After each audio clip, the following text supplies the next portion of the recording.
Good morning, good afternoon, good evening. Welcome back to the Kia Oval in South London. It's the start of the third day's play of the second test between England and New Zealand, and we're delighted to have your company. Hopefully you've been sitting online waiting for a few seconds for the play to start, and play is about to start, and it's Kyle Jamieson bowling the first over of the day's play to Jordan Cox. Leaves that one alone outside the off stump. New Zealand beginning with pretty orthodox looking field, just the 2 slips and a gully. 59 overs bowled with this ball, so it's not at its hardest, shiniest, but it is a Duke's ball, so there will be some movement. And Jordan Cox, in some ways it's a free hit really, in batting at number 7 on debut, the company of Jofra Archer. He's got to nurse the tail through. Here is Jamieson again, bowls. Cox forward, driving up towards mid-off. It's gone straight to the field of Nathan Smith, and there's no run. Another packed house at the Oval. Not every seat occupied at the moment, but very few tickets available. The alternative market was prospering outside. Couple of tickets on the resale, but it's unusual to start a test match on a Wednesday. Of course, this would traditionally, the third day, be a Saturday, but it's Friday, having started on Wednesday. Kyle Jamieson in his 13th over. He's bowled a couple of very good spells. 5 wickets, of course, at Lord's, place on the honours board. This one is driven by Jordan Cox up towards mid-off. Again, straight to Nathan Smith.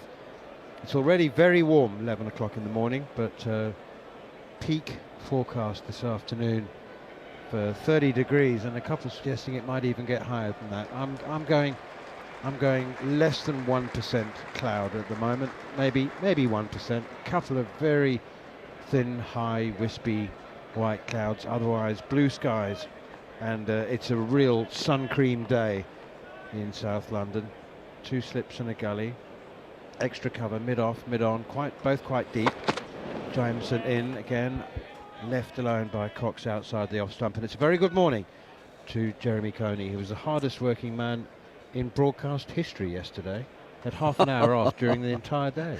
Thank you very much. And I'm not sure how to take that. Your voice is showing the strain as well. It is. It's getting more and more husky. That's why I allowed you to speak most of the first over. Yourself there, Manners.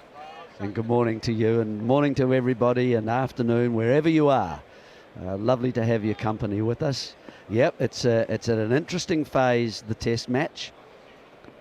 Here's Jamieson, bowls to Jordan Cox, looking for a single at the end of the over. Doesn't get it, pushes it to Ravindra at mid-wicket, no run. So New Zealand won't have the services of a second new ball until late in this first session. They've got to bowl another 21 overs, so we'll just have to wait and see how they approach those 20-odd overs, and it looks as though it's going to be not the short pitched ball that we saw start yesterday's play. It's pretty normal stuff, 2 slips, gully, and a couple in the covers, and 1 deep sort of wide backward point on the boundary. Jamieson into Jordan Cox, and he finds that man immediately. It's cleverly done. He wants to keep the strike as much as possible, and that was the final ball of the over. I'm surprised he didn't come in, actually. Devon Conway's on the deep backward point boundary. I thought, come in for the last couple of deliveries and try and have a crack at Jofra Archer. Jordan Cox, I guess, he's played 64 first-class matches, Jeremy, so there would have been a time as a top-order batsman, there would have been probably several times when he has batted with the lower order. He's got, these are tail-enders, really. Jofra Archer at 8, he's a tail-ender, really. He can bat a wee bit, can't he? He had some good innings, I think, in the Ashes at various times while he was still there. Interesting that Jamieson, for me, started the bowling. He was the most expensive and a bit floaty yesterday, a bit full. And I just feel that he needs from his height to bring the pitch into play a bit more and hit the pitch a bit harder. He was back of a length pretty much in that last over, and on the target generally. Matt Henry to bowl the second over from our commentary end, the Vauxhall end. Thought he was as well. He was outstanding yesterday. Really smart, which he is, isn't he? He's a clever bowler. He is a clever bowler, and he's got the 2 key wickets, hasn't he, for New Zealand? The game was just sort of coasting along, and Root was going nicely, and Brooks started with as if he might play a dangerous innings. Tom Blunder standing up as he did yesterday. That's a leg stump half volley, and it deserves to be hit for 4, and is hit for 4. Clipped away off his pads very nicely indeed by Jordan Cox. That was poor delivery from Matt Henry. Doesn't bowl very many of them, so it's important that you cash in. To 27 for 6 now. Yeah, comfortable stroke. Asking to be hit sort of leg stump line, just outside maybe, but very full.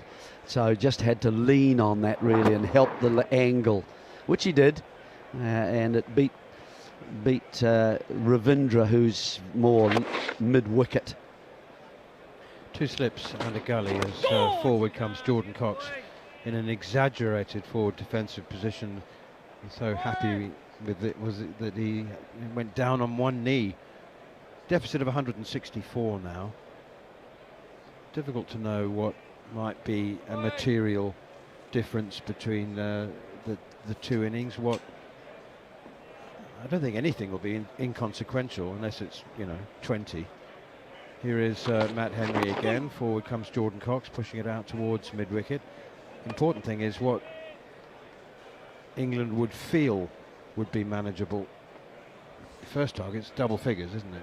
Well, it looks as if Cox is going to have to play that nursing the tail through, rather like Phillips had to do for New Zealand in the first innings. And he's going to have to sort of control this whole second half of England's effort. Henry in again. Cox plays defensively from the crease. Just drops a bat on it and it's picked up by Blundell from behind the stumps. So, I mean, it's pretty standard about what they have to do, isn't it, really? They've just got to have partnerships. They've got to try and get as close as they can, first of all, to New Zealand's total, 391, and then if they can reach that, they'll be delighted, I would say, with the and it means that Cox has got to really do most of the work. Henry again, driven by Cox on the up, but only as far as Nathan Smith at mid-on. And there's no run. The over comes to an end. England navigating their way through the first 2 overs of the morning, and Jofra Archer's yet to face a ball.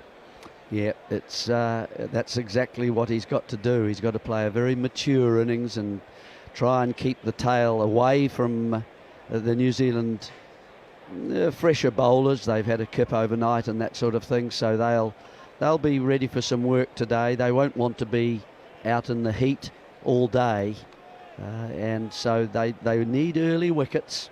They need early wickets, and they've got to work out what's the most likely way to bring about dismissals. And I think for the tail end, you bring the stumps into play, you bring the cordon into play. Forward comes Jofra Archer, immaculate defensive stroke to Kyle Jameson, pushing it to extra cover.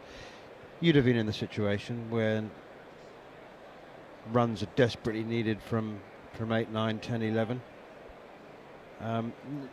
As captain, I mean, you didn't bat 8, 9, 10, 11. But how would the bowlers have felt overnight? You know, that Jofra Archer obviously was resuming. But how would Josh Tongue, Matt Fisher and Sonny Baker be feeling? You know, I would wonder.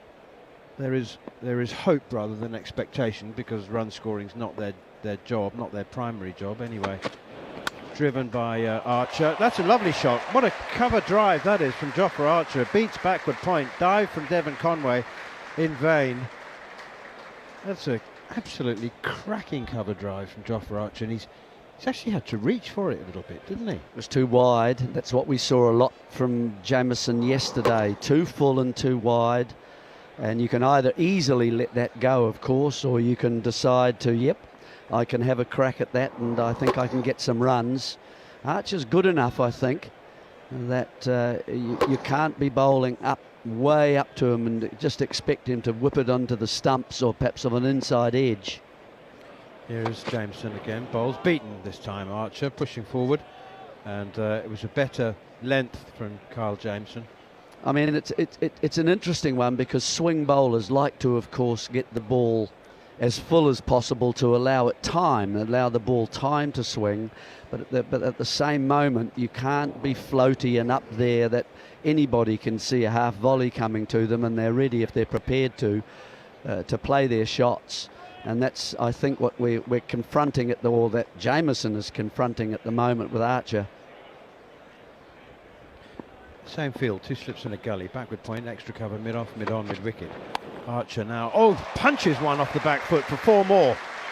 Through the offside. That wasn't a good delivery from Jameson, but it was really, really handsomely dispatched by Jofra Archer on the back foot, upright, thumped. Yeah, flowingly appropriate.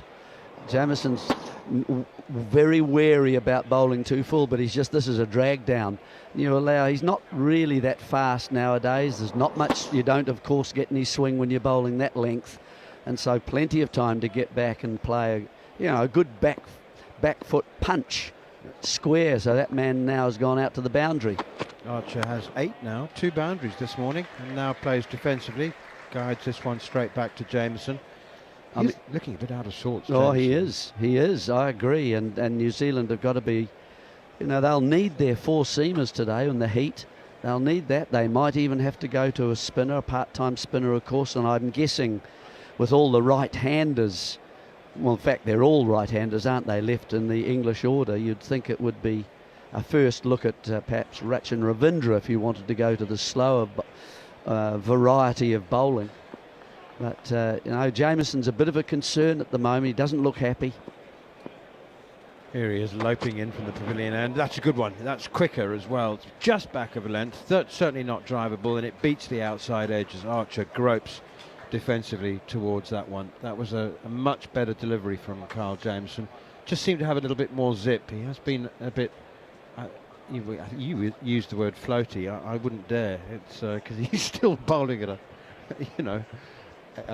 80 miles an hour. But that one is definitely zippier. 235 for 6. Yeah, he just seems to have lost what you might call just that steady delivery, that stock ball, if you like, that pays the bills if you're a bowler. You don't need all the ones that might get the swimming pool, but to pay the bills, the electricity bill, and get all that done, all those energy things. Here is Matt Henry, and that's caught at mid-wicket. It's clipped, it's full, not quite a half volley, but it was very full, in at the pads, clipped away by Jordan Cox, and an outstanding catch from Latham. I think, he pulled himself out of second. Yeah, pulled himself out of second, slip at short mid-wicket, and a very, very good catch, because that was off the middle of the bat. It was firmly clipped, and the New Zealand captain has taken a storming catch at short mid-wicket. Really good, low down, a long way to his right as well. Well, maybe just about a metre to his right, but it was low. Got 2 hands to it. He's hung on to an excellent catch. That is such an important wicket. It is indeed. I mean, if there was one man that New Zealand wanted to get out as quickly as possible, it was Cox. He can play a lot of shots. He's quite dangerous, in other words.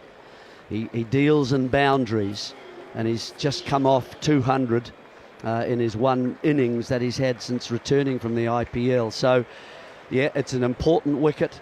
I think it was a very sensible move from Latham to come out of that slip, because Henry has got 2 LBWs. In other words, he's getting it straight at the stumps and has got those 2 important ones. He's looked as if he wants to bring the stumps into play, even in the over and a bit that he's had this morning. So that extra man over from the offside to strengthen, and also to keep it up where you can get if it's not well timed. We've seen lots of these positions in this match, and it just says that the ball is holding a little bit. It's not easy to drive the ball or to tuck it away. It goes in the air for perhaps maybe 8 to 10 metres, and that's where Latham had placed himself. So it's a good position to stop because it allows Ravindra to go squarer and protect the boundaries that they certainly have taken so far. So good wicket for New Zealand, important wicket. Matt Fisher is the new batsman and immediately comes forward playing defensively. New Zealand have got a close catching cover now, as well as a catching mid-wicket. The captain, Tom Latham, remains there. They've also got Henry Nicholls now catching at close cover. Sort of a extra cover really, but stationary catching. Henry in again. Oh, that's edged, and I think it's carried to Mitchell at first slip. He's got his left hand to it, but he's very upright at slip, and he just, I don't know if it carried. I'm not convinced either. I don't know. It's one of those ones we need to see again. Good stop. Yes, it was. If it wasn't a catch. He's gone a little bit wider, I think, this morning so that he can see the catch. It's got to go past because Blundell's standing up by the stumps before he gets a good sight of it. It was on his left. Can bat, Matt Fisher. Forward he comes. Steers just one away behind square on the offside, and it's fielded by Devon Conway, and Matt Fisher is off the mark, but he's made some useful runs in the majority of his career, of course, with Yorkshire, but now he's moved to Surrey, so this is his home ground, and he's a useful number 9. He obviously is now very familiar with these conditions. So England will hope that he can make another doughty 30 or 40. And now Jofra Archer needs to make 50 or 60 if they're to reduce that deficit. It's still over 150. 155 runs England trail by. Fisher, Henry in again, bowls to Archer. Did that one keep a bit low? Oh, yes, that did. That's what the cry you heard from Blundell directly behind the stumps. That kept, one of those ones that sometimes you just don't get a bat to. You're not expecting that. It's of a length that you kind of, I think you've still got to go forward on this surface. I don't think, has there been many slip catches in this game? Hardly any, I would say. A couple in the gully, haven't there? That one hits the pad and is well fielded by Daryl Mitchell. Let's have a look through. Well, there's Mitchell, but I mean, that was really a glove that went over his head. I'm not counting that as a genuine slip catch yesterday. With what was it, Rue, wasn't it? Yeah. Yeah, they haven't actually been. Blundell, Mitchell, short mid-wicket. No, they haven't. That's right. That's very interesting. I think that says a lot about the pace of this pitch. It says a lot about the bounce in this pitch. And I think bowlers are now starting to adjust that. Instead of bowling that very full length and trying to swing it and bring the cordon into play, I think they're just pulling their length back a bit and seeing some of the variations that can occur and trying to hit batsmen on the pads. Carl Jameson's going to continue, and he's bowling to Matt Fisher. Fisher has one. Jofra Archer has a couple of boundaries. 8 not out. Couple of rasping cover, but one off the back foot, one off the front foot cover drives. Here is Jameson bowls, beats Fisher outside the off stump. Still something there, Jeremy. Third morning, and there's still something there for the quick bowlers. Yeah, it's important over this, I think, for Jameson. He looked pretty downcast at the end of last over and wouldn't even pick the ball up, just stopped it with his foot and flicked it away to someone else in disgust at his own length bowling. He just can't find that stop ball. Just that's the sort of length, isn't it, there that he wants to have, where you can, that's just a nice gentle nick that, and he's getting enough bounce because he's tall. Mitchell and Latham at first and second slip, still very close together. Forward comes Matt Fisher to the next one from Jameson, pushing it square of the wicket on the offside. It's the narrowest slip cordon I've ever seen from anyone in a test match. They were standing next to each other, almost overlapping. Yeah, it's a very wide stance from Mitchell, to be honest, for a first slipper. Maybe he's about to change, but hands on hips at the moment, legs straight out, as if he's about to perform a burpee or something like that you have to do in those horrible classes. It's a very, very wide stance at first slip, I must say. just limits mobility. Jameson in back of a length, and Fisher able to knock it away defensively. Jameson again picks it up and backhands it to the keeper. Yeah, you're absolutely right. It does. It just hinders movement and quick movement, which is often required in the slips.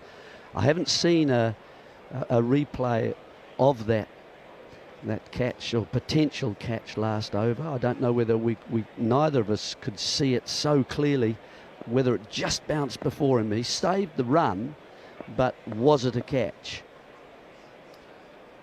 Gully's moved to more of a fourth slip now. Jameson in, bowls a bouncer to Fisher. It hits him on the shoulder. He tried to duck. He did duck, but he didn't duck enough.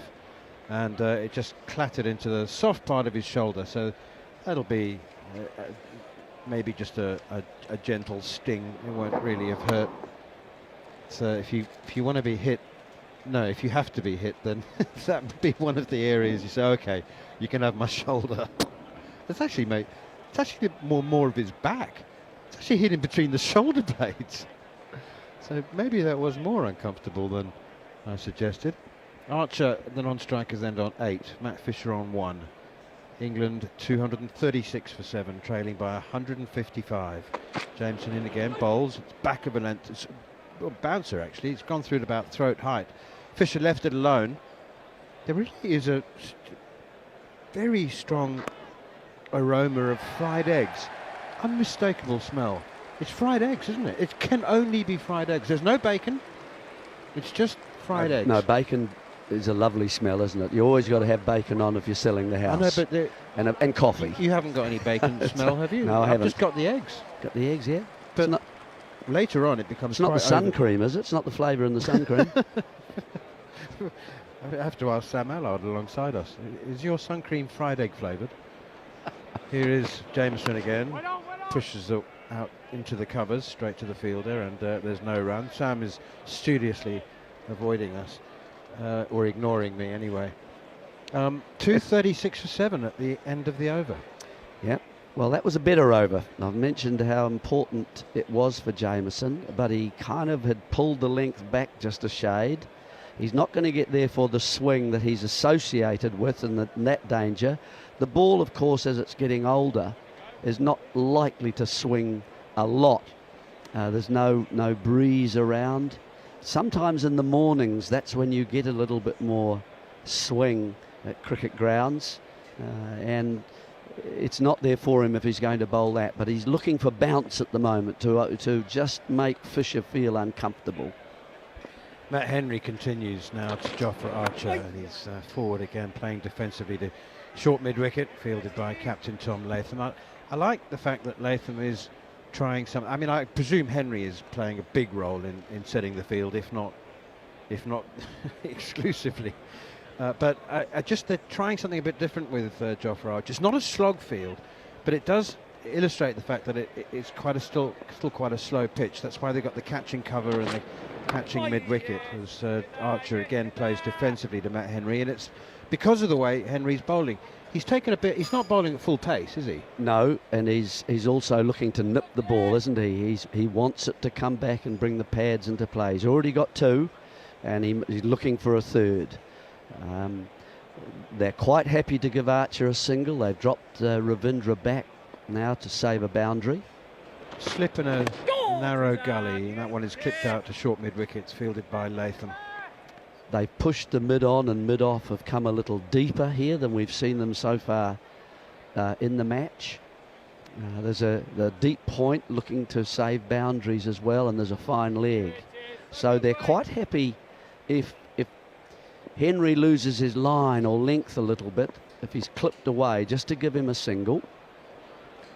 Here is Henry again, bowls. Oh, and he's got an edge. Archer has chased one outside the off stump, and Tom Blundell has taken an outstanding catch, standing up to the stumps. That is brilliant glove work from Blundell. I mean, he did have full sight of it all the way because it was wide outside the off stump, but it's bounced. And Archer's had a waft at it. He's got the thinnest of edges. Blundell's taken a screaming catch, storming catch. And Archer is gone. England lose their 2nd of the morning, 236 for 8. Wonderful bowling again from Matt Henry, who's just oozing skill and smartness. This one bounced, didn't it? This one bounced a bit more than Archer thought and anticipated. He's been playing, lowish deliveries coming through, but there's another indication of the variable bounce on this oval pitch. It's a little bit wider, and he was drawn into a kind of a straightish, but at the same time a cutty kind of shot that he was wanting to play, and he's just got a little edge. And Blundell's done a really good job standing up for New Zealand. He's shown good feet to get around sometimes if it gets down, around that leg stump and just outside leg stumps. He's collecting the ball there nicely. He's got the eyes nice and level and the head forward, and his gloves are working really well. So that's important, because he put pressure on Brook yesterday. Brook didn't even get forward to the LBW. He was dismissed off Henry. He was so aware of the keeper behind him. And here he's up to the stumps again. I think it's a good move if you feel confident enough, and he's looking very confident in his game at the moment. Good dismissal for New Zealand. 2 quick ones this morning. I'm dripping with sweat, and you're not even moist.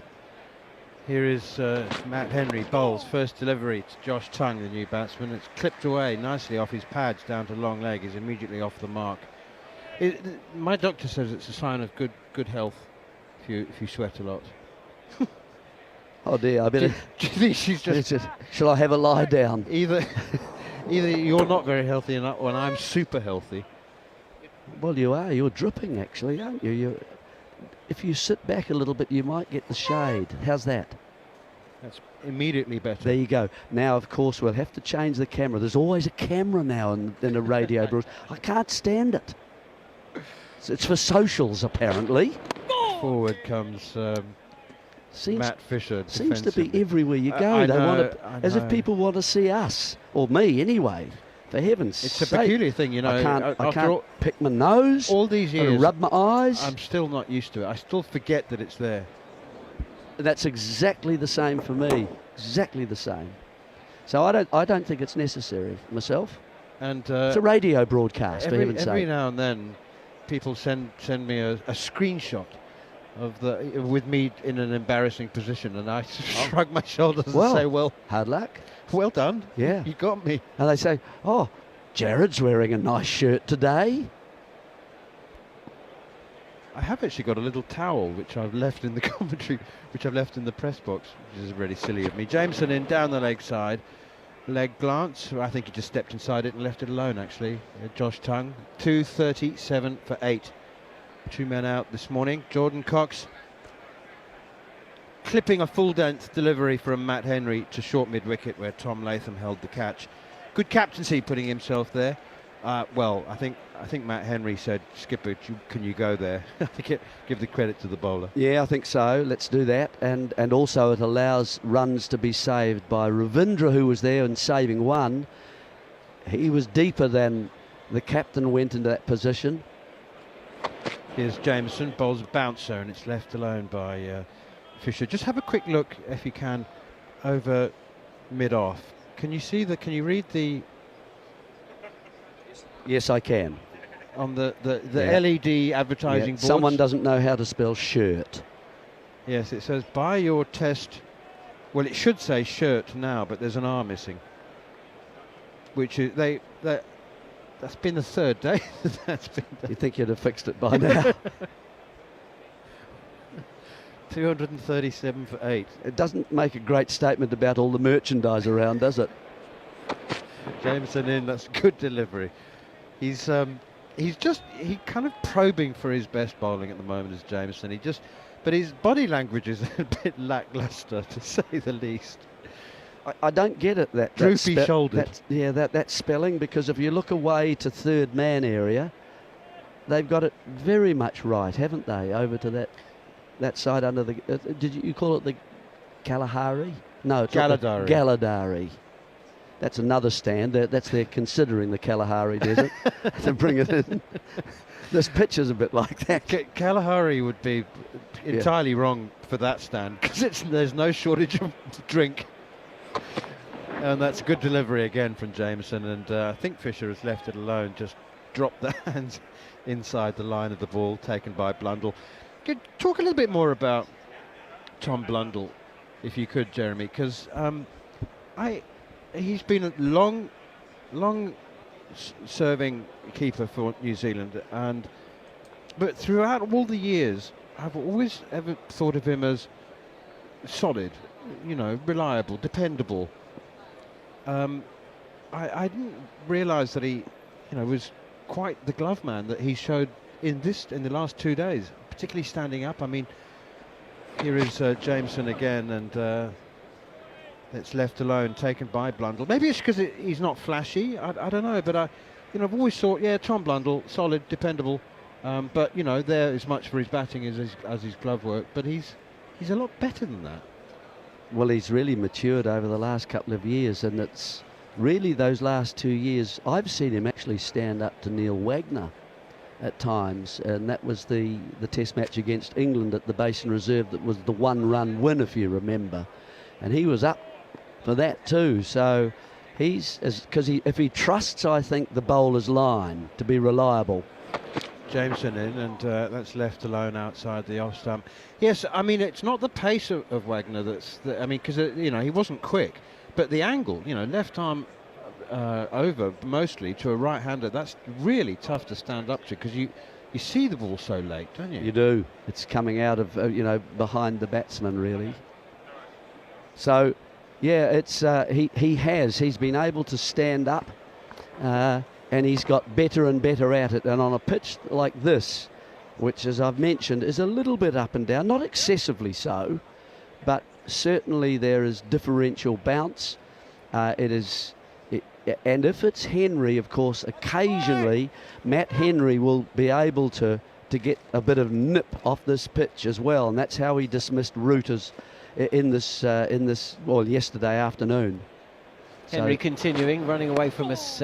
The Vauxhall end. This is pushed to well in front of square on the leg side, and there's a single, a rare single. 237 for 8. 200 becomes 238 for 8.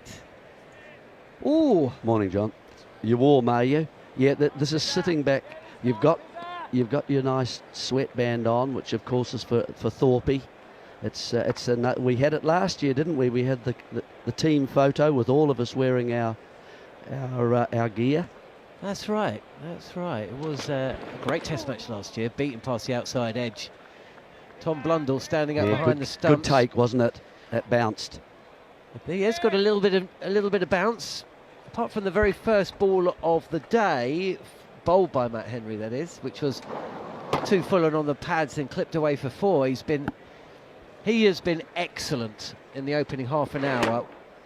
There couldn't have been stark difference between the first half an hour of play yesterday. Is Henry in again? Oh, he's beaten on the back foot. Is Josh Tongue, and he's guessing really.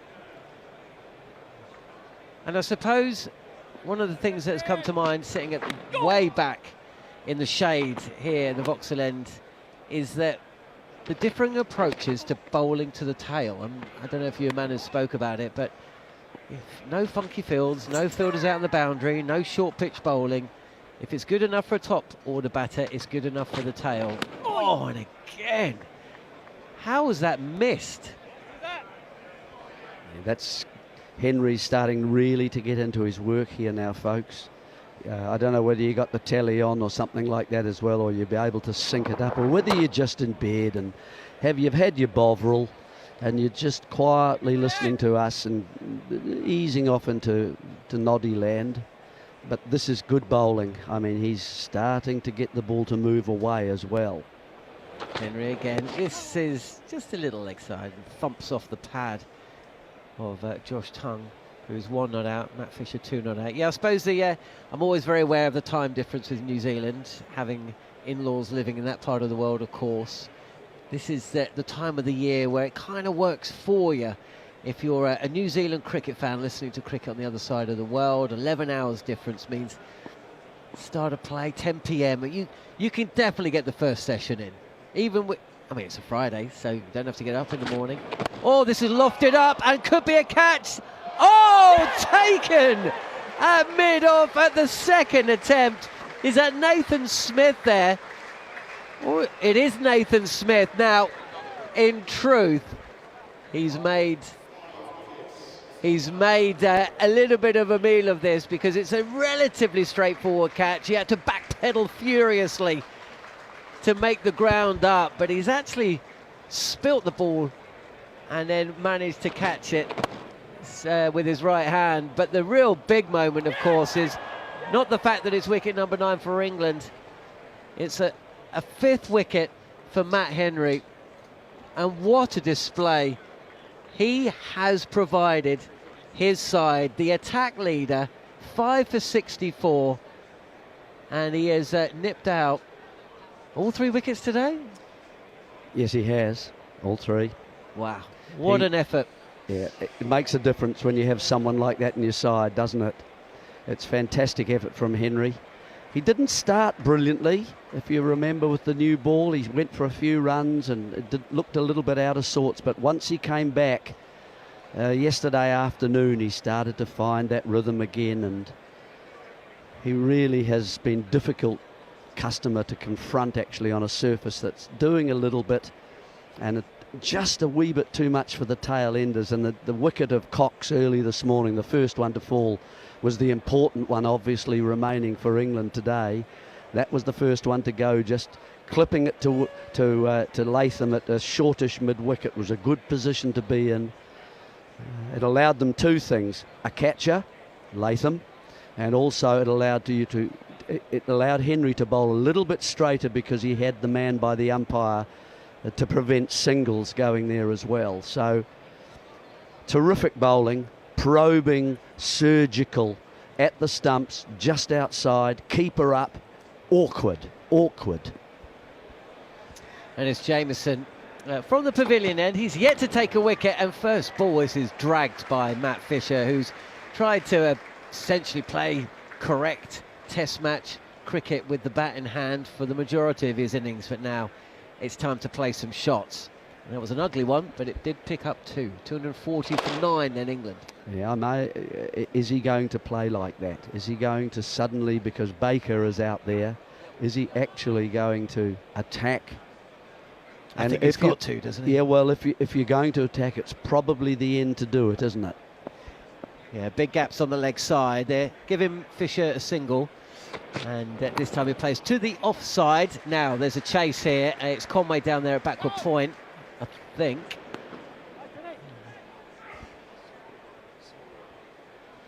And that does restrict the single.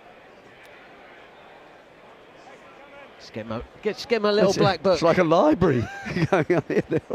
They're all black. Do the kids all blacks? That's very fitting, isn't it? 222 for 6 England at the start of play today. I can't have my laptop here because essentially it was set on fire. We are all having to sit back, not because we're relaxing here in the commentary box, it's because it's so hot. Well, we've got a wee bit of shade, haven't we, it's from just coming. The floor above. Our legs are not getting any shade, but our bodies are, so that's all right. Sonny Baker facing his first delivery in Test cricket, and this just pitches and leaves him, and he withdraws the bat. 241 for 9. 150 lead. Oh, it's a very handy lead for New Zealand. Whether they'll find the going just as difficult, we'll just have to wait and see. That's the next thing round the corner once New Zealand claim the last English wicket. Glorious opportunity for New Zealand. Walk out on a day 3 wicket at the Oval. Sun out, no threat of rain. There was a little bit of cloud cover last night which aided the New Zealand bowlers. Phil again drops his hands on this Saunders Baker, no run. And they'll feel that if they can get to lunch, 1 down, maybe even 2, and add another 50 to that score, 200. I know that this England team have traditionally liked to chase. Well, it's going to be an ask for England, especially with such a callow bowling attack, and one where, unlike New Zealand, although New Zealand struggled in exactly the same way to a point at Lord's, New Zealand have relied on their attack leader today and yesterday. Can England rely on theirs? We will find out throughout the day. Oh, that's beaten Sonny Baker. I don't think he's actually experienced what it's like to lay bat on ball yet in his first innings as a batter in Test cricket. At the moment, Jamieson is certainly looking as if he's trying to find that length that he can keep hitting and know that he doesn't have to think about it too much. There's muscle memory coming into it, and it just gets there. And it's outside the off stump just, and he's brought all his cordon into play. I just wonder, is he tempted to go for a Yorker here? We'll find out. Certainly a rhythm about Jamieson's bowling, as this time it's dropped down to the ground by Baker. And that is the end of the over. New Zealand have bowled to a plan. Jerry's off. They lead by 150. 3 wickets falling this morning. England have added just 19 runs. All 3 wickets going the way of Matt Henry, who picked up the 2 big scalps yesterday. Joe Root and Harry Brook both trapped in front of the wicket, both falling within 8 or 9 runs of each other. And from that moment onwards, New Zealand have had their noses in front of this match. And then the 3 wickets today, I've just added to that. Henry set to continue. Mel Farrell's about to come in, but certainly need the wet wipes on these microphones and headsets that we're using today, because it's a scorcher. And the sun is set to continue throughout the weekend. There's Henry. Oh, what... Well, that sound you hear is the sound of the wicketkeeper wearing one in the gut. Because Matt Fisher has danced across the crease to off stump and tried to flick this ball down to the fine leg boundary. He's missed, and Tom Blundell behind the stumps has just been dealt a painful blow. Oh, I tell you what's made it even worse is that Fisher's actually got an inside edge on that. He's deflected it back. He's sped the ball up, Mel. Well, I was coming on here to actually praise Blundell and his keeping today, because I think he's been absolutely brilliant, and he's smiling, so that's a good thing, but he's tough as well. I think it's a grimace. Here's Henry. This is guided down to deep backward point. Fisher sets off really quickly, and he's coming back for a second, and he's gonna get the second. The throw has been, well, you've just been applauding Matt Blundell's glove work behind the stumps. We'll have to see a replay. It looked like Matt Fisher was treading water, and if the throw had been taken cleanly, then possibly he would have been run out. We're looking at the big screen here now. Certainly Baker didn't want to go anywhere, because he knew that his partner was going to be caught short, and Blundell's made a little bit of a hash of that, Mel, so curse of the commentator. I'm not that powerful. I don't believe in a commentator's curse. Yeah, that was almost Benny Hill music territory, wasn't it? Sonny Baker didn't know whether to stay or go. Matt Fisher's flying about. It's not Rashin Ravindra down there, is it? It wasn't his fault, that miss run out, but there has been a little bit of Keystone Cops about his fielding. Oh, yeah, it was not pretty yesterday, put it that way. No, it's not. It's not Rashin down there. Might be Devon Conway. Here is Henry in, and wristily flicked that by Fisher. A shot that's going to get you into trouble more often than not. There's a slip in place. There's a fielder down at third and one at deep backward point. So at best you're going to get a single, and that's a single that he's clearly shown he's not willing to take. So probably best to leave that shot at home. 243 for 9, and this morning, this first 45 minutes, Mel, short ball this time. Good bouncer from Henry. Well, it couldn't have gone any more different from what we saw yesterday, right, when England were bowling. Well, I actually think that Tom Latham deserves a lot of credit. I think he's captained them really well this morning. When Jordan Cox was showing that propensity to flick the ball onto the leg side, he brought himself out of the slips cordon and put himself in that short, straightish mid-wicket position straight away for Matt Henry, and brought the keeper up to the stumps. Really smart captaincy, and when you see then the ball follow the field up. Here's Henry again, short again, and this is cut square, and in front of square actually. It's a chase on for the fielder and just gets there in time. But crucially for England, actually in a weird way, I think they'd prefer 3 runs rather than 4, because it means that as long as Sonny Baker can survive a delivery, Matt Fisher will be facing the first ball of the next over. It's a great bit of fielding by Devon Conway. It was him fielding out there in the deep. It's brilliantly to flick that ball in. Just got one hand to it in the air as he popped it back in, and he was up quickly as well. And he managed to keep his cap on. That's possibly the most impressive part of it. But yeah, so I just think Latham as captain set his fields really well. The plan that he's had, you need the keeper up to the stump thing, as I find it really fascinating. I love it. I love it in cricket generally.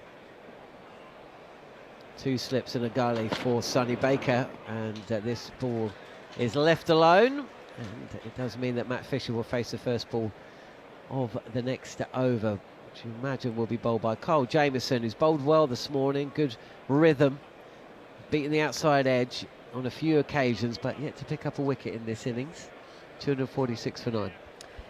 I mean, I've commentated on a lot of county championship cricket, a lot of domestic cricket, associate cricket, women's cricket, where you see that ploy used a lot more because the bowling's not as quick generally. But I've spoken to a lot of players about it as well. You essentially need 3 things for it to work. You need a captain who recognises the time to implement the plan.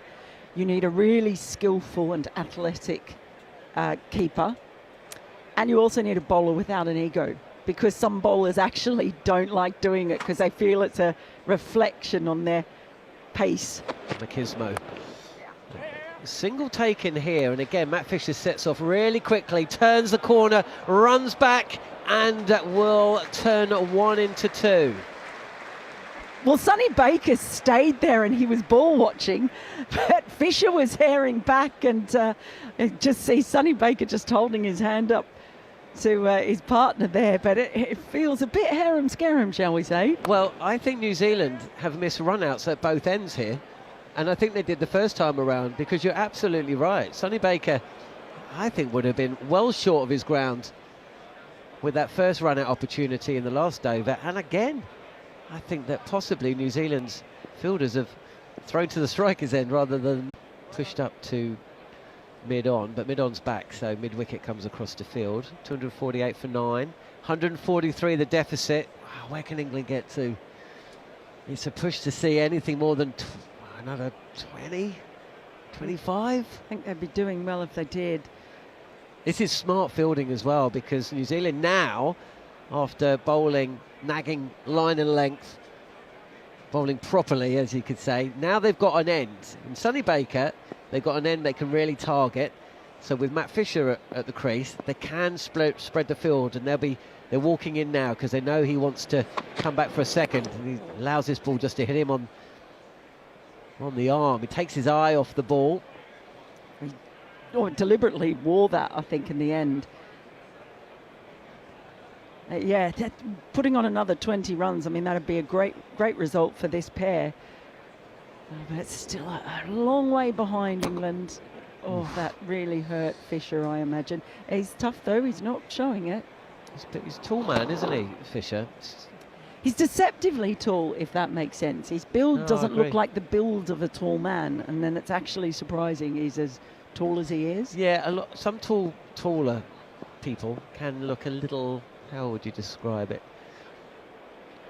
Jamieson is in, and Fisher kind of swats at this, almost like almost like the drone has just gone a little bit too close to him, and he's flicking it away.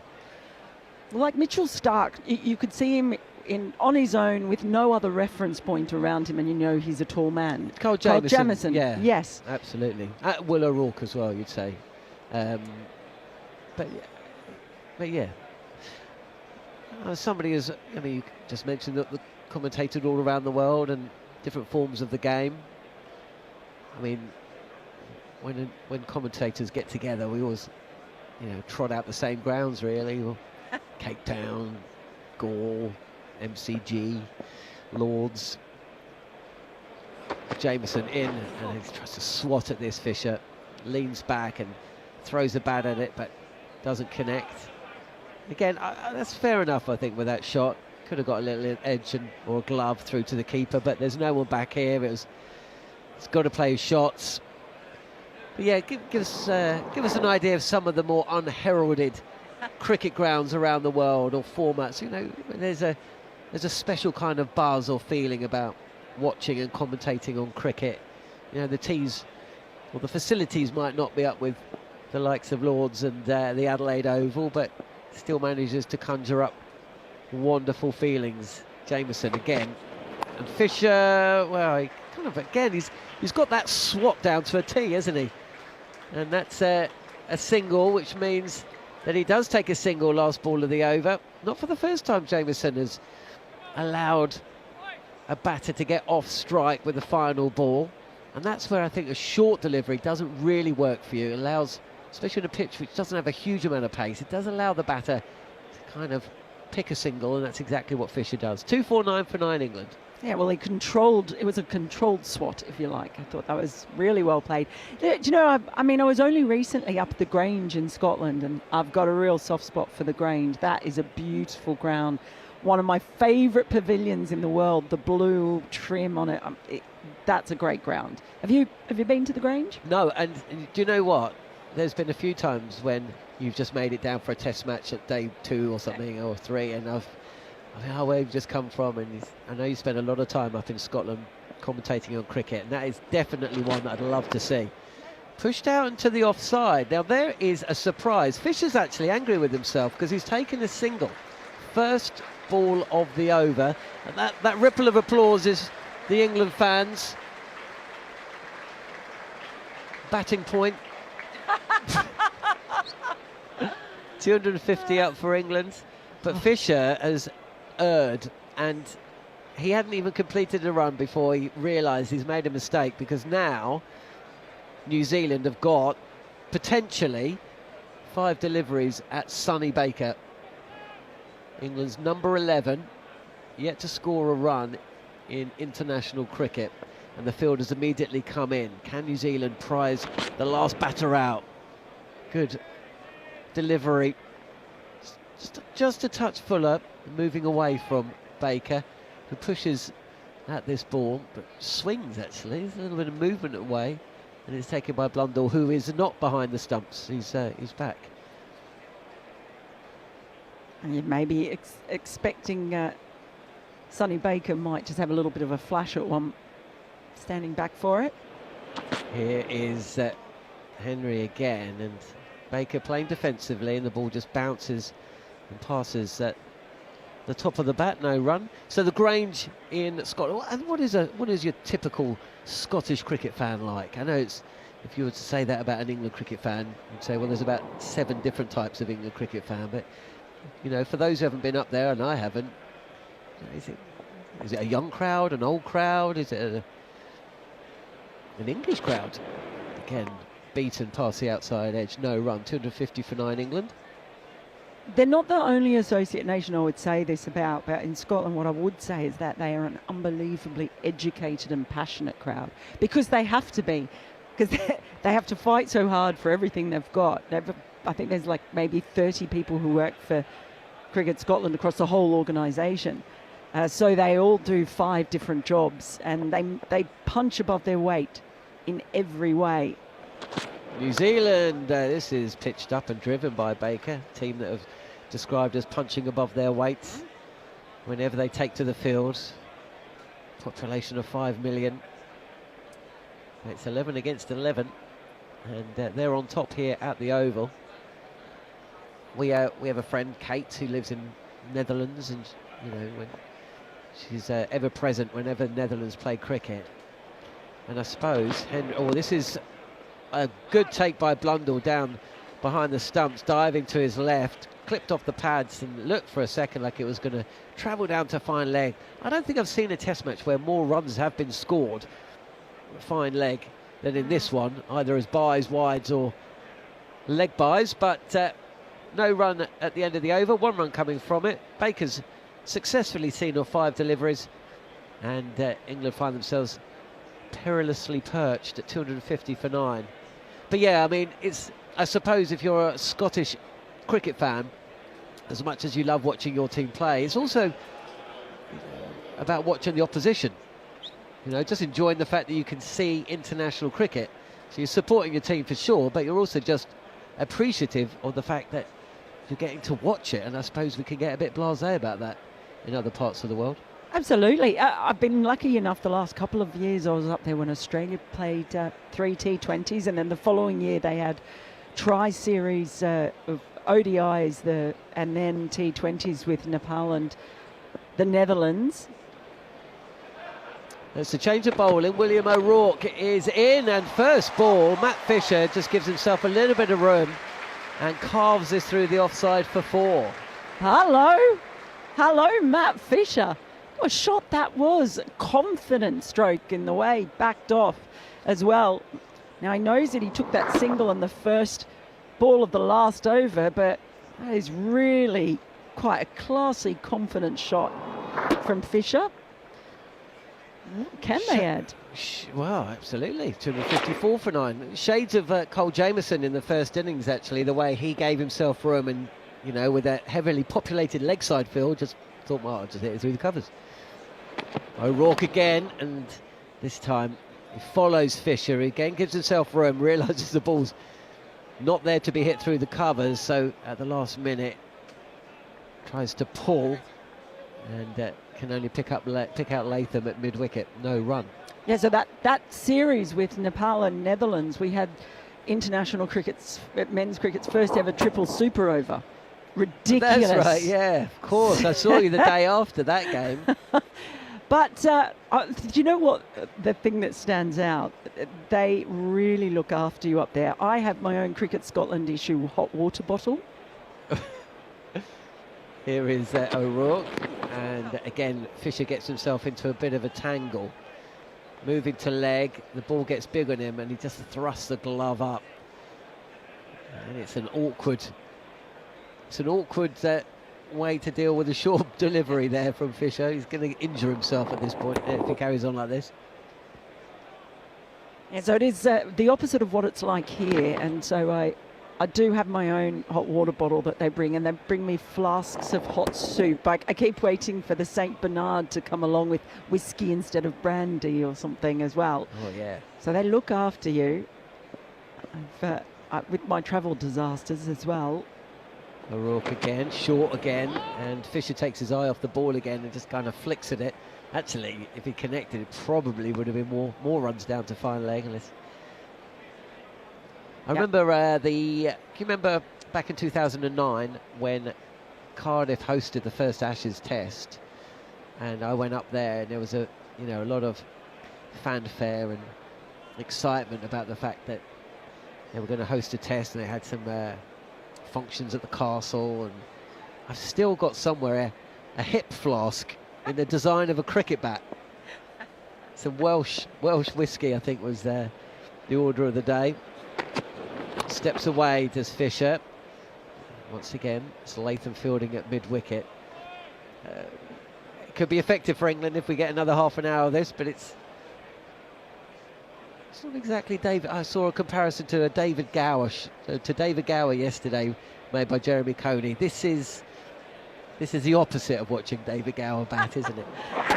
Well, he's played some lovely shots, but I guess what I like about it is that Fisher's decided he's taking control of this situation, this partnership. I'm just remembering that they've added 32 runs this morning, England, and I wouldn't have thought that they'd get this many. Here's O'Rourke. Oh, this is just... Wow, I don't know if this has come off the bat, but actually Fisher's trying to play this defensively. It's looped up proper, maybe off the bat handle, over first slip, and it's fielded down on the boundary in front of us.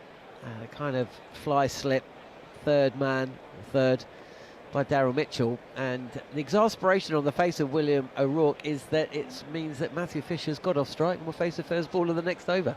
Yeah, taking control. Again, some shots have been very nice, a lot have been very ugly. He's worn plenty, but there's a real sense when you're watching that he's taking the leadership role in this partnership and is determined to get as many runs as possible. And so far, well, he's got 18 off 31. This is a really good little innings from Fisher, and it might be a really important one as well.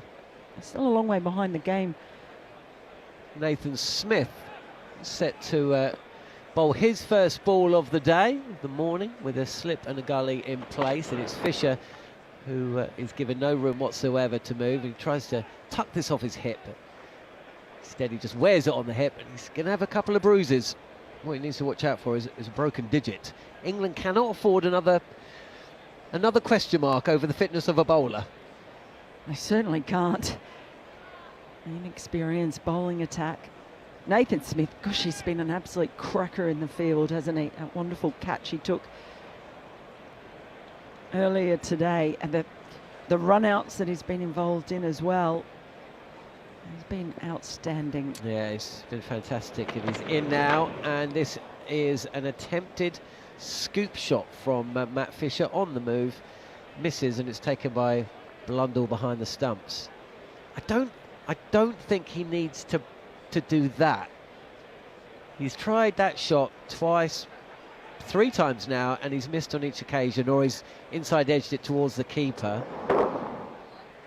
I would be concerned about injuring yourself, and England need him as a bowler, because that kind of getting yourself in that kind of tangle just increases the risk of just basically getting a bust finger. Here's Smith again, and short delivery, and Fisher this time ducks. And Blundell behind the stumps is shaping to move to the leg side and then has to dive to the right to claim. Yeah, get out of the way. Get out of the way, Matt Fisher. Meantime, Sonny Baker's up the other end practicing very high elbowed forward defensive shots. Well, I'm glad someone practices that shot. Need a few of those. Yes, look, once Cox was out, I didn't think England would be able to get too many, to be honest, but this is a handy little partnership. It is, but they would have wanted more at the start of the day. As Fisher steps away from the crease and attempts to thrash this through the offside. There's no timing, and it's kind of clothed to Jamieson at mid-off. So Nathan Smith would have 2 balls at Sonny Baker, who's faced 10 deliveries. He's looked fine, actually. He's been beaten past the outside edge, but he's playing the line of off stump, and he's just clearly there for a long time. Not a good time. Well, if he's there for a long time, he'll have done his job. Absolutely love Sonny Baker. What a breath of fresh air he has been this week. Yes, he's still going to have a job to do. Smith is in. Oh, that doesn't go too far from the outside edge, and also off stump. Keeps a touch low. I mean, there's going to be big questions, obviously, with 2 full innings to come. Sonny Baker might end up with a 6-fer. England may charge back into this contest and go to Trent Bridge 2-0 up. But there are rumours that Stokes may be back, and of course Gus Atkinson as well. He's expected to play, so Baker and Fisher will be mindful. Certainly Fisher, after 4 years out of the side, got to make these opportunities count. Left alone by Baker, and frustration from Fisher. He would have wanted to force Baker to play. He didn't. And that is the end of the first hour of play here at the Oval. It's certainly been New Zealand's morning, with England overnight 222 for 6. They would have dearly have hoped for runs from Cox, but he was the first man to go, the first of 3 wickets going the way of Matt Henry, who's taken a 5-fer here at the Oval. But England are still fighting away. 256 for 9 after a word from Mel. It'll be Neil Manthorp making his way back into the commentary box. Thank you, Jonathan Norman. That was very formal of me. Yeah, it really has been New Zealand's morning. That early wickets of Jordan Cox, who had looked good, but he was really outfoxed by Tom Latham, the New Zealand captain. He put himself into short mid-wicket and was Johnny on the spot when Cox clipped it straight to him.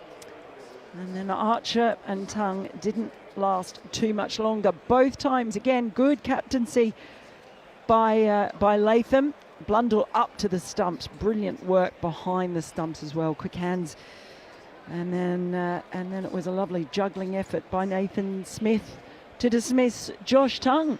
But Fisher and Baker just need a candlestick maker perhaps to complete the trilogy. But they're fighting on for England.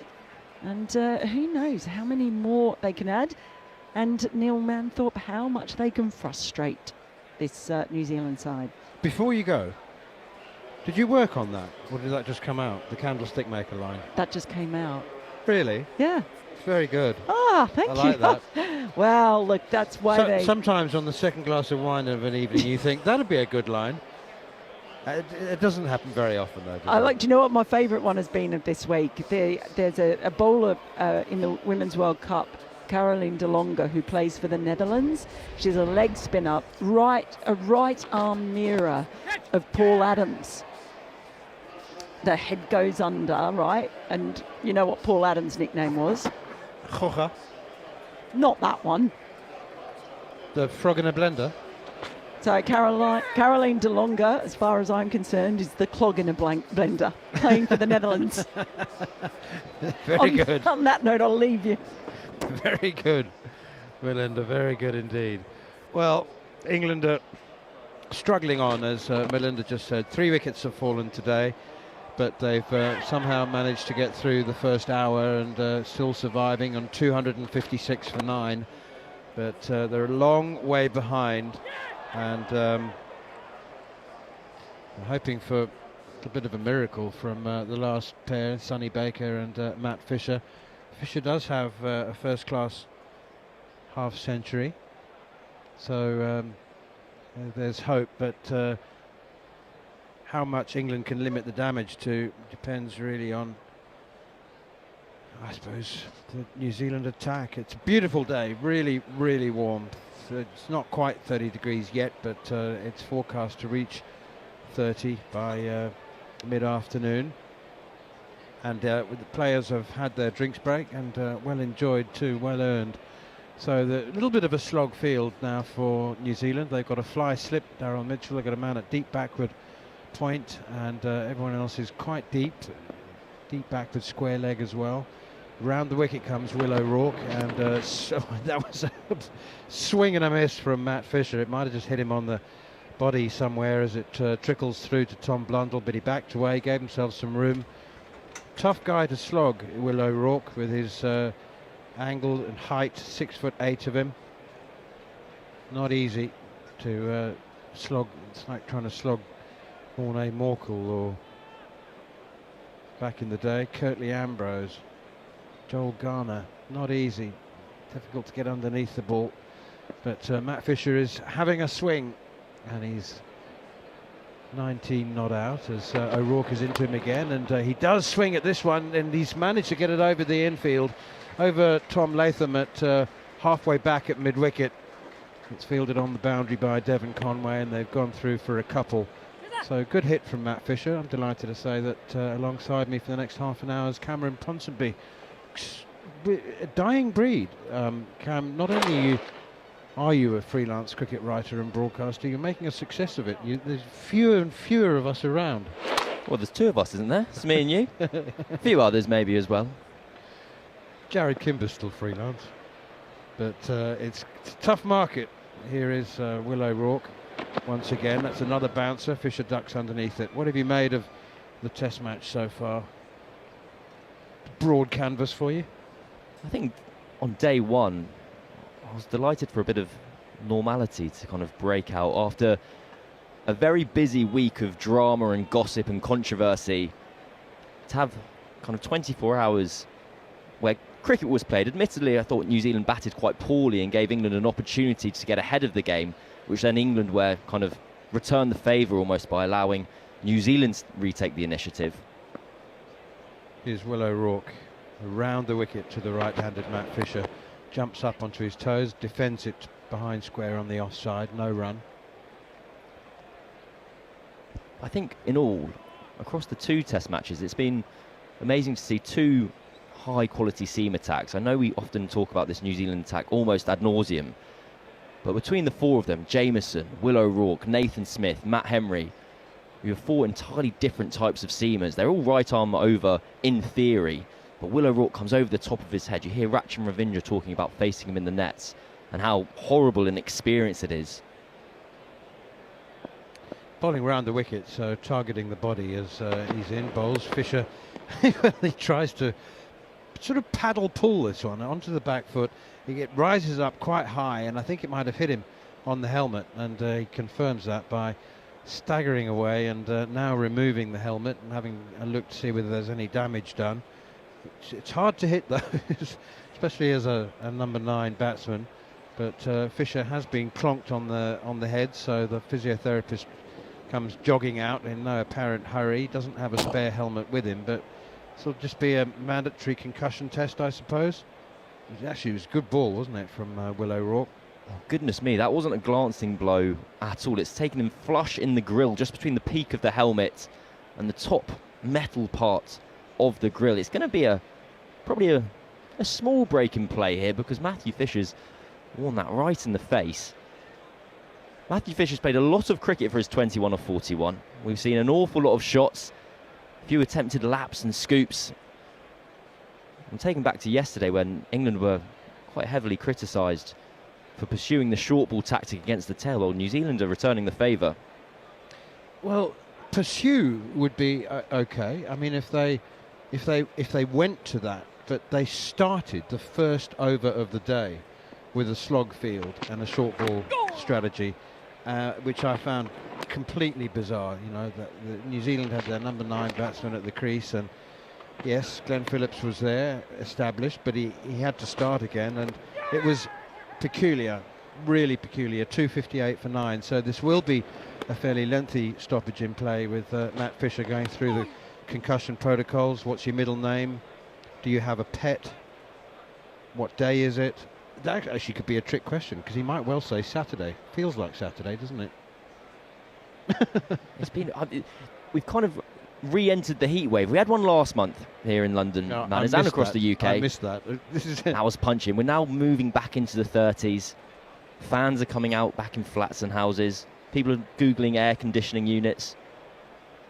But today is an almost perfect day to be at the Test cricket. I moved into my Airbnb room. There was I was a little early, and there were some maintenance men in blue overalls installing an air conditioning unit, and it was sort of 3 or 4 days ago, and I said, that's optimistic, isn't it? It was about 18 and overcast, drizzling outside, completely miserable. Oh, I'm going to be very grateful for it now. Delighted they're in position, in place. So we need to speak, Cameron, about the England captaincy. The England captain, Ben Stokes, is still the captain. Here is Will O'Rourke round the wicket, bowling again to Matt Fisher. It's another short one down the leg side. He has a tentative, half-hearted paddle at this one as he steps away to the offside and misses it comfortably. England cricket has perfected the art of taking aim and firing at both feet, hasn't it? I mean, this is a mess that they have done very little to resolve and quite a lot to create. Well, the latest news, it sounds like Ben Stokes isn't just going to play next week, he's going to be captain again. And that was kind of being reported yesterday from the BBC and the Telegraph. He's playing for Durham at the moment, so too is Gus Atkinson, he's playing for Surrey. And rightly or wrongly, I'm feeling a bit duped at the moment by the whole situation, because as of 48 hours ago, the whole situation was being spoken about in very serious tones. Funereal almost from Brendan McCullum. Down the leg side now from Nathan Smith, taken by Tom Blundell, no run. The initial misstep by Atkinson and Stokes was announced in an ECB press release. We then had 24 hours where it sounded like Ben Stokes was going to retire off the back of it. What could possibly have happened that was so bad that we would lose one of the greatest cricketers this country's ever had? Then Rob Key comes and speaks to the press, and he talks about his concern for Ben Stokes, and he did not throw his weight behind him as a potential future captain. He had to let the process play out. Then we had Brendan McCullum doing a very similar press conference talking about his concern for Ben. Nathan Smith in again. That one is steered defensively to backward point. No run. 258 for 9. Deficit of 133. And my initial conclusion was, while on the one hand England were doing their best to protect Ben Stokes by getting kind of their duty of care out there first and foremost, by that being the only information they then shared, it kind of led to the widest possible range of speculation being available to the public. And we now cut 72 hours later, and it sounds like everything's fine. We're just going to return to normal proceedings, and Ben Stokes will once again captain England within the week. Here is Nathan Smith. It bails a bouncer, and it flies over the head of Sonny Baker, and is very well grabbed by Tom Blundell. Honestly, I mean, given Ben Stokes's episode with mental health, he took 6 months away from the game, didn't he? I mean, the way that Brendan McCullum was speaking, it was about care, and, you know, right now our primary concern is caring for Ben. And meanwhile, it sounds like Ben Stokes was up north in Durham, just simmering with anger about the lack of support that he felt that he'd been hung out to dry by management who covered up the vice captain's far greater indiscretion. That's 4 runs. Sonny Baker opens the face of the bat. I'm going to pay probably him too much credit here, but that looked like a very controlled steer between second slip and gully down to the unguarded third man boundary for 4. Well, Baker's first runs in Test cricket. I wonder if you have the same nerves as a number 11 about getting off the mark as Emilio Gay would have had last week. I think you have given him a little bit too much credit. I think he's nicked off down to third. Yeah, I knew I had. And taken 4. But look how calm and controlled he looks. He's faked it It was really a very well. aesthetically pleasing edge. All the shapes are in the right position. Soft hands. Nathan Smith in again. That's a good one. Bit quicker. That was a leave, wasn't it, Manners? Skids through. No. Beats him outside the off stump. But, you know, I like a number 11 who... Bob Willis used to play that shot a lot. You remember? The edge. Yeah, the edge. Exactly. It's a good one to have. The curtain rail, he called it. But yeah, you know, I think that this all started to go wrong for England. What was it? It must have been 9 months now when they decided to cover up Harry Brooks' drunken altercation with a nightclub bouncer in Wellington on the morning of an ODI. He hasn't missed an England game since. Here is Sonny Baker. Nathan Smith again hits Sonny Baker on the pads. There's a speculative appeal for leg before wicket. And once you do that, once you authorise a cover-up, you're going to find it very, very difficult to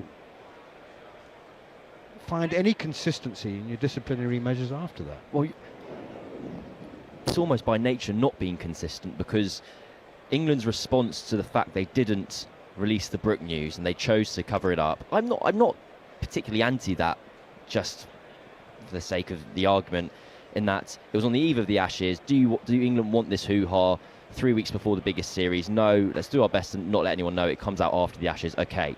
But their response to that has been, rather than covering things up, we're going to be more proactive with our communications. And potentially they fueled the fire of the last week more than they otherwise had to. Like, obviously, it's an awful balance to have to strike to try and get right. Will O'Rourke with a bouncer to England's number 9, Matt Fisher, left alone. 262 for 9. But all the noise of the last week of controversy, or whatever you want to call it, has come from England. It's come from Rob Key and Brendan McCullum's press conferences that they probably needed to do one of them.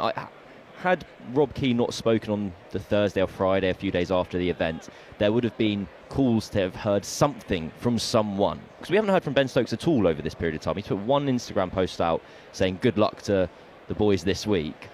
But that's all.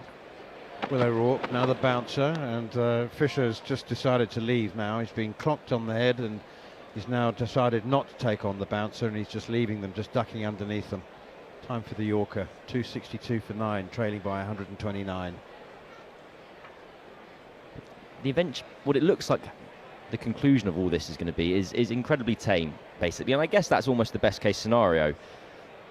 But given the the kind of drama of the past 10 days, I feel a bit shortchanged, if that's the right expression. I'm not sure it is. You have to explain that more. Here's O'Rourke again, bowling short, but this one is harmlessly down the leg side.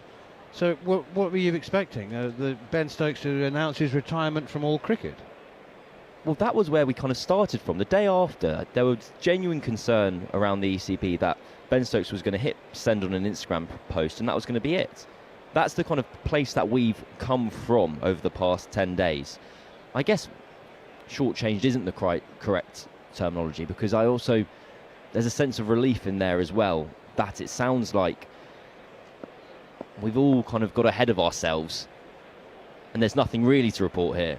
O'Rourke, another full length delivery, maybe tried the Yorker, but in fact Matt Fisher was not preempting the bouncer, and he came forward and just plopped it to the left of Nathan Smith at mid-off and scurried through for a single. 263 for 9. He's playing a decent little innings here, Matt Fisher. Unorthodox. 22, Baker 4, 263 for 9. And Fisher kind of falls into that bracket of being handy with the bat, useful. A first-class average of 18, 2 first-class 50s. He got an 88 a couple of years ago and a half-century for the England Lions a few years before that. He's batting a bit higher than he normally would for Surrey. He's in at number 9 for this England team, with a slightly longer tail than usual. 2 slips a gully and a leg slip for Sonny Baker on strike to Will O'Rourke. Outside the off stump, just left alone, nicely left alone by Sonny Baker. 263 for 9. So it's just going to be business as usual. We're going to all go to Nottingham next week, and Ben Stokes will be back as captain, and it sounds like that's where we currently are. Granted, we were in a very different place 2 days ago, so let's wait another 2 days and see where we get to.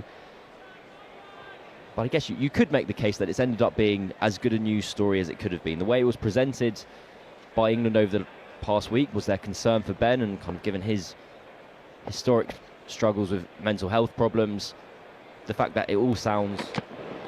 O'Rourke, he clipped away out towards mid-wicket, fielded by Devon Conway, no run. That he is okay and he is fit to continue. I think that's got to be the best case scenario. It certainly is. How would you feel if Ben Stokes' captain's press conference at Nottingham, he refused to talk about the incident and about the repercussions and the ramifications? If he said, I'm just here to talk about the cricket, that's it. We're just going to talk about this series and this test match. It's a good question. I think I'd be a bit confused. I don't think I'd understand that as a. I think it's a very likely situation. That's exactly what does happen. But given that Ben Stokes has been the main character of the last 2 weeks, and we haven't heard his side of events at all, some clarity on what's happened over the past 10 days, 14 days would be very welcome, because I know I sit here as a journalist, I'm meant to know what's going on. The truth is I don't really understand what's happening. The kind of messaging that's come out has been so extreme in one direction or the other that if Ben Stokes was to come out and kind of say no comments, well, we'd forever live in a bit of doubt. Well, Rachin Ravindra is into the attack for the first time in the innings with his left arm spin, and it's pushed away defensively by Matt Fisher. He remains on 22. So finally New Zealand have gone to the spin of Rachin Ravindra, and not surprisingly for Matt Fisher, there's long on, long off, man on the cover boundary. As forward comes Fisher, playing defensively, pushing that one out to extra cover. There's a man sort of maybe 2/3 of the way back on the 45 for the top edge sweep, I suppose. There is a deep square leg as well. There's nobody at cow corner, deep mid-wicket. Here's Ravindra.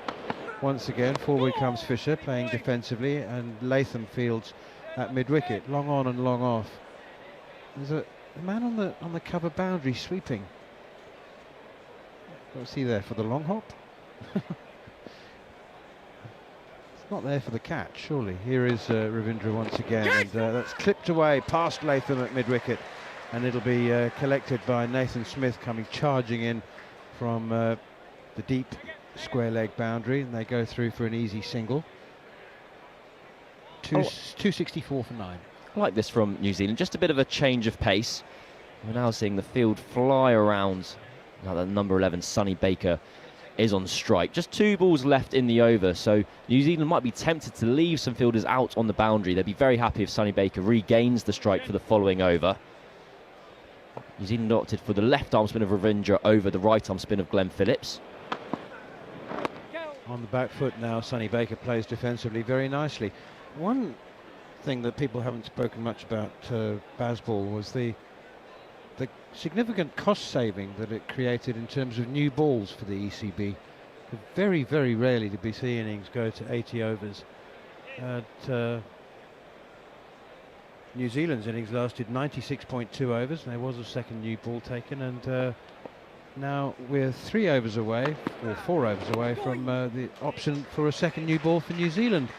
Ravindra in again, that's played defensively by Sonny Baker, and the score remains 264 for 9 in reply to New Zealand's 391. It's still a very significant lead. Well, you save on new balls, you lose out on day 5 ticket sales. Less India here in town, of course. This is a handy little partnership for England, just approaching 30 runs, 26 so far. I remember speaking to Andrew Sampson, the great statistician, great friend of yours, I believe. Yeah, we go back a long way, me and the Wiz. And you remember him walking through the kind of likelihood of victory, not just if you have a 100-run lead across a first-class game, but almost any lead. It made me kind of wonder why we played 2 innings, to be honest, when he ran through the numbers of even if you have a 20 or 30-run lead from the first innings, how your likelihood of victory shoots through the roof. So New Zealand in a very strong position here, still just under 130 ahead. Slip in a gully as Nathan Smith is into the attack from the pavilion end, and it's nudged away by Fisher behind square on the leg side. They're going to come back for 2. That's good running, actually, and I think it's very well placed by Matt Fisher. He knew where the gap was, and again, I'm not shy of giving credit to tail-enders for clever batting. I think he has deliberately pushed that into the gap quite softly, and that allowed him to come back for 2. If he'd hit it harder, it probably would have been just 1. Was from the first ball of the over as well. So Fisher, knowing that he's hit the gap, would have set off quickly there. He'd have either wanted it to be a dot or 2. He wants to face as much of the New Zealand bowling as possible. So a perfect result for New Zealand's for England off the first ball. 2 runs, Fisher still on strike. 266 for 9 now. As Nathan Smith is in again. That's punched off the back foot by Fisher. It's a good looking shot, actually. Doesn't get him any runs. It's fielded by Henry Nicholls at extra cover. 266 for 9. Well, this is the dangerous moment for Matthew Fisher, just when he's starting to believe he can really bat. He's faced 51 balls out there, taking the strike over nicely. A nice cover drive for no run to the fielder in the imaginary ring. England need him to keep going, keep knuckling down. New Zealand have almost done their work. Place on the honours board for Matt Henry, 5 for 70. Well, beautifully. It's short and pulled away. Down nicely down towards fine leg for 4. He's just helped it on its way, really. He hasn't hit it. He's just stepped inside the line, lesser pace of Nathan Smith, and just helped it cleverly on its way. Matt Henry is very square at long leg rather than fine leg, and that's 4 easy runs for Fisher. Just a bit too straight from Nathan Smith from the short ball, so Matthew Fisher was able to get inside the line and help the ball along its way. We're hearing Glenn Maxwell talking about the importance of line with short pitch deliveries. We always think about it in terms of the fuller length, but you're inducing the drive. But when you're trying to aim at the body, you want to still be aiming for a round off stump, so you're forcing the batter to play the ball in front of square if they're going to take on the short ball. 121 behind now. That's driven by Fisher out towards extra cover, and a good tumbling stop from Henry Nicholls. 270 for 9. Last wicket, the 9th wicket, fell at 238. So this is a doughty little last wicket partnership for England. Well, we see the fielder who was out on the cover point boundary now coming into the ring with just 2 balls remaining of this over. New Zealand will try and keep Fisher on strike. 2 fielders out in the deep on the leg side, giving New Zealand the option of that short ball. Here is Nathan Smith again. Forward comes Fisher and just pushes it out towards Nichols at extra cover, and was thinking about the single, but Nichols had it well covered. Is lunch still the immovable feast? Still at 1 o'clock. Yeah, even 9 down.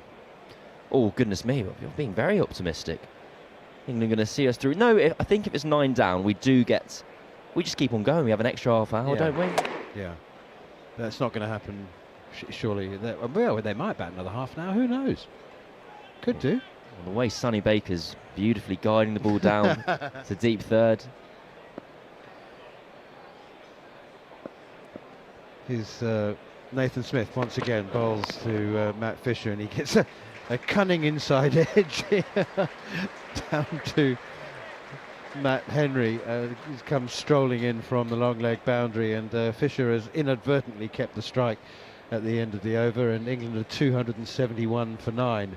Well, Nathan Smith has thrown his head back in frustration there, because that's the perfect over for England. 7 runs off it, not really a risk taken.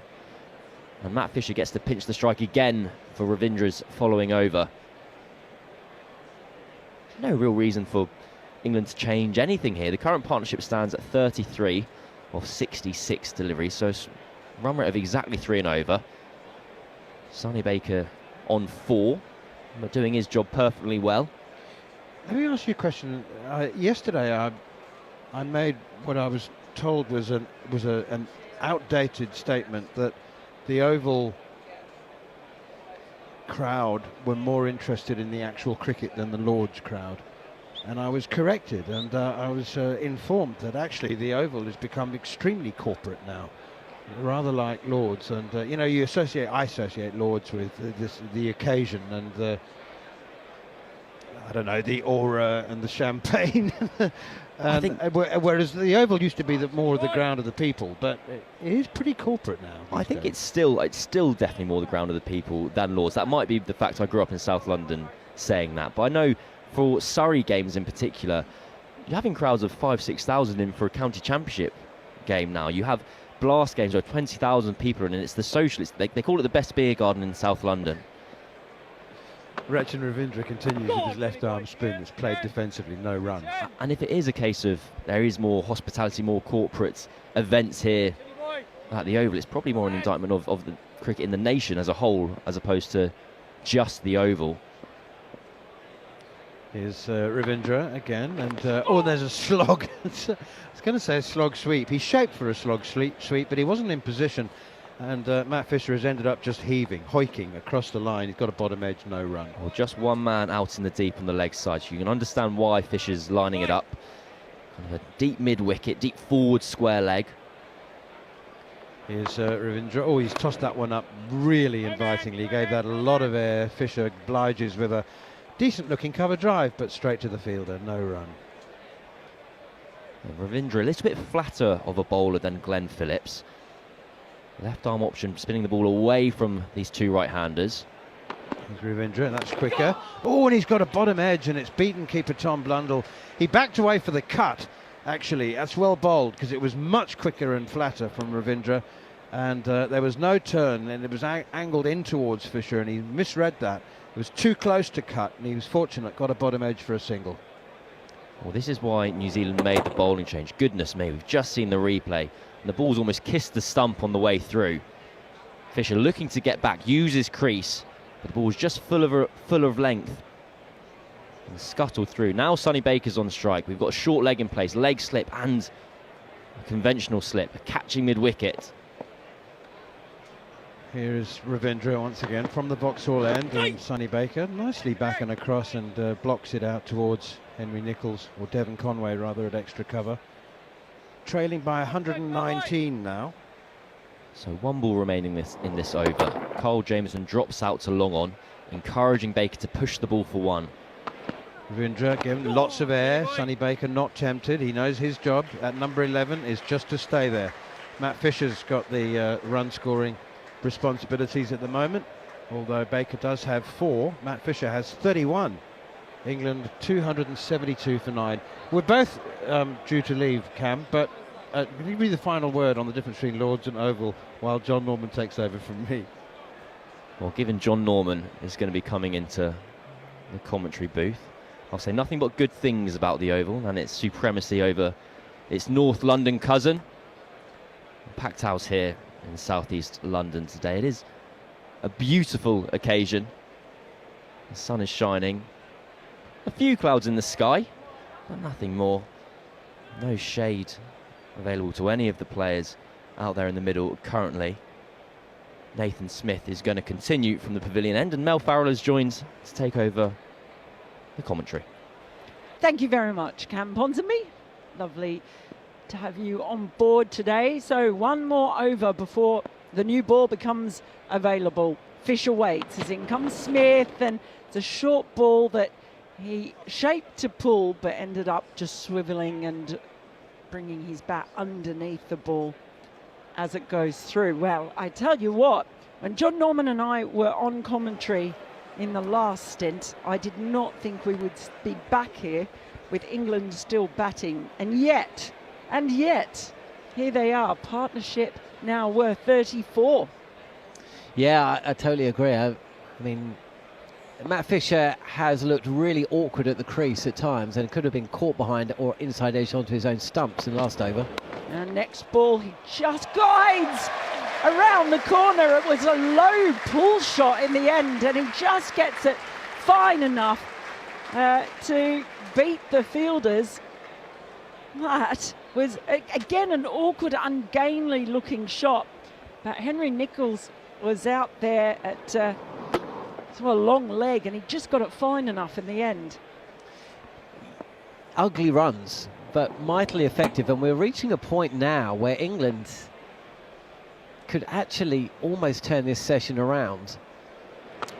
Yeah, next ball, he plays the same shot, gets it finer this time, but Matt Henry is at fine leg and a rolling, diving stop. They turn down the single, so Matt Fisher wants another go. Matt Henry's still on his feet, and Darren Mitchell goes over and hauls him back up. Obviously, England want to continue batting all the way through to lunch, right? But, you know, if Matt Fisher was to be out now or in this over, it would mean that New Zealand would have to come out and bat for 10-15 minutes. If England were to prize 1 or 2 out before lunch, this scorecard suddenly looks very, very different. Around the wicket comes Smith. It's the short ball, and Fisher just gets under it and staggers off to his offside. Look, they have been ugly runs. At times he's played some very nice shots. It's been ungainly. It's been an innings as much about attitude and determination as it has been about technique and shot making. Well, it's also just another indication that this is a good pitch. There is something in it for the bowlers. We've seen that throughout the 2 and a bit days.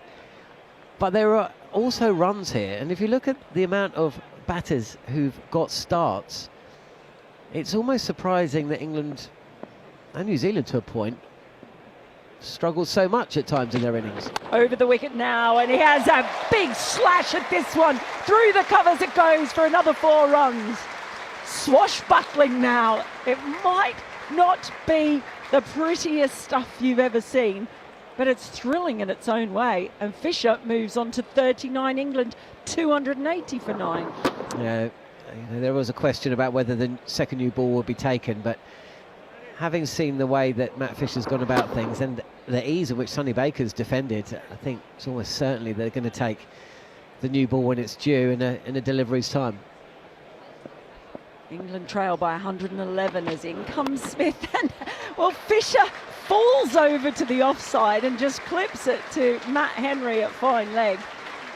And well, they now trail by 110 because at the end of that over, England are 281 for 9, with Baker has been steadfast, 4 of 24, and Fisher 40 of 65. A partnership now 43, and that could be absolutely vital. When you look back at this game so far, in the early, so first session on day 3, The only real difference between the sides, John, you think is probably that first sort of maybe 90 minutes of the day yesterday, where England actually bowled really poorly. But other than that, it's been quite competitive.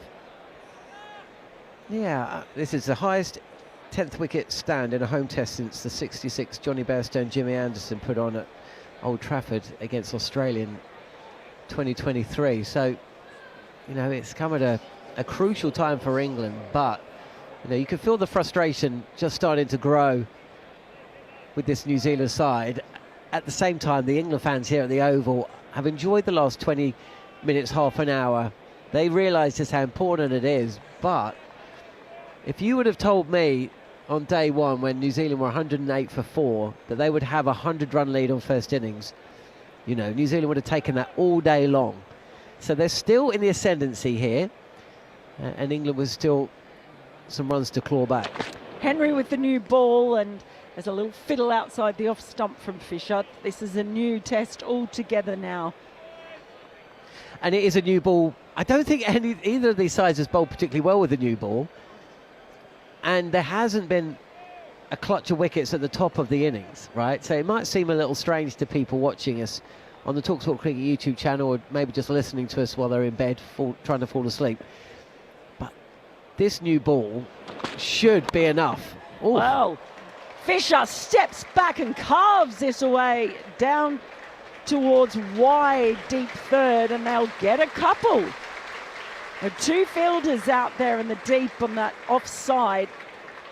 Deep backward point and deep third, and he just got it between them. But yeah, some decent shot again. There was like a secondary applause there by the crowd, and I was thinking, oh, is that the 50-run partnership, or has Fisher reached 50? Or I'm trying to work out what that second applause signified. Over the wicket comes Henry, and that's nicely fenced in to the offside, just in front of point by Fisher. No run though. He's farming the strike well. Yeah, you're right. It is still a long way behind. They're trailing by 108. First innings lead. That is a very, very handy lead. It could easily have been 150 though. We haven't had a wicketless session yet, have we? No, we have not. Henry in, bowls. Fisher has another little waft at that one outside the off stump. It was just leaving him, and he goes for a little walk to compose himself. I don't think he's going to change. He's been moving around the crease since the start of his innings. He goes left, he goes right, he goes back, he goes forward. He sways out the way, he tries to ramp, he tries to flick. It's one of the strangest innings I've seen in quite some time, but it's been very, very effective. How many batters have reached 40 in this innings, in this test match as well? There seems to be quite a few. As Henry is in a bowl, full ball, and it's just punched straight back. He digs it out and ends up back at Henry's feet. Actually, Sonny Baker gave him a hand in picking it up. Well, let me see. Mitchell got 44, Blundell got 51, Jamieson got 41, and Phillips got 100. And then Gay got 53, Root 46. So 6 have reached 40 before Fisher now, who's on 42. I'd also like to know how many times Fisher's managed to get off strike to the final ball of an over. Oh, he has a big swing at the next delivery, and it goes over the slips cordon, and that is 4 runs. Continues on his merry way. He's now on 46, Matt Fisher. And a half century beckons. Who cares about the new ball? He's quite happy to keep taking it on. England now 287 for 9. At the end of that, Matt Henry over. Would they have taken this now? At the start of play, would England have taken adding 65 this morning? If you'd offered Joe Root 65 runs to get within 100, would it? Probably not. No, not while Cox was still there. But, you know, with a tail, like Sonny Baker, Matt Fisher, Jofra Archer, Josh Tongue, right? So I think you would have thought about it. I think once Cox was out, you have to give... At that point, yeah. But at the start of play, I think he would have thought about it. How many more can you reasonably expect to get from that tail? Now it's Jamison in and down the leg side. That is one thing. You talked about the number of runs earlier when we were on, about the number of runs that have come down the leg side in this test match, either off the bat or off the pad or off nothing. And it's one thing you would say about the bowling. Well, England got, 53 extras in their innings. What are New Zealand up to now? I'd love to check on my phone. Well, my phone keeps overheating. I know the feeling. 9, only 9. There you go. Jamison in, bowls, and Baker just pulls out of that shot, watches it carefully as it goes past. Scotty, who likes to tell us all that his name rhymes with Hottie, did this morning anyway, which I thought was outrageous. And Potty. And Potty. And Totty. Dotty. Totty. Well, he says it's 9 extras. Snotty. Oh, well, I wasn't going to go there. That's about it, I think. Yeah, I think we've got all the mileage we can out of that. Right, now Baker, Sonny Baker on strike as Jamison is in, bowls, and he defends, gets right behind that one and plays a defensive shot out into the offside with a real sense of calmness. So let's not forget the part he's played in this partnership. Absolutely. I mean, he's faced... This is a man with a nice hat stands in front of me. He's faced 27 deliveries. And again, it's just an indication. At no point have we seen a lot of wickets fall in quick succession. You know, it's never been that pitch. Seems like there's always something in it for the bowlers. I think that's almost like a perfect cricket pitch. Jamison, he's in now, bowls to Baker. Oh, he shoulders arms. He almost stuck his right pad out to pad that ball away. And it passes harmlessly outside the off stump. Yeah, it's actually really refreshing after what we had at Lord's and the whole conversation revolving around the pitch and it being quite negative. When you think of some of the scores that Surrey matches have had this year at the Oval, I was a bit worried that we were going to have completely the opposite in a negative way, if that makes sense. Yeah, and look, it may still work out that way. Jamison in, bowls, full ball, harmlessly passes outside the off stump. Yeah, but in the end, I think they've done really well. Full credit to the ground staff here. Well, we'll at the find Oval. out, right? If at the end of this match we're still here at 6 p.m. on Sunday and, you know, England are 350 for 3 and it's a draw, we may go the other way. But it's just about what you see in front of you, and I think the way it's played, certainly here we are on day 3, I completely agree with you that there's been a bit in it for everyone. There's Jamison in, bowls a full delivery, a really solid defensive stroke from Sonny Baker, and it just rolls harmlessly back up the pitch. He did really well there, and England at the end of that over 287 for 9 with Baker on 4, Fisher on 46. We're approaching the time as well, Mel. Well, we might have an extended commentary stint or a shortened one, because I don't think there's enough time now for New Zealand to bat, is there? If a wicket was to fall in this over, maybe there would actually. What is it? 10 minutes for the change of innings. He might get 1 over. It'll be a push. That's all I'm saying. Have you seen what the food is today? I haven't seen it, but I smelled it, and I think it's some kind of curry. Yeah, it is. Unfortunately, I had a curry last night, so I'm not really feeling like that today. Here is Henry. First ball, Fisher just defends it straight back to the bowler, who picks it up and fields. 46, gosh, what wouldn't... If he gets his half-century here, you really have to tip your hat to Matt Fisher. Well, when we were last on comms, we were talking about the fact that Fisher and Baker know that they're in a bit of a battle to play in the 3rd Test match. Well, Fisher's certainly doing what he needs to do. He does have a flash at one that leaves him. The next ball, but passes harmlessly. And they trail now by 104. We always talk about the psychological... Well, that's why I think if they went in for lunch now, they'd be frustrated with how the second hour's gone, but they'll be like, we would have taken that. Yeah. So, you know, good friend of mine. Henry in bowls. It's driven out in front of point, no run. Good friend of mine has a theory that a team batting second has got to finish 80 runs ahead of the team batting first to feel par, to feel like they're par. And England are some way off that. Yeah, I think that depends a lot on how the pitch ends up playing too, as Henry is in, and that sort of got Fisher a bit squared up as he tried to turn that on the leg side. Yeah, I agree. I think that's more of a traditionalist's view of cricket than maybe what we've seen in the last few years, especially on this track. I mean, it certainly would have held true at Lord's. You know, if New Zealand had had a 60, 70 run lead, well, that would have felt like maybe a match-winning one, because it was a low-scoring game, wasn't it? Yeah, it depends an awful lot on the individual circumstances. Fisher waits as Henry is in. He backs away and he does whip it to backward square leg. It's another boundary.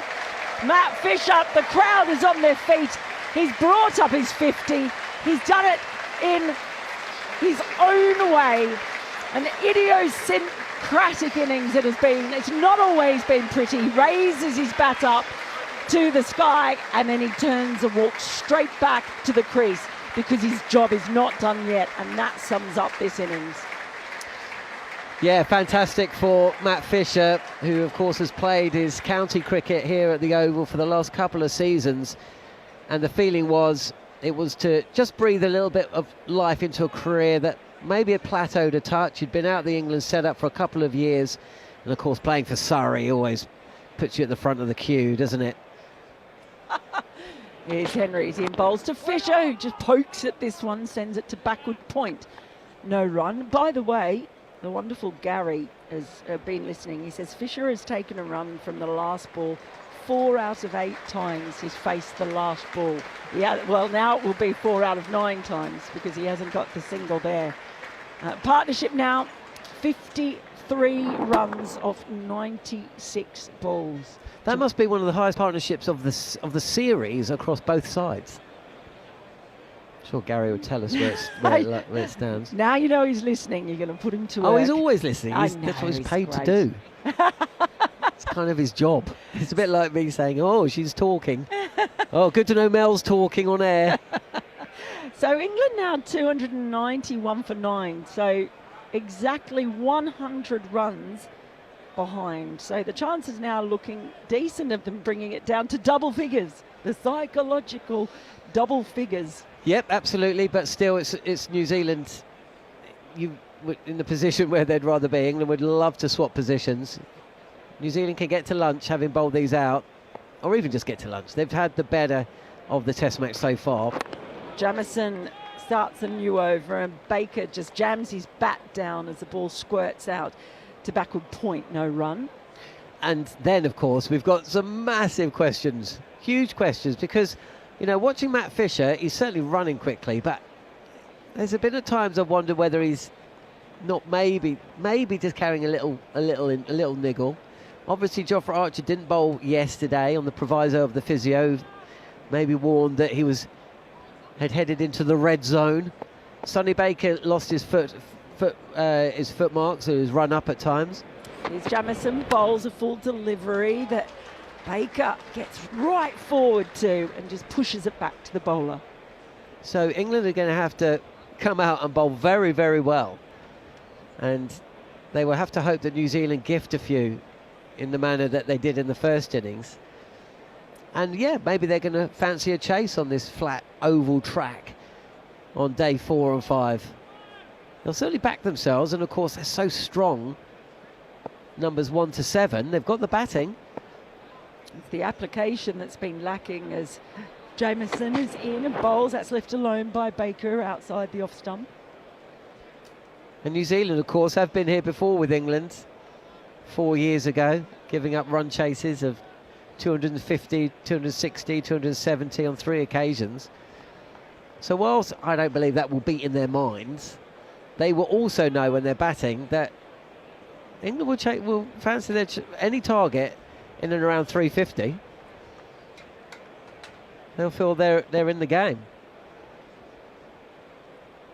Jamieson turns, runs in, the pavilion behind him and bowls, and that's, well, it's defended by Baker, but he stood up pretty quickly, straightened up as he just bunted that ball back to Jamieson. Yeah, it's definitely one. I mean, New Zealand, let's make no bones about it, New Zealand are well ahead of the game.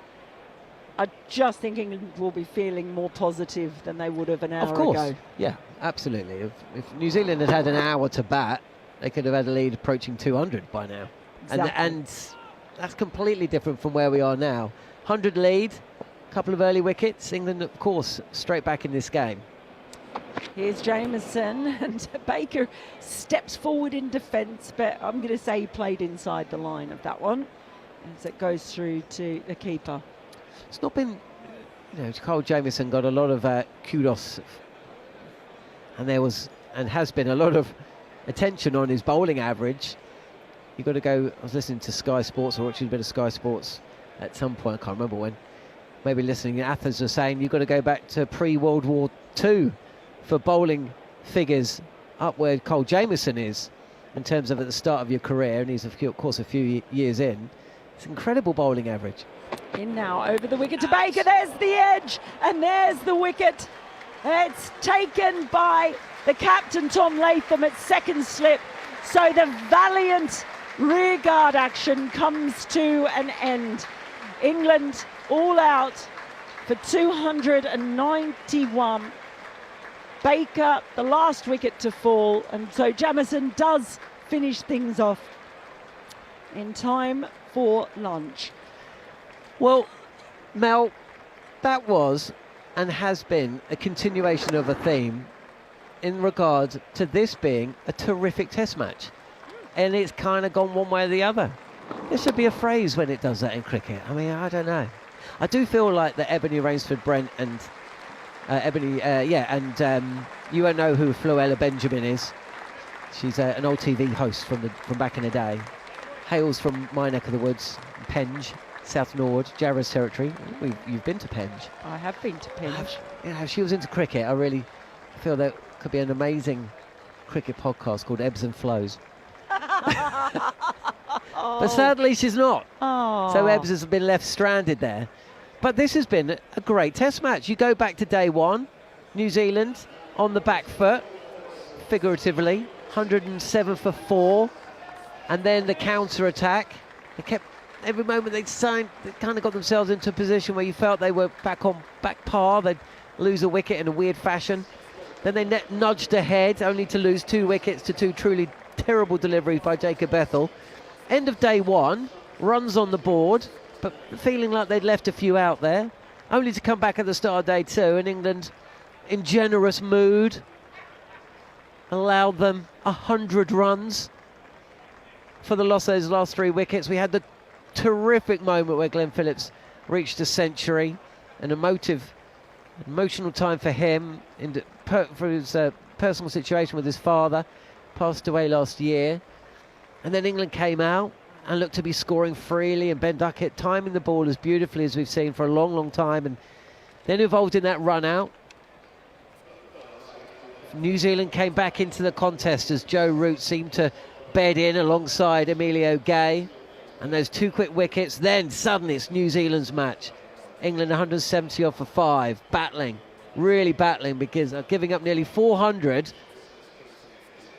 And then, of course, towards the back end of the day, we came here this morning. Could England add 100 runs for the last 4 wickets? Well, they haven't fallen that far short. They wouldn't have taken 69 runs, but you're right. After Jordan Cox went early, and then to find themselves well adrift, look, deficit of 180, to find themselves now going in at lunch, having chipped away 50 odd, with Fisher 50 not out, a red inker for him. We know, if we know anything in cricket, we always look ahead to the next session. This next session, Mel, is going to be massive for the destination of this cricket match, and it's so good to say that. 7 sessions into a test match. It absolutely is, and it just goes to show all after all the shenanigans of the first test and the pitch talk and everything else, the most important thing is to get that 22 yards of grass right, and I think they have got that, and I think that plays a big part. So just to sum up with that session, England resumed this morning on 222 for 6 with Cox on 22 and the night watcher Archer on 0. And so the wickets to fall were Cox first up, who departed for 27. He was caught at mid-wicket by Latham off the bowling of Henry. Archer followed him, caught behind, just flaying at Henry with the keeper up to the stumps. Brilliant work by Blundell. And then Tongue went for a little check drive, and it took a wonderful catch by Smith off the bowling of Henry mid-off, juggled it and managed to hang on to it as it fell backwards. And then Baker, after that wonderful partnership at the end, he is the last to fall, just getting a thick edge to Latham again, taking another catch at second slip off the bowling of Jamieson. And the one man standing, well, Matt Fisher, half century, unbeaten. That is a massive tick for him coming into this England side. They want him for his bowling, but those 50 runs that he scored there at the end, how important might that be? Fascinating test it is, looking like it's shaping up to be. England all out for 299, 100 runs in arrears for New Zealand's first innings scores. We're going to go have some curry, and we will be back for the afternoon session soon.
ICC Women's T20 World Cup is well and truly underway here in England and Wales, with pictures to come here at the Key Oval, and across 6 cities and 7 venues.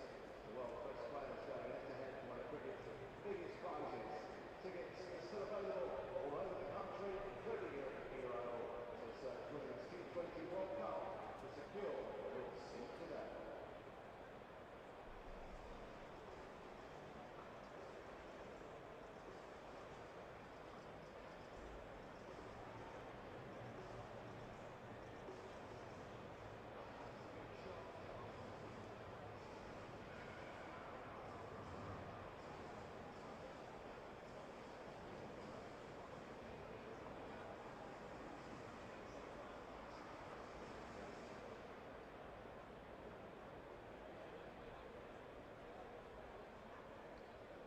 Resumption of play at 1:36, time now on the big screen. Some highlights from this morning's play.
again is kind of a reminder of ground regulation to be set up and laying area at all times.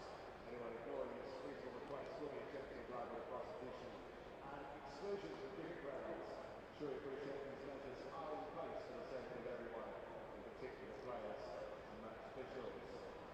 Spectators should not engage in any conduct or act towards any player, match official, steward or other spectator in a manner which offends, insults, intimidates or threatens that person with any form of discrimination. In the interest of safety and security, we kindly ask you to keep your bags and belongings with you at all times. Any bags found unattended may well be removed. Please keep an eye on the play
Jofra Archer in with the first delivery of New Zealand's second innings.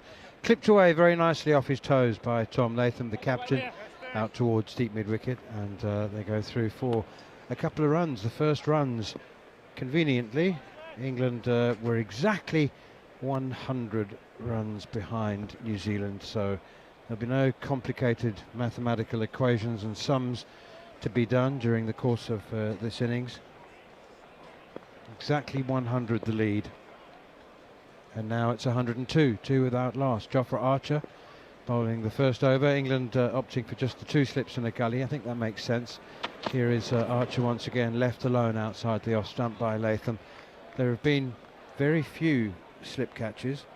Matter of fact, I think there's been just one, and that was the last wicket to fall in England's innings. Sonny Baker caught by Latham at second slip of Kyle Jameson for 4, but otherwise it's not really been the kind of wicket, the kind of conditions conducive to slip catches. So England have opted for Emilio Gay at a wide leg slip, Root and Brook at first and second, and a gully as well, as Latham tucks one off his hip now behind square, or in fact just in front of square on the leg side, and they take a single. It's Jacob Bethell in the gully.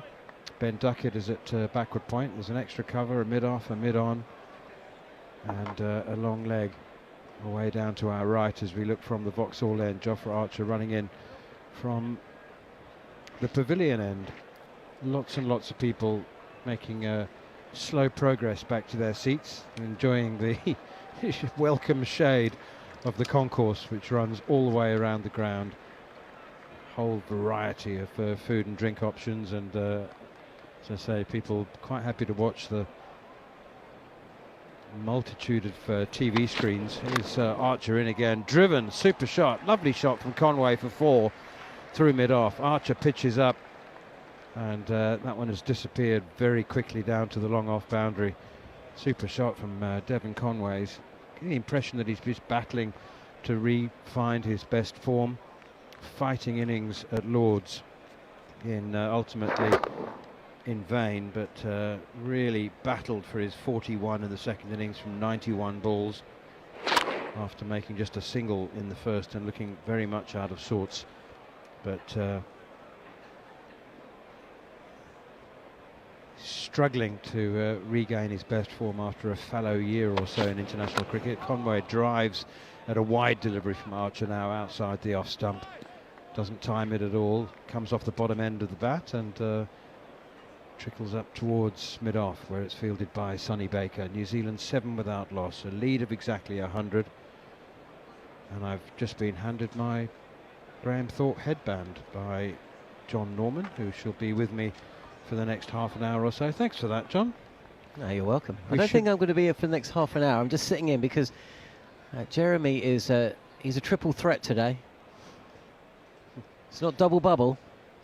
I tell you what, he was frazzled yesterday. Outside the off stump, quick delivery from Archer. That one bounces and nicely taken by James Roos, left alone by Devon Conway. But I haven't spoken enough about supporting the fight for mental health in association with the charity Mind. Of course, the last year's third day of the Oval Test against India was the inaugural Graham Thorpe Day. Thanks for this. Oh, you're welcome. I mean, of course, well, it's always mixed feelings, really, because he was an absolute hero growing up as a player for Surrey in England, of course. Harmy will be on later today just to pay his respects, but also is a very important message that sits alongside the adorning of the headband.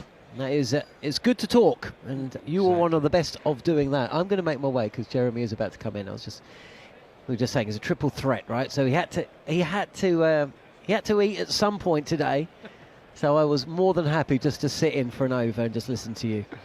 Matt Fisher begins the second over, and it's guided away nicely by Tom Latham for another single through cover point. That is the most important message, that if you are battling in any way, just not feeling on top of your game emotionally and spiritually, speak up. You don't have to be alone. You don't have to be alone. Graham Thorpe, of course, took his own life at the end of a troubled time, which ended with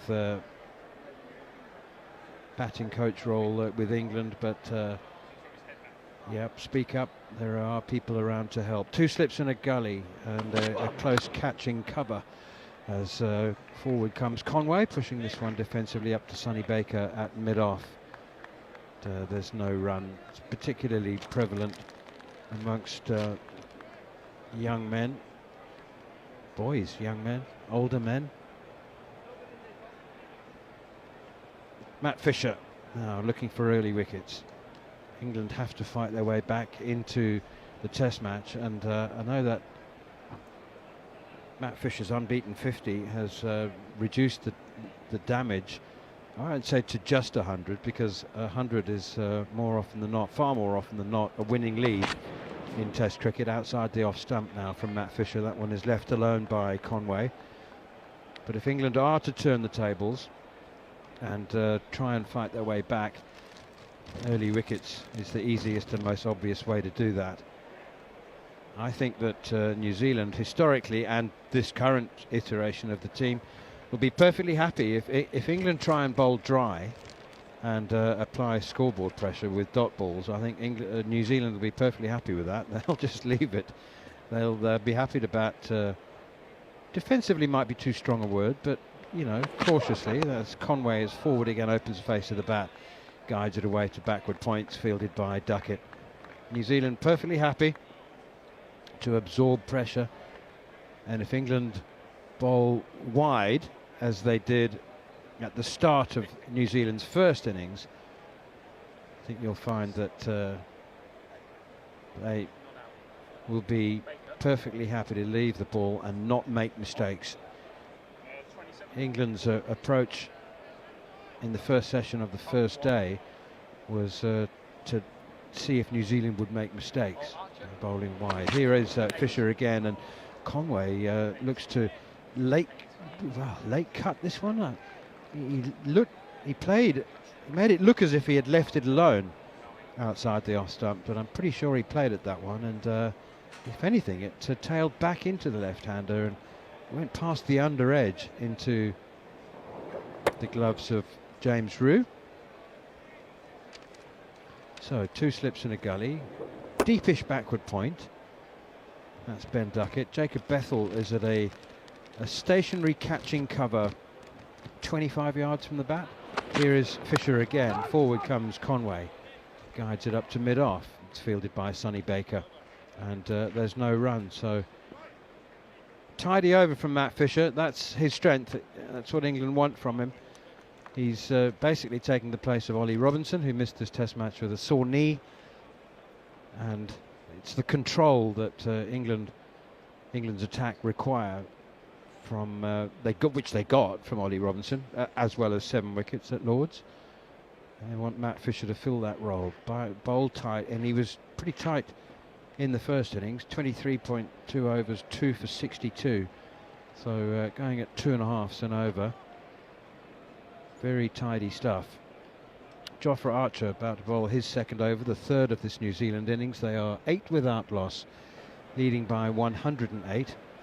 Jeremy Coney is alongside me now, and one thing that is apparent, Jeremy, is that we're not going to be surprised by lunch here at the Oval. It's been identical for 3 days in a row. They've given it different names, and they have changed the order of events sometimes. Here's Jofra Archer, slightly wayward. First over, and he's edged. He's got him. Tom Latham's gone into the gloves of James Roux. Pace and bounce from Archer. Latham fending at that one. He retrospectively could have left it on length, but you don't have long to make a decision with Jofra Archer bowling at 90 miles an hour. It was on a line of off stump. It bounced the extra pace. Latham's playing defensively, and a regulation outside edge and a regulation catch for James Roux. But an early wicket that England so badly wanted, and it's the captain, Tom Latham, on his way. They're 8 for 1.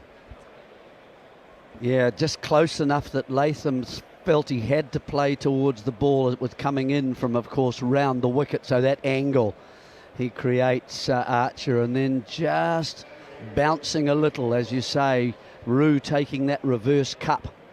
And so exactly what England need after a very good finish to their innings. And now Henry Nicholls is going to have to come out, and somehow between these 2 left-handers now, an opener, Conway, and a number 3, Nicholls, they have to subdue this new ball and put that away to one side if they can.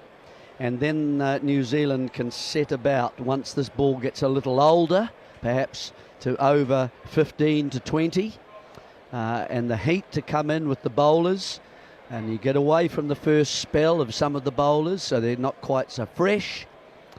But they are going to have some difficulty in getting to that point, and that's the critical part of this innings, getting to that point where they haven't lost too many wickets and they've been able to subdue the attack to the point that it's not quite as virile as they're going to have in the first few overs. Henry Nicholls comes to the crease at number 3, and first time in New Zealand Test history. It's worth reminding you that they've had left-handers occupying the top 4 places in their batting order.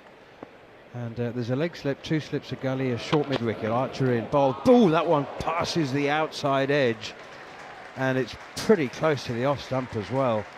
Some more signs of that uneven bounce that has been problematic and troublesome through the first 3 days. Just a little bit unpredictable, the bounce, and that one didn't bounce as much as the previous one that got Latham.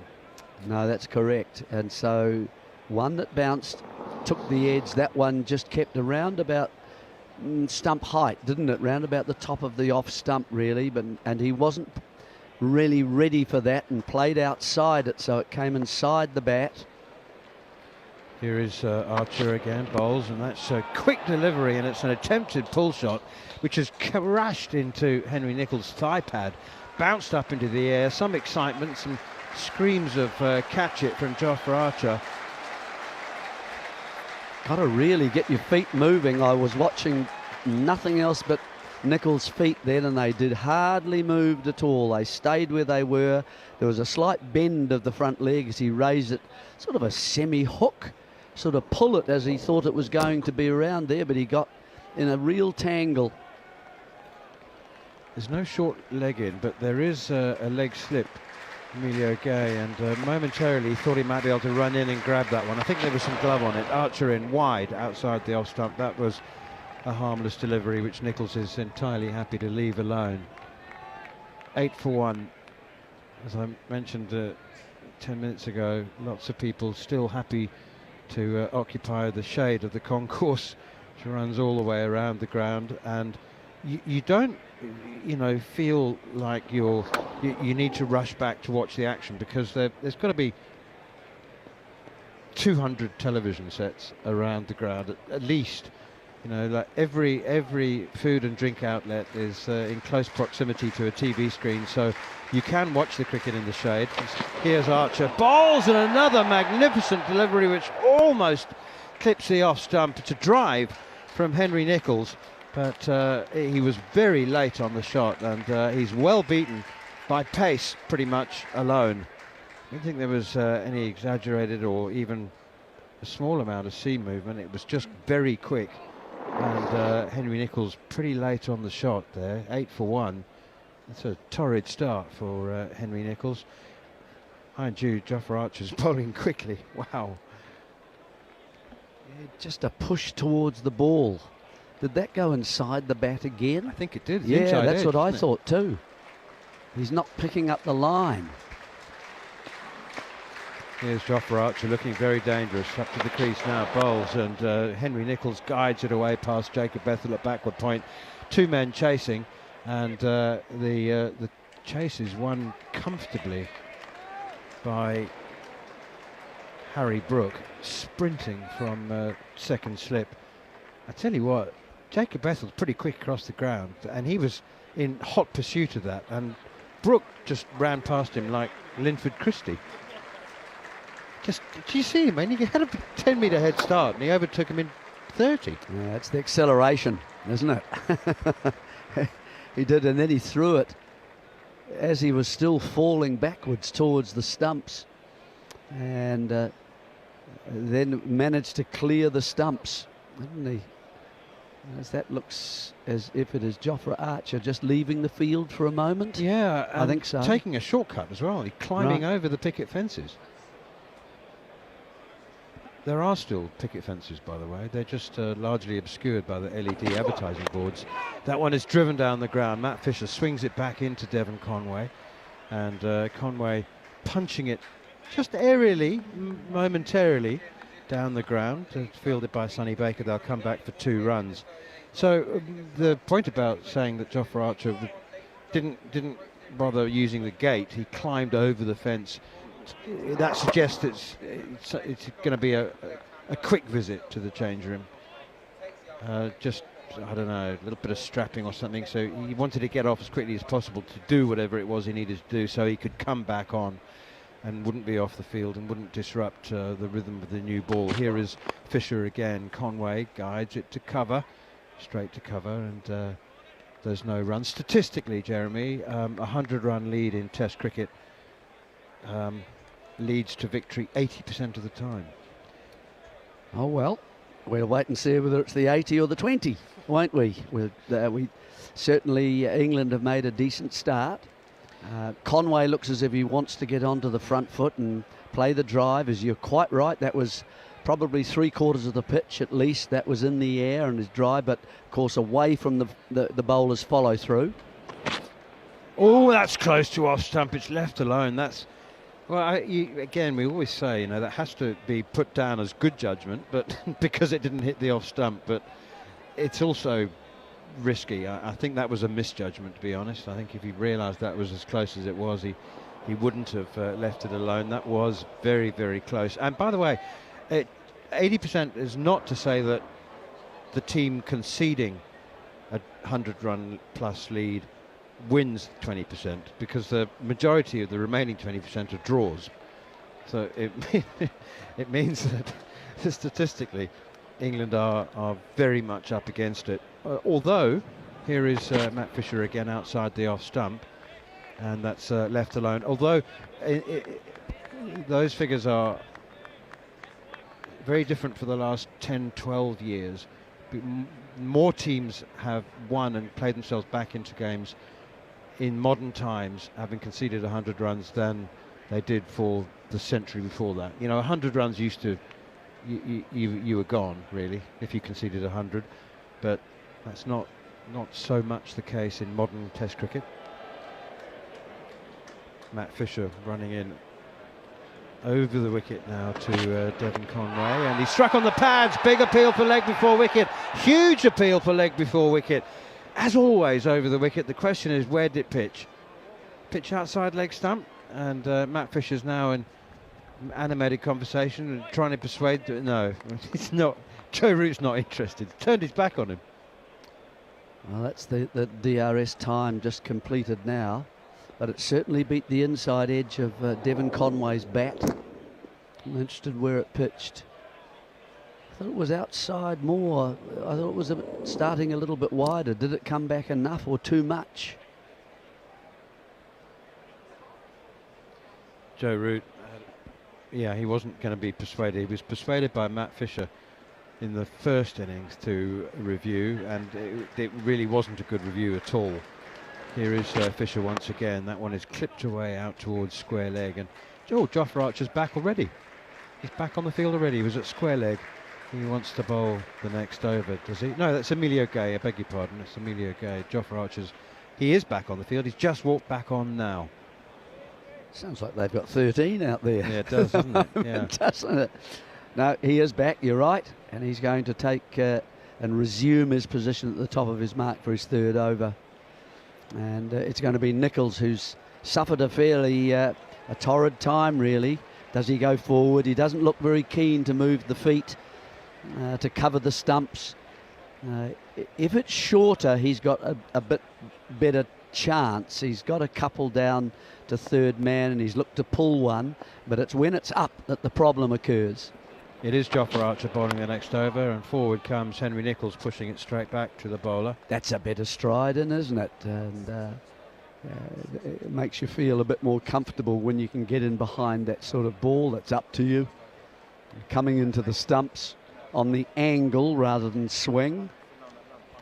So let's hope he can just get started as far as Nicholls is concerned. Now we're into the 90s now, 91 miles an hour for Jofra Archer in that first delivery.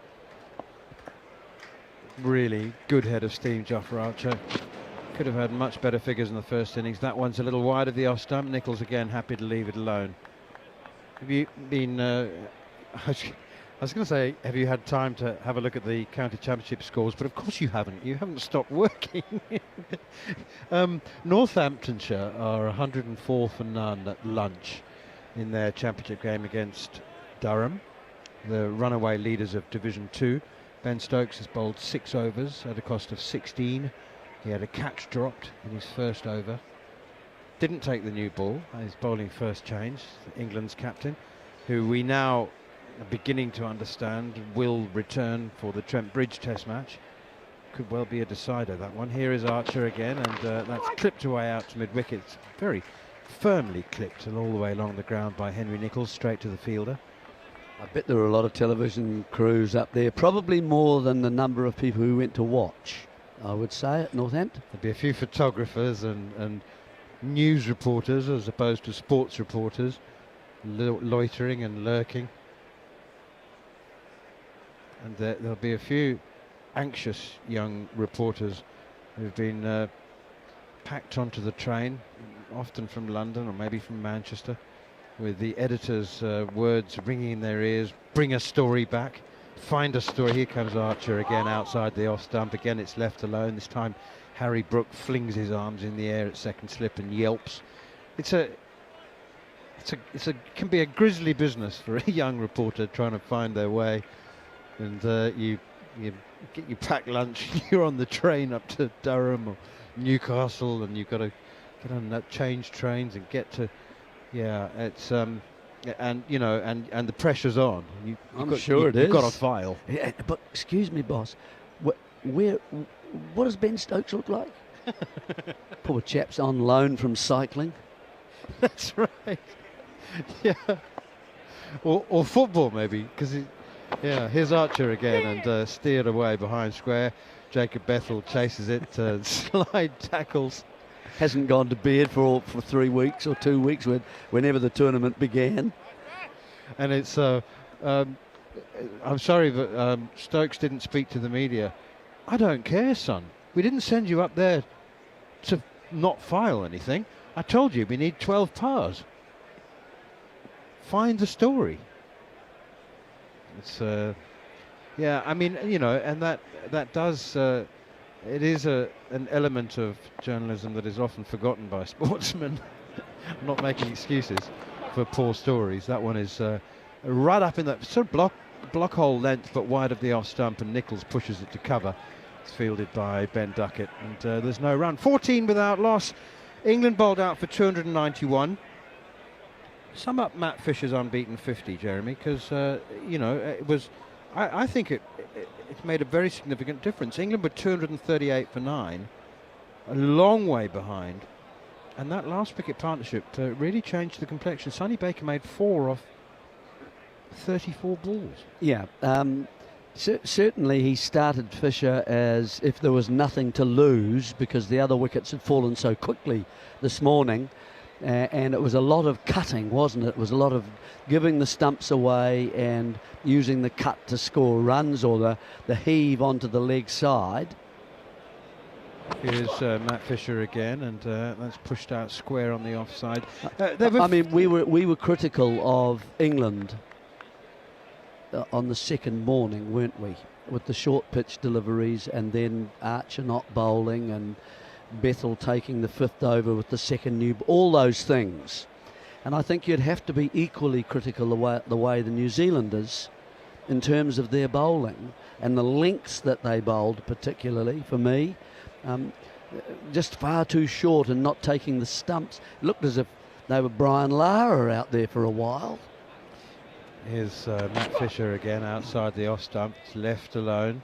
So I felt that they just missed a trick on bringing the stumps into play a lot more, bowling a lot straighter, perhaps trying Ravindra a little bit earlier than they did. It would have been a good idea. And it wasn't until they had to wait until the new ball, didn't they, that they started to see some movement, particularly from Henry. And so it wasn't the best cricket from New Zealand, and they were just kind of waiting for Fisher in particular to get out. Well, he didn't get out, did he? Didn't get out, and he started to play properly and back himself. Here's Fisher outside the off stumps, left alone. So it was an extremely important partnership as far as England were concerned. I mean, if the others had scored runs and the total of 291 was achieved anyway, but it was achieved in such an unusual way that I think England would take a lot of heart from that, and that New Zealand, there would be certainly a sense of frustration pervading the changing room about the length of that innings, and they tried all their bowlers.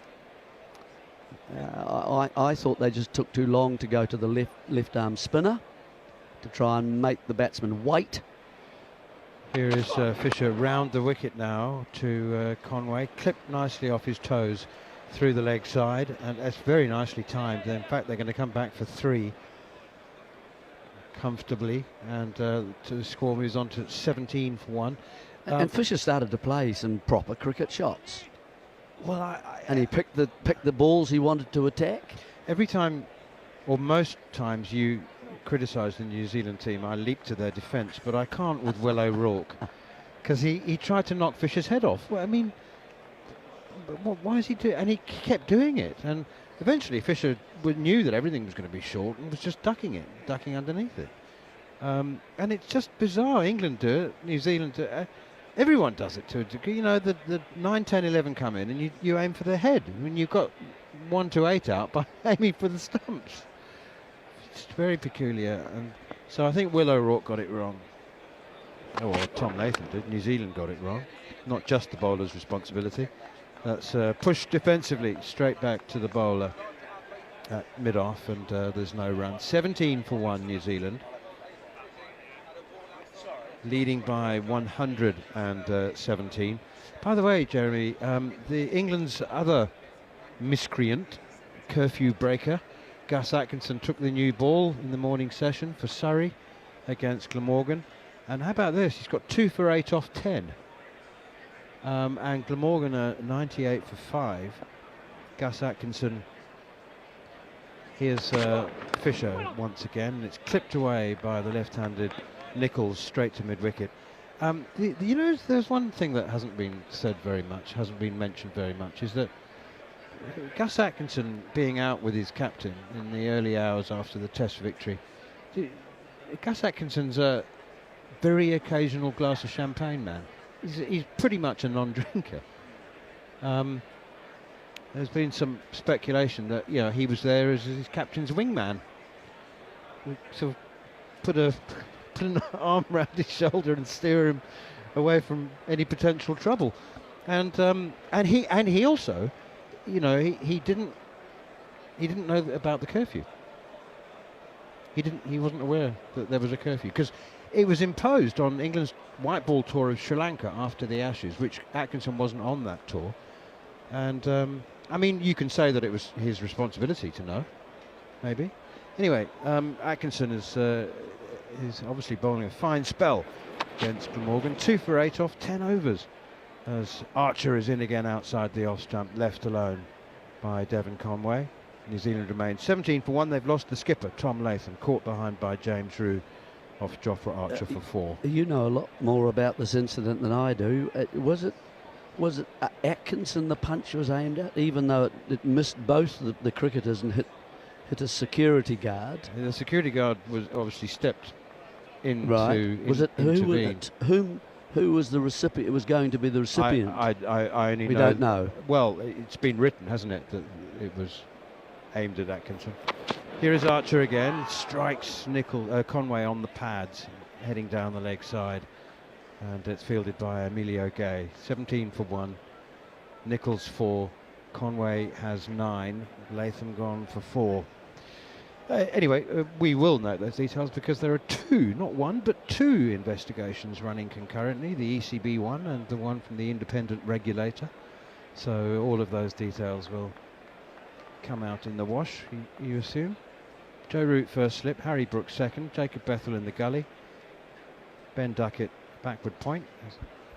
Cover, mid-off, mid-on, square leg as Conway steals a quick single here, pushing it wide of Josh Tongue at mid-wicket.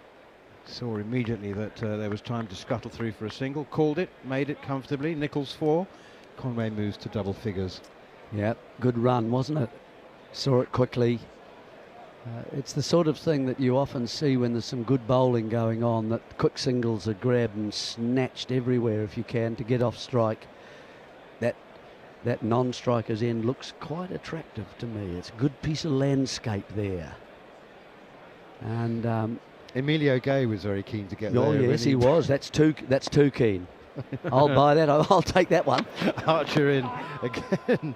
That's really quick delivery, and you can see Henry Nichols just flexing his front pad there, because that ball has crashed into his knee. And as good as pads are these days, and they've never been more absorbent, absorbing the impact of a cricket ball. It still hurts when you get hit on the knee at 90 miles an hour. Certainly it does. Certainly it does. Jofra Archer he is quite a sight. I mean, his Test match bowling average is 30. There's been many greater fast bowlers.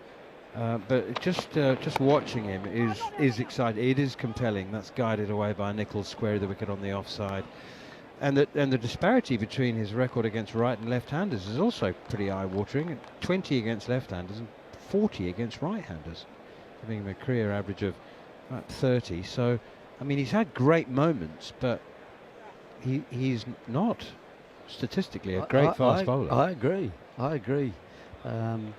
People forget those kind of markers that generally tell us most about the performances. And I mean, he's looking dangerous here at the moment to left-handers. Love these. Here's Archer again around the wicket, and it's over-pitched and it's driven by Nicholls off the toe end of the bat. Sound a little bit clunky, but that doesn't matter. When it comes at you at 90 miles an hour and you get the toe end of the bat on it, that's often enough, and it is in this case. Pushed away through square leg, through square of the wicket on the offside, through cover for another 4, 23 for 1. Yeah, it was the width. It was the width. You're right about the plunk, called the plink, that just occurred, and that was Nicholls striking a very wide full ball through the offside.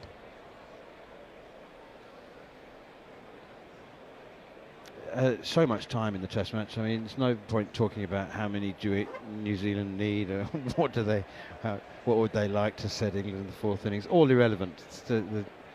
If we were at this stage on the 4th day, that might be a question to ask. But right now, if New Zealand can bat 150 overs, they will. Here is Archer again, and that's driven. It is pitched up by Archer. You can't blame him for aiming at the stumps. In fact, he should be praised for aiming at the stumps. It does mean that you will be driven and pushed. Jeremy's off to one of his other broadcasting commitments, and busiest man in the broadcasting world at the moment. He doesn't get very much time off. Only just had a few minutes to wolf down some chicken curry. It's the end of the over. It's also a change in the commentary box, commentary position. Double change. We'll going to have Cameron Ponsonby back, king of the freelancers, and our very own Melinda Farrell, who's also a freelancer, but belongs to talkSPORT now. I'm not a king. I'm very disappointed. I'm not even a queen. Not even queen of the freelancers. Thank you very much, Neil Manthorp. I appreciate the lack of royalty as an Australian. I don't believe in it. Right, New Zealand, 25 for 1 with a lead of 125. Using that early wicket of the captain, Tom Latham, to an absolute jaffa from Jofra Archer. But they are in a very, very good position. It's going to be Matt Fisher to continue from the Vauxhall end as Cameron Ponsonby joins me. Thank you, Mel. Matt Fisher, ball in hand. It's the 4th over of his spell. Harps wicket bowls. Conway's forward in defence. I did see Josh Tongue just getting the nod from Joe Root to start warming up. He started flexing his shoulders about. I don't know how that quite gets you ready for bowling at 90 miles an hour, but it was a acknowledgement of sorts from Josh Tongue. And England have started well here. New Zealand 25 for 1 after 7 overs. Jofra Archer's been bowling at high pace. A fantastic angle. He delivers into the left hand and it swings away. But Fisher's now come around the wicket to Conway. And wraps him on the gloves for a dot ball. I've got a stat for you, Melinda Farrell. Do go on. Jofra Archer versus left-handers averages 25 in Test cricket against right-handers 34. And having seen him start today against New Zealand's all left-handed top 3, soon to be top 4 with Rachin Ravindra, you can understand why. Yeah, it's always been his gift, hasn't it? Plenty of left-handers to work against. Fisher in, left alone, outside off stump.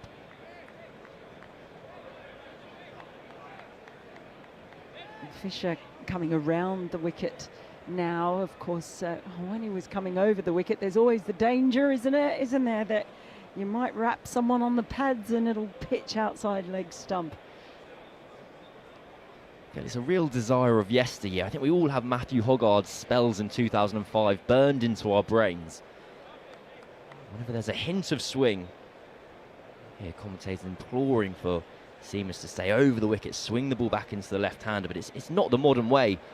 Stuart Broad kind of pioneered coming around the wicket, keeping all stumps in play, keeping all dismissals in play, trying to find that outside edge.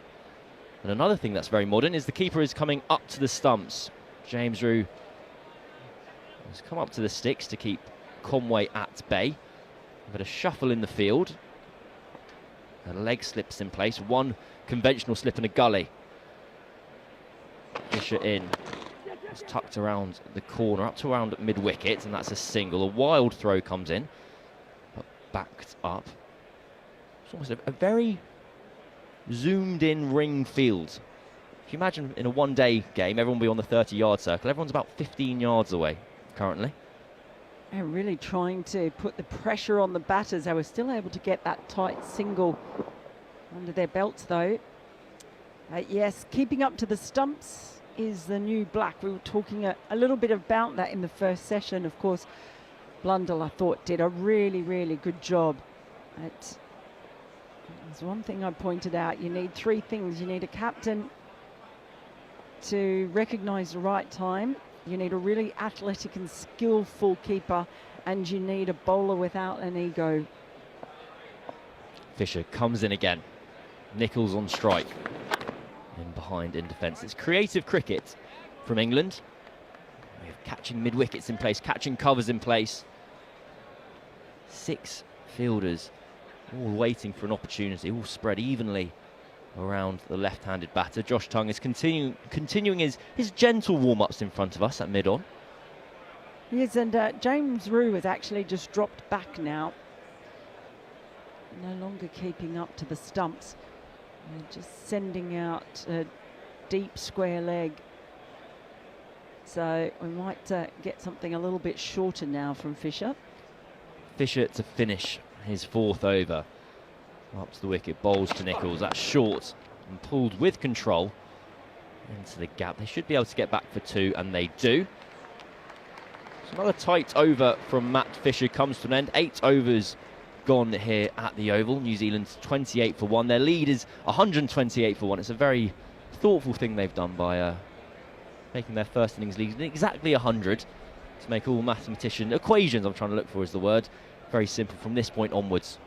It definitely makes things easier for me because I'm terrible at those calculations. So yes, nice round numbers are very, very helpful. But they have started well, England, but because of the deficit, you feel that they really do have to make the most of this new ball. I'm not sure anyone's really bowled that well with the new ball in this test so far. They need to really do it this time around. Well, we do have that bowling change. Josh Tongue replacing Jofra Archer from the pavilion end. So a 4-over spell from Jofra Archer, whose kind of workloads have already attracted attention across this test match. He bowled an 8-over spell in the evening of day 1, which meant he wasn't able to bowl until late on day 2. But Josh Tongue is fit and firing. He's up to the wicket now. Edged, gone. Immediate success for the bowling change for England. A thick edge from Devon Conway is well held by Harry Brook at second slip, and England have their 2nd wicket. New Zealand 28 for 2. Well, make it count, we said, make it count, and Tongue does make it count. Just was caught, Conway, fishing outside the off stump. It was good pace, good bounce from Tongue as well, and well held in the end. That's exactly what they were looking for. Love it when a change in the bowling brings around the wicket first up. And, well, they had the opportunity to turn this around. They were in all sorts earlier, England, but they are turning it around. And another wicket here really could make things very, very interesting. Well, Devon Conway shakes his head as he walks off. And well, he might, because that was a good length delivery wide of off stump. He's thrown his hands at that ball. First up from Josh Tongue, who has that similar action to Jofra Archer, where he gets the ball just to leave the left-hander. And a simple but well-taken chance by Harry Brook at second slip. And that's a bit of a gift for England. Effectively, they need to bowl out New Zealand for around 250 or fewer to really have a puncher's chance in this game, to keep that lead below 350. For New Zealand, it should almost be a case of autopilot cricket from this point onwards. Nothing special needs to be done. If you score 300 runs, we can do the maths together. That's a lead of 400 for England in the final innings. That's really helpful, isn't it? I'm glad. I think they planned it. I think it was done for everyone watching from afar. But the 4th left-hander of New Zealand top order comes to the crease. Rachin Ravindra. He's had a frustrating series so far. He had a frustrating series when New Zealand hosted England a couple of years ago in a 3-match test series, where he made a series of elegant 20s, but he's yet to really make his mark across these 2 matches. He's had a tough time. 3 dropped catches across the 2 matches. And what does that do to your confidence? Scores of none and 8 in the first test at Lords, and 33 in the first innings here at the Oval. But that dropped catch yesterday was a bit of a shocker, has All to be said. 3 of them have been simple. They have been simple, yeah. But they seem to get worse the more there are. One you can kind of go, wow, it can happen. But 3 times. Well, Ravindra waits. 1 slip, 2 gullies in place. Wide of off stump and left alone. More inventive fields from England on display here. We just have Harry Brook as the sole fielder in the slip cordon, but Jacob Bethell and Ben Duckett are kind of joined at the hip in the gully region. We have a catching cover as well, where Joe Root, the skipper, has positioned himself. And this feels like a preset plan from England. We saw in the first innings when Ravindra kind of slashed that ball and was caught in the gully region. We know he likes to play some big drives as well. And so England have put the fielders accordingly, placed the fielders accordingly. Yeah, with the leg slip too, it's basically quite spread catches. Big appeal, England like it, Josh Tongue loves it. The umpire says no. And they'll come for a little conflab. Harry Brook is leading the discussions about whether they will or will not review. A few hands gesturing towards the leg side. And England ultimately decide that one wasn't quite good enough. Boy, you could just feel the whole Oval just lift then. I thought that they might have New Zealand 3 down for not very many. I've just seen a replay, but only on the big screen. A bit hard to say anything definitive, but I guess that idea of maybe height, maybe leg side on those gestures. Tongue in again. Left alone by Ravindra. It's the beauty that Josh Tongue has with his bowling, that he gets the ball to naturally shape away from the left-hander, but as with that LBW appeal, the ball seemed to nip off the seam back in towards the left-hander as well. I just think it's been a great start to Josh Tongue's career. It was one of the very few, probably one of only 2 players, along with Jacob Bethell, who emerged from the Ashes with an enhanced reputation. And he's carrying it on into the summer. 5th ball of the over. Tongue steaming in. Ravindra forward in defence. England sticking with this slightly unorthodox field. It's just unusual to see all of those catches spread almost equidistant apart behind the stumps. Oh, two gullies and 1 slip. It is not a combination I've seen very regularly, and you can be sure that is the result of some analytics that have been at play. Where does Ravindra try and place the ball? Where is he often caught? What it does do, though, there are quite big gaps between those fielders. Tongue in. Short, punch to point. That's a dot ball. So a wicket maiden to start for Josh Tongue. New Zealand 28 for 2. This has been a borderline perfect start for England, who are hunting quick wickets here. They'll be aiming to bowl New Zealand out by the end of play to give themselves as best a chance as possible for a 4th innings run chase. Matt Fisher is going to continue from the pavilion end, so he'll enter his 5th over. And it's one of the things about this bowling attack where, yes, it's very inexperienced. Fisher in only his 2nd appearance, Baker on debut. But England have almost landed on an incredibly exciting bowling attack. Josh Tongue and Jofra Archer and Sonny Baker all bowl at high pace, at up and around 90 miles an hour. It's been very fun to watch from the sidelines. It has been fun to watch. I do think they've really missed Ben Stokes' presence as far as bowling goes, because, well, obviously he balances the side out, but just a different kind of bowler, and was where they seemed to be running out of ideas and just going to the short ball plan. That's where it was always a bit too samey. Keeper up to the stumps, Fisher in, left alone. That ball sneaks through everyone. It's going to be 4 byes. That is the difficulty for James Rew and any wicketkeeper when you're standing up to around 80 miles an hour. Everything needs to go right, so some free runs for New Zealand.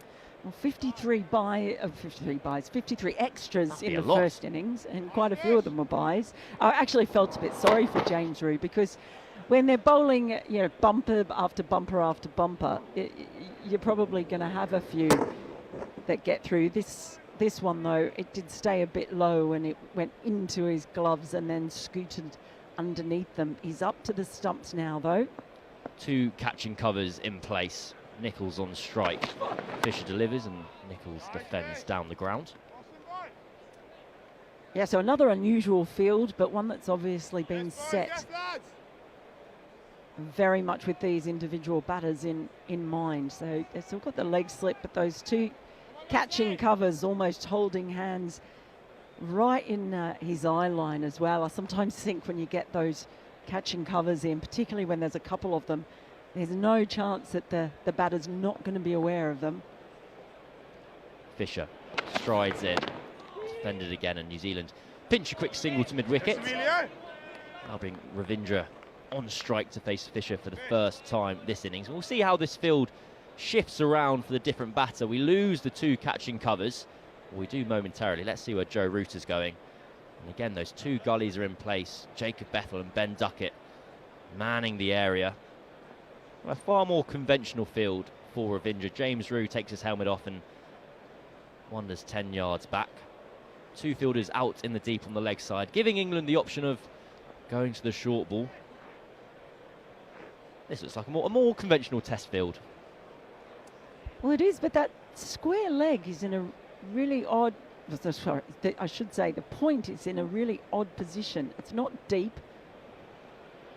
Fisher in over the wickets, defended. But yeah, it's good. It's got one fielder kind of, they are quite tight in, a lot of them, but there's one that's just outside the circle, I think, but not deep. Oh, and yeah. it's going kind of in a bit of neither here nor yards there. away. Yeah. Just a bit unusual. Well, England might be trying to almost bowl to a strength here of Ravindra's. They know he likes to score square of the wicket, whip his hands through the ball.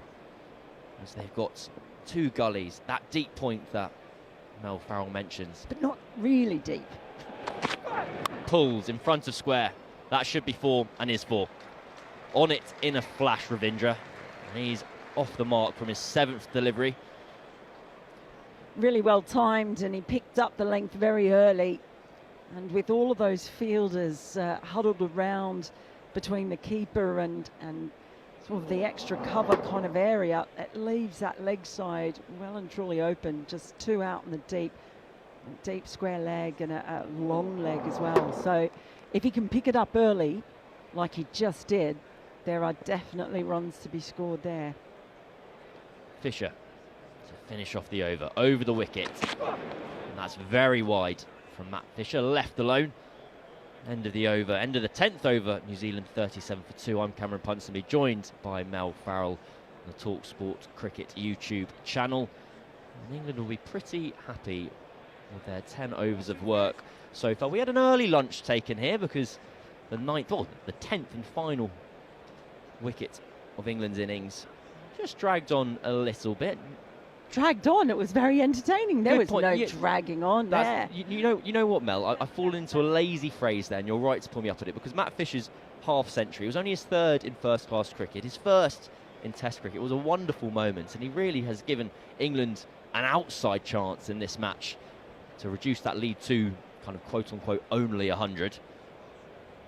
Yeah, that was a really important partnership between Fisher and Sonny Baker. Josh Tongue to continue. Nichols on strike. Defended down to mid-wicket. It is also getting hotter, if anything, even though we are in the shade now, thank goodness, finally. The sun having kind of gone above and behind us, but it is absolutely roasting out there. I've got the weather app up. Oh, well done. It's not loading yet, but 26 degrees currently. We keep on edging up. We'll have a look at the UV index just to make sure that all the players are keeping themselves safe. Tongue in. Bowls, that's very full. Clipped away by Nichols for no run. It's always important to be aware of the UV index. You'll know this, coming from Australia. Well, I do. I was telling Scotty earlier, I'm a melanoma survivor, so I am very, very aware. And I was slapping on the sunscreen very, very thick this morning. Well, the UV is only at 5 currently, which is moderate. Okay, that's acceptable. But it is, yeah, absolute scorcher. It's going to be really nice in Nottingham as well next week for the 3rd test. So summer has finally arrived, and it's fantastic that it's hanging around for the cricket. Josh Tongue around the wicket to left-handed Nichols. He's just lasering in at the stumps. He just bowls that fuller length than a lot of other seamers do. He keeps so many dismissals in play. Bolds and LBWs, always threatening. The fact he gets that shape away from the left-hander brings in those catches behind the stumps as well. It's been a very, very positive start to life for Josh Tongue. And that is it. You've hit the nail on the head, Cam. It's the fact that he has so many options of taking wickets, and it makes him so valuable with when the ball's doing something early on, and then we see it late in the innings as well as the mop, isn't he, in dismissing the tail. In again. What? Tucked around the corner. Still no run. So 10 balls bowled by Josh Tongue, 1.4 overs, yet to concede a run, but did take the wicket of Devon Conway, who first ball from Tongue's spell threw his hands at a wide delivery and was safely pouched by Harry Brook at second slip. He was safely, as opposed to Harry Slip at second Brook. That's what I was going for. People would understand. So 2 slips in place. Jacob Bethel at gully as well. We do have Emilio go at leg slip also. So lots of options for England behind the wicket. Tongue in. Defended again. Henry Nichols on 13 off 27. This run rate is absolutely being kept in check by England so far. They have changed that field, though. They no longer have the 2 gullies. It's a bit more conventional now. Well, it looks like it's a 2 gully situation to Ravindra and a 2 slip situation for Nichols. England are in possession of some information that I'm not. I assume that means they know where they're more likely to dismiss each respective batter. Tongue to finish his second over in bowls. Defended into the leg side again, and a second consecutive maiden for Josh Tongue. So the score stays at 37 for 2. 11 overs gone here at the Kia Oval, and England's good session with the ball continues to improve. Yeah, Tongue's been terrific, albeit only having bowled a couple of overs, but he certainly is applying the pressure at one end.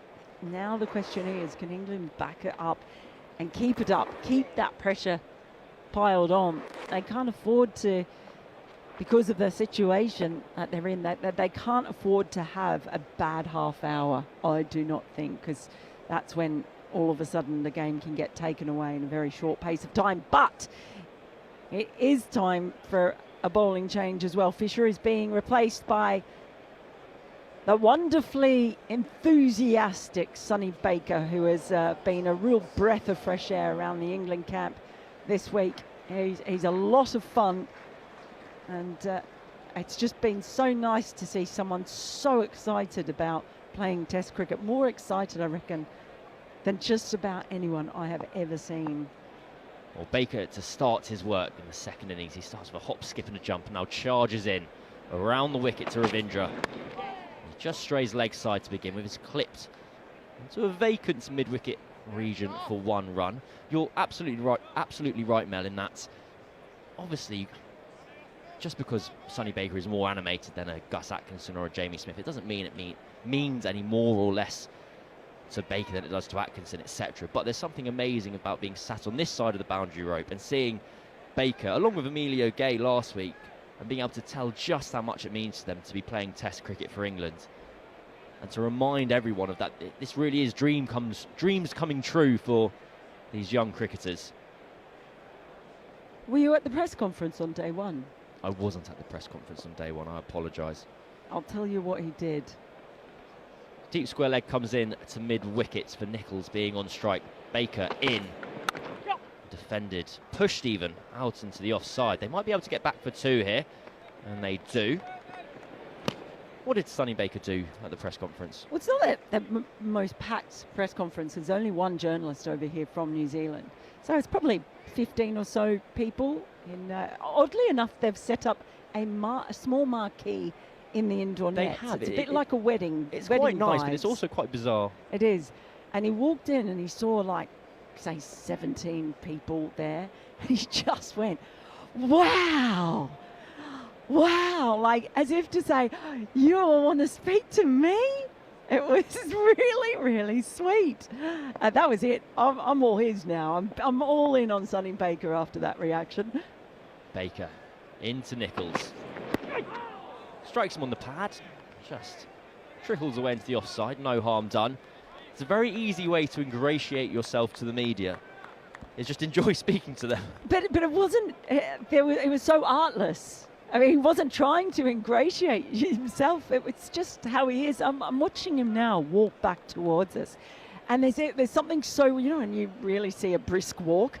It's like he just cannot wait to get to the top of his mark and get going again. And there's so much energy in every step he takes. It really is quite visceral. Baker sprints in from the Vauxhall end, round the wicket. Defended by Nichols for no run. It was even the little things, like after he took his first Test wicket, he walked down to the crowd that's down towards our left in the fine leg region, gave them a fist pump, and everyone was cheering him along. He did take that moment to look around and try and soak it all in. He's a real student of his craft. By now I think it's quite well publicised. He loves drinking bone broth. He's across all his metrics, he takes all his notes, he's trying to improve all the time. Now he's out here performing at the highest level. He charges in once more, Nichols on strike. Full defended down the ground. So 3 runs conceded off the first 5 balls of Baker's over. Henry Nichols on 15 off 32. Ravindra on 5 off 9. New Zealand 40 for 2 after 11.5 overs. He briskly walks back again. He's the sort of person, when you have a friend who's a fast walker, and so you almost have to jog to keep up with them when they're walking. That would be Sonny Baker. He'll have a good step count, I imagine, Sonny Baker. He sprints in, has his already trademarked hop, skip and a jump to begin with. Round the wicket. Short to Nichols, and that's tucked around the corner for 1 run. So Baker's first over of this 3rd innings of the match comes to a close. 4 runs conceded.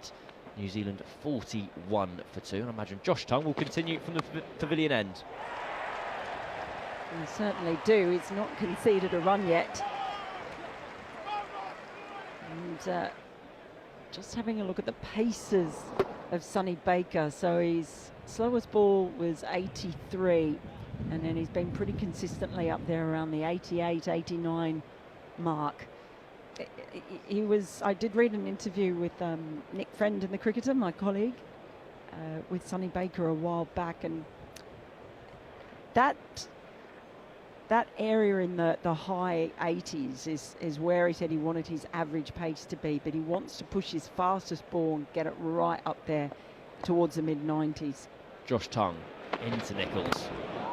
Forward and defends unconvincingly, but effectively.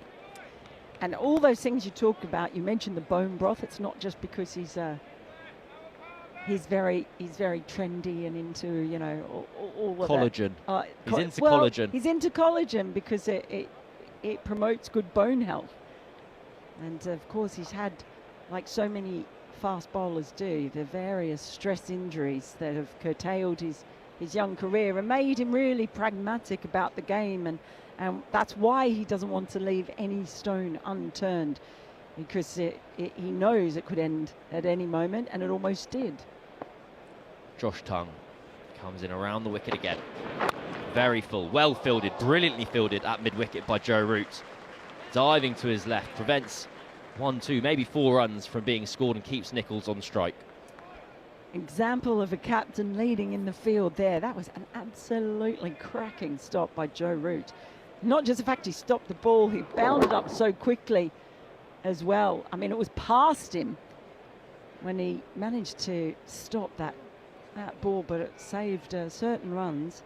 And I think, too, for a team, when they see the captain reacting like that, putting his body on the line, it really does lift the rest of the team. Tongue in again. Full again. Chipped into the leg side for no run again. I've got a friend who, his theory is that if you haven't broken your back, you can't be a fast bowler. Though, them the rules. You can't be bowling really fast. You see the number of stress fractures that are going around. It happens to the best. So Alex Contouras was the physio for the Australian team for a long period of time, and this is something that Pat Cummins told me was when Josh Hazlewood turned 24. It was the joke. They called it Happy Bone Healing Day, because at the age of 24 seems to be when those stress fractures become less frequent. Tongue into Nichols. This time it clips the pad and they're able to take a single into the leg side.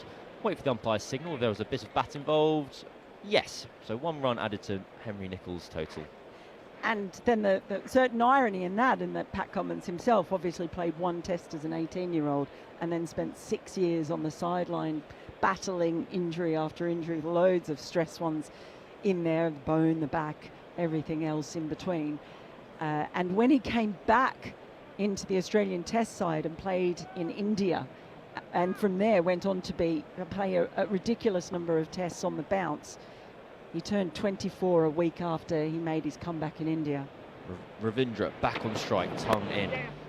Pushed towards mid-wicket, vacant region. They should get 2.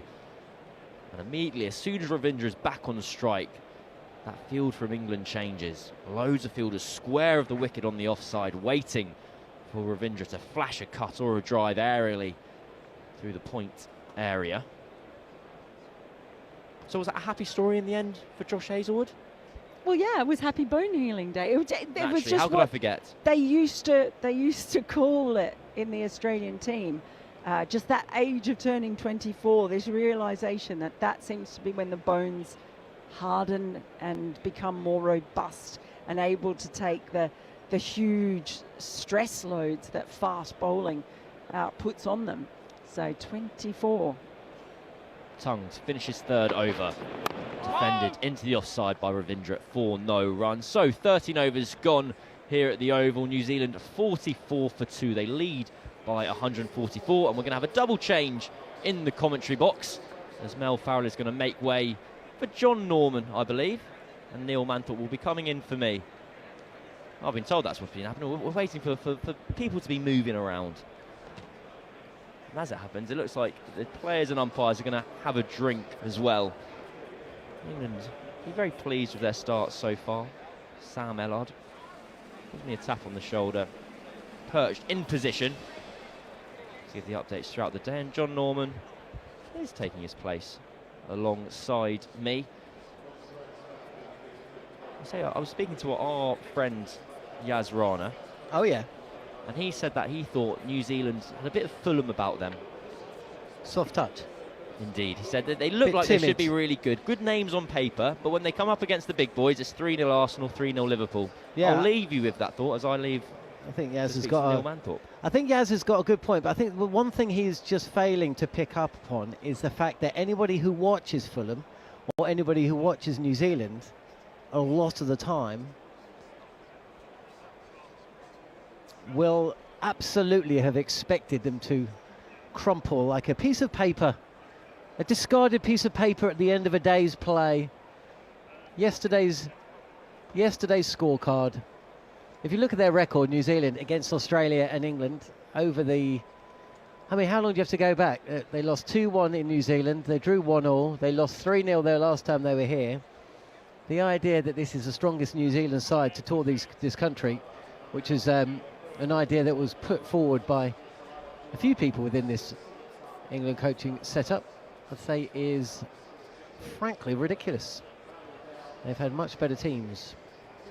Talking of better teams, it's great that talkSPORT are here, and alongside me, for the first time in 8 years, I think, we're going to be on air together, Manners.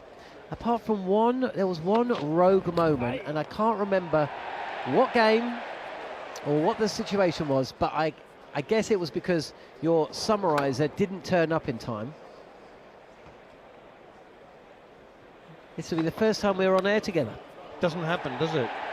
The ball-by-ballers don't tend to work together. I did the 2015 World Cup, and there was in Australia and New Zealand, and there was a mix-up in the scheduling, and there were 4 ball-by-ballers and 1 summariser. So the producer looked dolefully at me and said, "Manners, would you mind providing the expert comments?" And I said, "No. I mean, yes, I will. I'm not going to provide expert comments, but I'll be the second voice." I think that role often falls to former players. Now then, John, we were talking about chasing in the 4th innings off air just before we sat down, and I'm particularly interested in your reading of this pitch. This is your home ground. Is it flattening out? I mean, there's still uneven bounce, and that generally doesn't change, does it? Wherever you are, there's uneven bounce, unpredictable bounce. That doesn't change, but it does seem to be getting a bit slower, and I guess I'm leaning towards a large 4th innings run chase being a possibility, as England almost managed against India a year ago.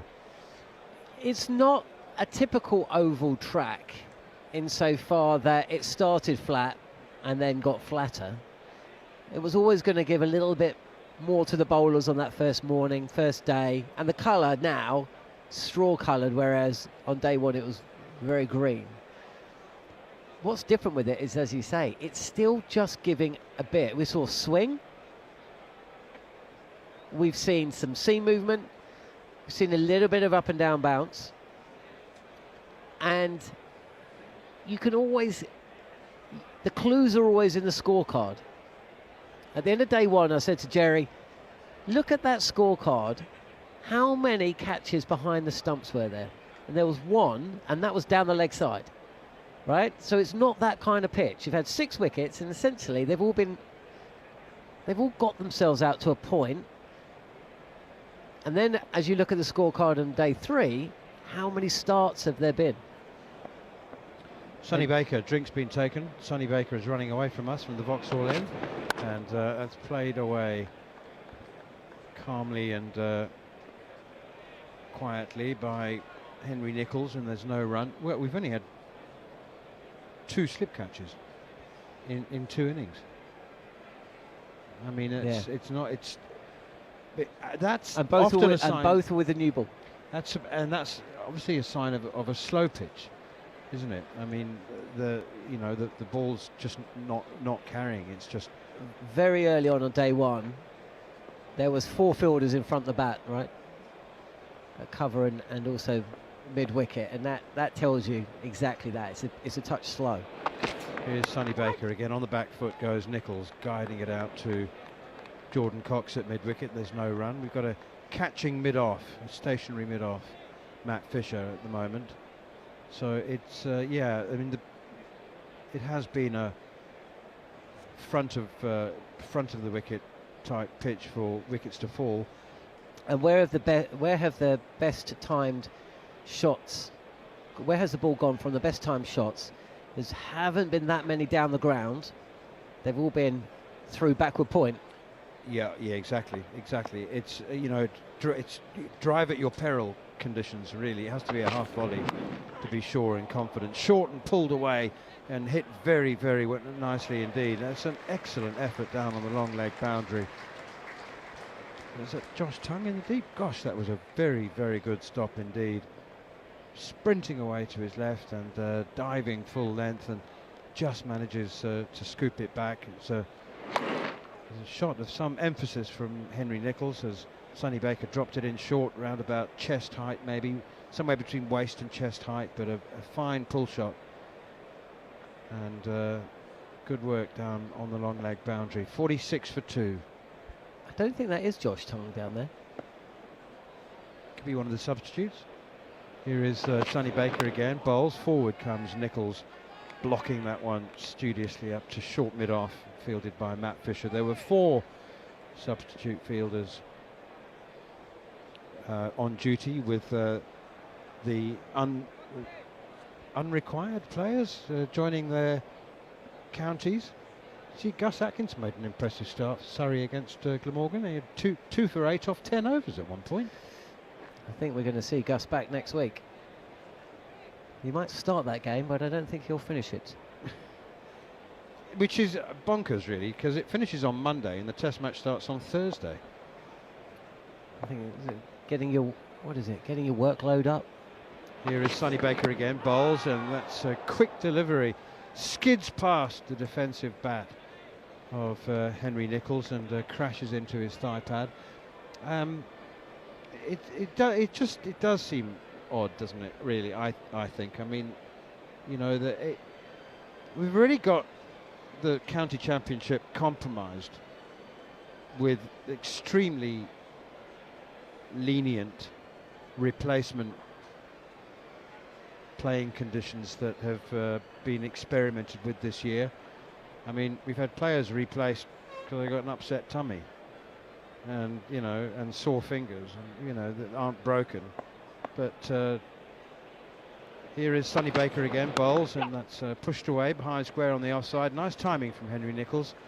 There's a chase on for Jacob Bethel, and he slides alongside the ball before picking it up. I think John's starting a first-class match with the intention and knowledge that a player will only play the first 2 days before he's withdrawn is taking it too far. I think that's an over-compromise. I think that takes some of the credibility away from the county championship and indeed from first-class cricket. I mean, I can understand concussion subs I had no problem with at all, but I think England's experiment, the ECB's experiment this year, has gone too far. Was it significant life events and significant injuries, by and large breaks or serious tears that completely incapacitate a player? They should definitely be replaced. But yeah, he's going to play the first 2 days of the game, and then he's going to join up with the England team. How does that sit with you? It kind of feels like it's always been the way. Players are often called up outside the off stump and left alone. I've got no problem with that. Somebody has an injury in England training session and they need a replacement, and therefore they're but starting in the knowledge that a player will only play 2 days before being withdrawn, I think is taking it too far still. What about the ECB imposing a limit on the amount a player can participate in a game? We need Steve Harmison to answer that. He will be here, but a couple of hours away. Well, we know what his answer will be, but it's always good to hear it again. Outside the off stump, left alone by Rachin Ravindra from Josh Tongue, taken by James Rue. I mean, you know, I was on air with Jeremy Coney when we had confirmation that Jofra Archer didn't bowl for the first hour and a half yesterday because of that long spell that he bowled at the end of the first day. And it just conjures up images of the captain waving to the balcony to ask the physiotherapist whether he's allowed to make a bowling change. So I'll just take you up on that, because Jeremy said that to me off air as well. Joe Root doesn't have to take he can still make a decision. Here is Tongue edged and dropped by James Rue, left-handed. It's carried to the keeper. He's gone left-handed. That's his strong side. He's the first England wicketkeeper who is left-handed, and he should have snaffled that, I'm afraid. I'm not even sure he had to go one-handed today. He was low, but no, he's got to grab that, John. Well, it's a shame we've not got Matt Pryor on right now. He's been part of the commentary team for the first couple of days, and there was a bit of talk about James Rue and the way he sets up behind the stumps. And one of the points made was that sometimes he will make a difficult chance look very difficult because he's just not in the right position. I'm ready to make my decision.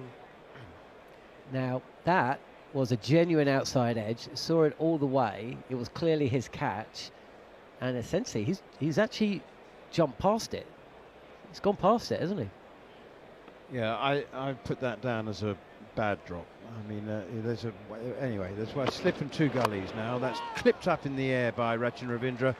Elegant shot in the air, wide of mid-on. Give him credit. I think he was in control of it. I think he placed it. It was probably a little straighter than he intended, but it was never in danger of being caught by mid-on. You always feel you're in the game when Rachin Ravindra is at the crease. And listening to him talk sometimes, he still talks with such wide-eyed, youthful exuberance that I almost feel he needs to mature as a person until we get to see the test batter he could be. I can't understand what else it could be other than maturity of mind and experience with red ball cricket that prevents this guy from scoring a lot of runs against top quality attacks. Tongue in again, bowls. Ravindra forward, plays defensively with a dead bat, blocks it straight back to the bowler. I mean, he's averaging 49. Well, You know. okay, so break that average down. If you take out Zimbabwe and West Indies, what is he averaging? And South Africa D, Yeah. or SAD, as I've been calling them for a number of years. It's not quite it's not quite cut through. Okay, I have done that calculation, and the answer is 34. Well, there you go, right? He's Right. averaging 34 at the best batting position. You need your number 4 to average more than 34. What other team in world cricket has a premier batter at 4 who averages 34? Oh, that one is kept low. That's kept very low indeed, and it's very, very close to the off stump. Rachin Ravindra has chopped down on that. It's gone underneath the bat. I mean, there's the uneven bounce we're talking about, and that doesn't improve. That never gets better on any pitch anywhere in the world. Uneven bounce, if you start with it, it generally is there and increases in unpredictability. That one really, it was very close to the off stump. He was fortunate not to be bowled, Rachin Ravindra. 52 for 2, England bowled out for 291.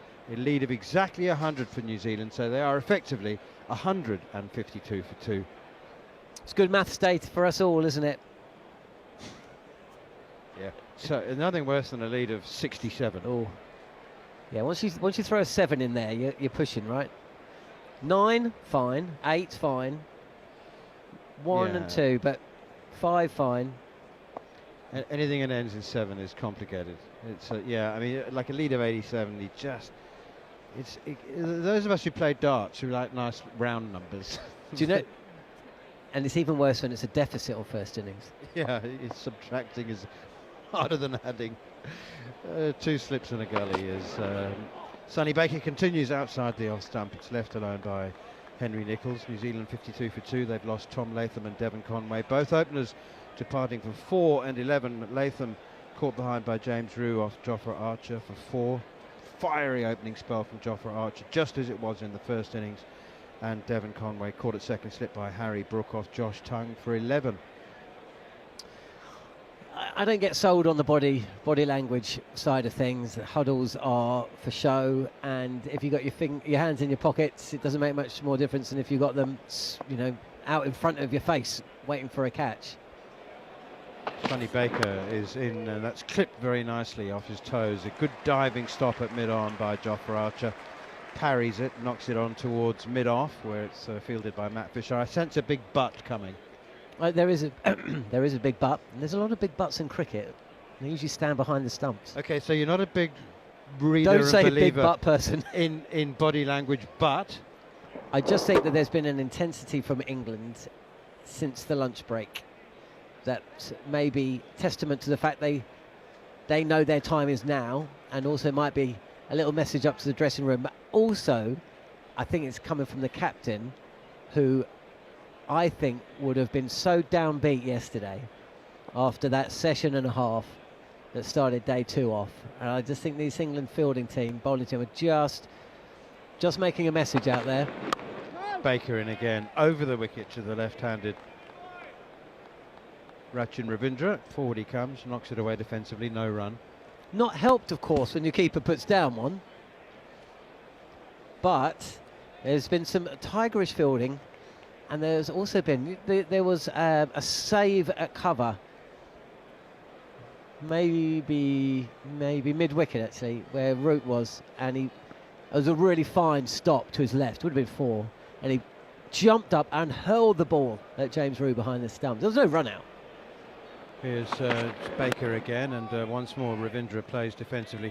I agree. You're not imagining it, if that's the question you're asking. I think there's been a buzz about this England fielding performance in this session. I think they've been on their toes. A couple of early wickets definitely help, but they've been on their toes. There's been energy. There's been constructive noise rather than just yeah rah rah, come on boys. It's been good. They've been supporting each other.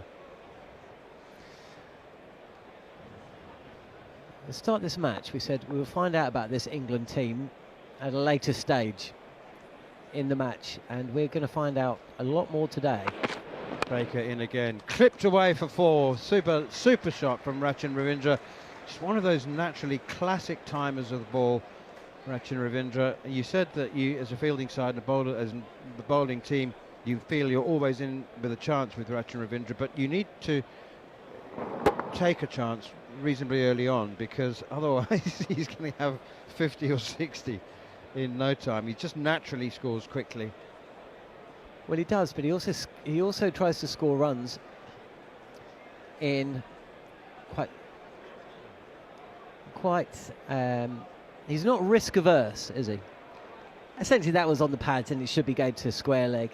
But on this pitch, he shouldn't be driving straight down the ground, as we just said, right? Well, look at the field: 2 gullies and a deep backward point and a straight point. And that tells you England think they've got a chance with this guy. Comes Baker again outside the off stump, left alone, taken by James Rue. And those 2 deliveries there, for me, tell you that Sonny Baker obviously still has some work to do, right? Of course he does. But if to that field, to bowl on the pads, 1 ball, and then way too far outside off stump the next, that's not what his captain's asking him to do. Unless Rachin Ravindra is reaching, I mean, Conway shouldn't have played the shot he was playing, but unless he's really reaching for that, he's not getting out. And the chances are it's actually flying over the infield anyway. I am fascinated to see today Harry Brook bowling for England in the afternoon on day 1 tells me they've got their team wrong. And where they're going to go from here. 2 lefties in, Joe Root. Here is Josh Tongue bowls now to Henry Nicholls, who pushes forward and has to hurry down on this one. The low bounce particularly now seems to be more exaggerated from the pavilion end with Josh Tongue. But is he not also, of all the bowlers, the one that is banging it in? If there's going to be anything in the pitch, he's going to be the one to get it. On that length, he's not kissing the surface, is he? No, he's a bang it in bowler, is Josh Tongue. If this was England, if the roles are reversed, I think England will be seeking to take Sonny Baker on and just play him with a straight bat. Tongue around the wicket to Henry Nicholls, up onto his toes he goes, playing defensively out towards extra cover, and there's no run. This is such an important stage of the game, because we've had 4 overs from Archer and we have no clue when he's going to bowl again, or whether he can. I'm sure he will, and he might come back soon. Fisher looked a bit tired towards the end of his spell, and of course did bat for a decent amount of time. Tongue's 4 overs in now. He'll probably bowl another 2 or 3. Can bowl decent spells. What's to come, especially if Baker goes for a few. Tongue around the wicket bowls, and that's driven by Henry Nicholls to the squarer of 2 catching mid-wickets. Where's Joe Root, by the way? I'm just looking around for the England captain. And, he's by the bowler. Yeah, okay, sorry, he's at mid-on. So we've got mid-on, 2 catching mid-wickets, stationary, a leg slip, 1 orthodox slip in Harry Brook, and Ben Duckett is at extra cover with Matt Fisher at mid-off. Now Emilio Gay has just been moved out of leg slip to, hang on, where he's just gone to square leg, and now Joe has just said, I want you behind square, just behind square. So he's maybe 4 yards behind square at square leg. but also stationary. Round the wicket again comes Josh Tongue from the pavilion end and pushed away by Nichols. They're going through for a quick single. Ben Duckett picks up and has a shy at the stumps. They're through and they made that safety. That was good calling. It was positive, running with intent. Rachin Ravindra he ran his bat in, but he was comfortably home. That's just good cricket, that good rotation of the strike. 58 for 2. I do wonder how long New Zealand are going to be able to get away with fielding 4 left-handers at the top of the crease, because you know that run there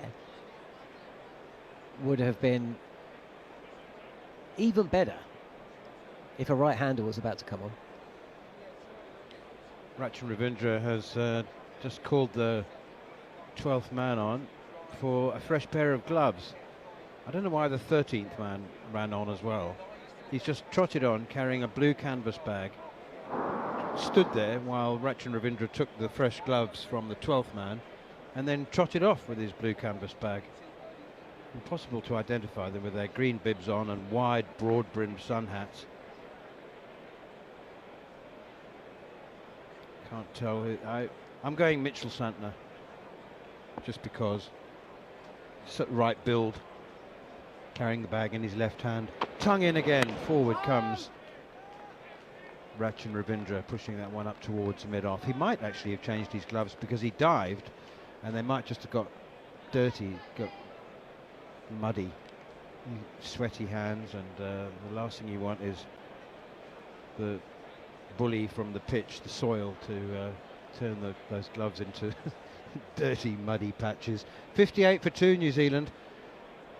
One thing about New Zealand is that they are prepared to absorb pressure. They're prepared to bat defensively, and if England aren't actively bowling 4 wickets, if they're trying to bowl dry, New Zealand would be happy to be dry, to score slowly and absorb pressure. There's lots of time left in the game. Beautiful shot from Rachin Ravindra, over pitch from Josh Tongue.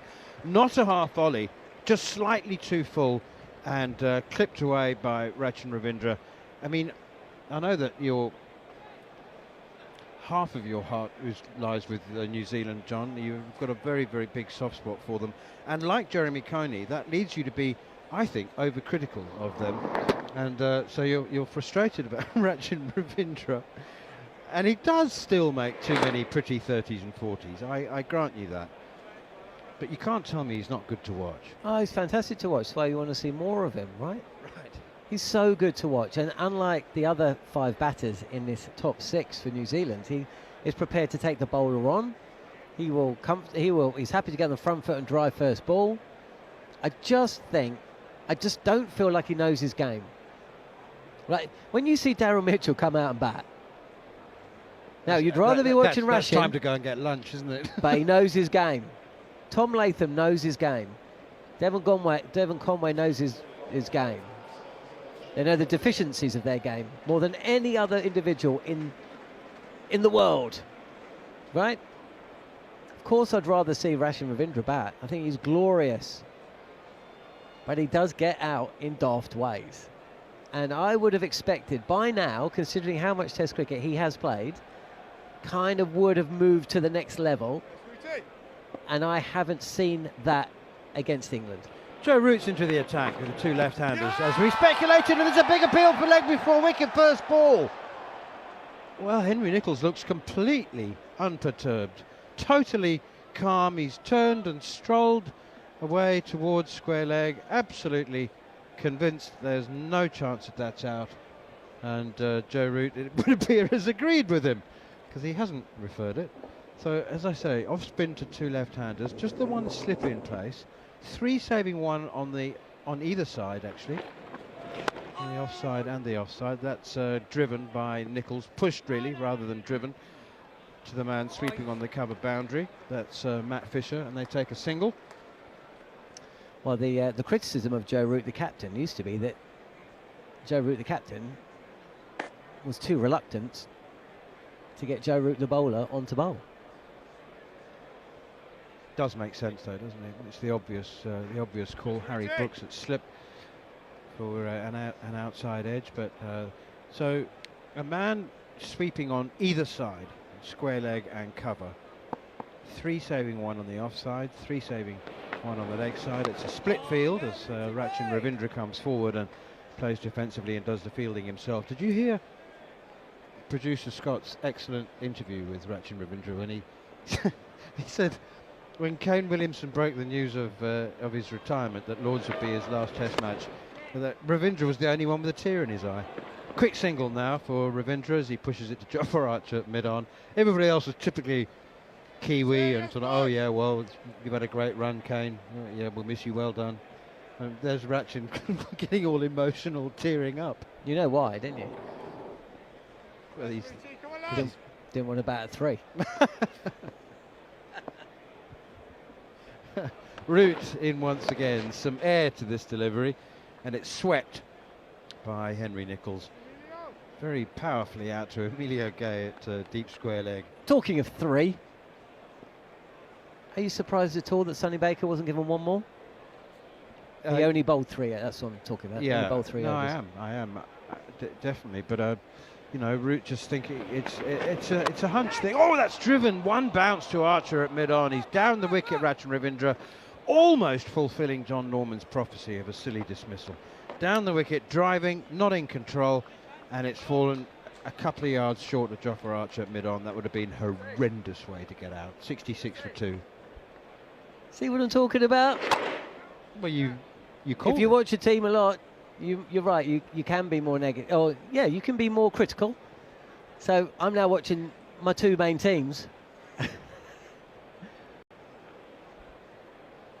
You always want more, right? That's the great thing in sport. You always want more. Jeremy and I were at diametric positions with New Zealand's first innings, whereas he just saw, without anybody really capitalising apart from Glenn Phillips, I just saw a whole list of doughty fightbacks and really important 30s and 40s, which all added up to 391, which I said, and I know I'm going to sound like a smarty pants after the event now, but I said at the time I thought it was 100 better than a good score. And it turns out that England made a good score. Turns out it was exactly 100 more than a good score, wasn't it? And you know, I mean, I look at that New Zealand scorecard, and I understand what Jeremy's saying. Henry Nicholls 24, Rachin Ravindra 33, Daryl Mitchell 44. Blundell gave it away on 51, outside the off stump, left alone as Josh Tongue probes away at Rachin Ravindra. But you know, Glenn Phillips' maiden Test century, which is really, really fabulous, and I keep wanting to say that it was as skillful as it was brave in equal measure.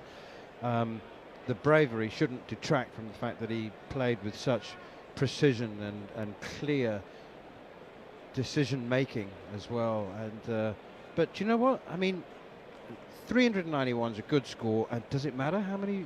Like I keep saying to Jeremy, what did you want? 591. 391 is a good score outside the off stump from Tongue, left alone by Ravindra. It was a decent score for sure. I can see where Jeremy's coming from. They needed an individual score of note, and they got one from Glenn Phillips. But they were behind the game all the way up until that crazy hour at the start of day 2, I feel. But I do understand, and this is one of the wonderful things with cricket, isn't it? Because it's very often when you watch a football game, it's pretty obvious.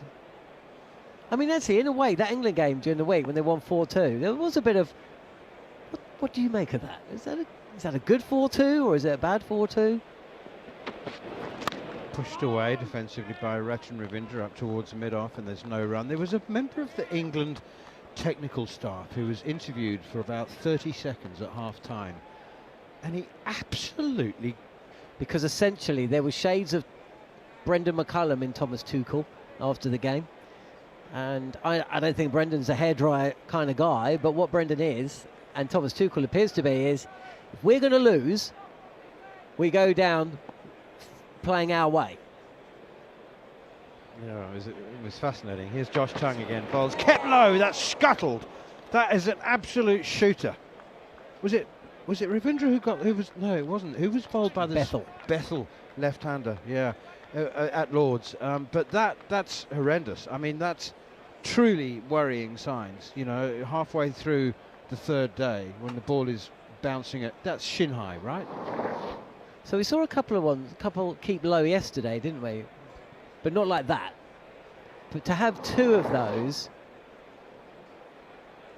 and this is where Jamieson and O'Rourke are going to be bowling from in the main. When England are set, whenever England are set. I mean, we're talking about body language. There was silence on the outfit you could see all of the England players are like, oh golly. Yeah, exactly. Look, they've all gone quiet now. There's a few shoulders drooping. Here is Josh Tongue around the wicket, right up in the block arc. Said don't drive unless it's half volley, and that is a half volley, and Rachin Ravindra has pumped it away through mid-off.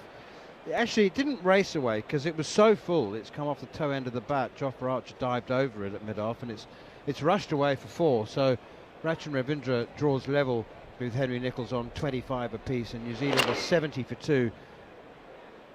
170 for 2 effectively with their lead of 100.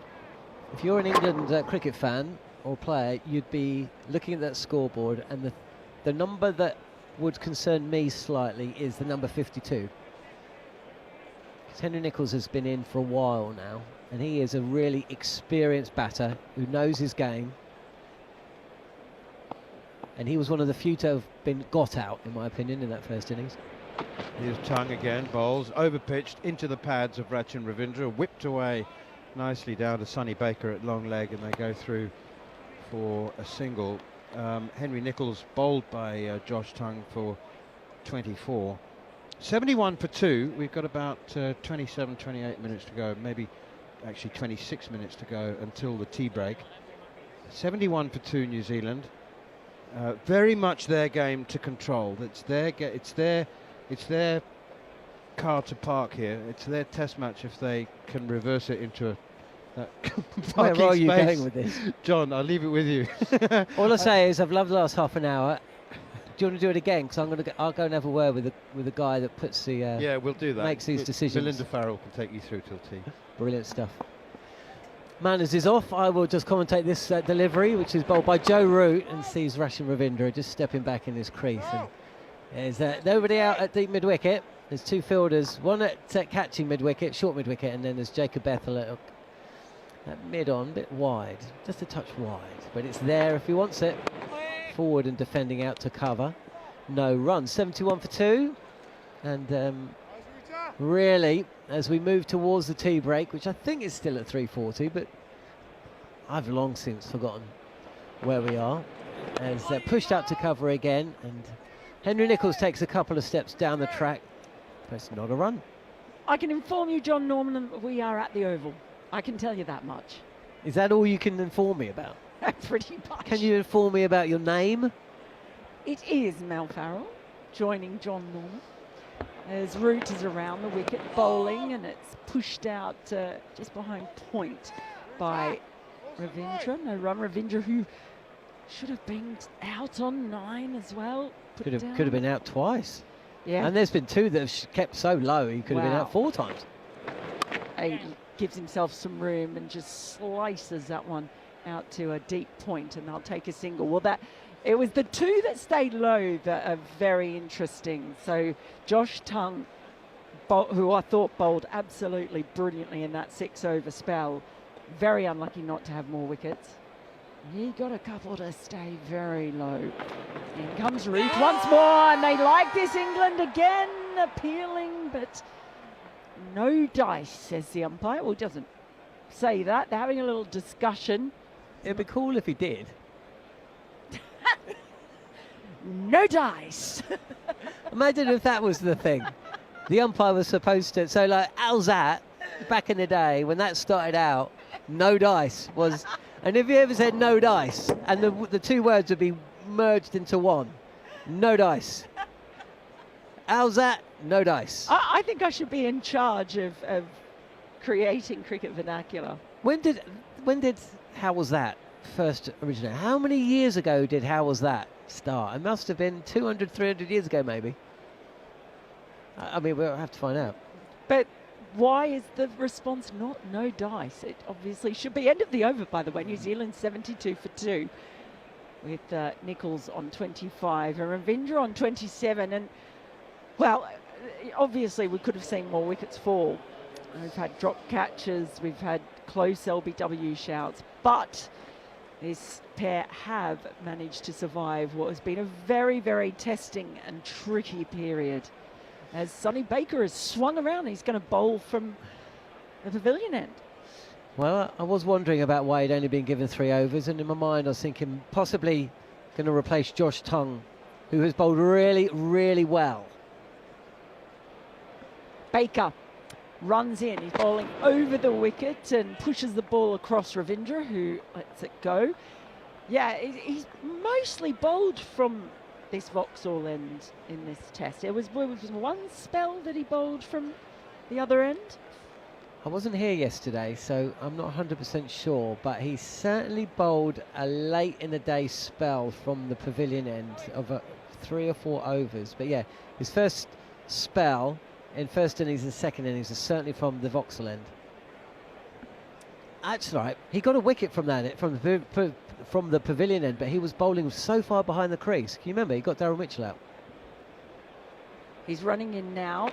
Bowls again, pushing it across the left-handed Ravindra, and he's happy to let that one go as well. They've got a slip and 2 gullies, as they have pretty much had for Ravindra since he came in. The 2 gullies. See Bethel and Duckett in there. They had a leg slip for him as well, and it was this really weird kind of view of very evenly spaced fielders from leg slip across. Be interested to see where this ball goes. The first 2 have gone very wide. He runs in now, Baker. In bowls. This is a bit tighter line, and it's just squeezed out to point. And Jordan Cox does the fielding. They've had that offside stacked for Ravindra, and it's been a bit streaky at times from Ravindra. He's had a tough old test, the 3rd dropped catch late in the day, the ball coming into the shadows when he's fielding down at fine leg.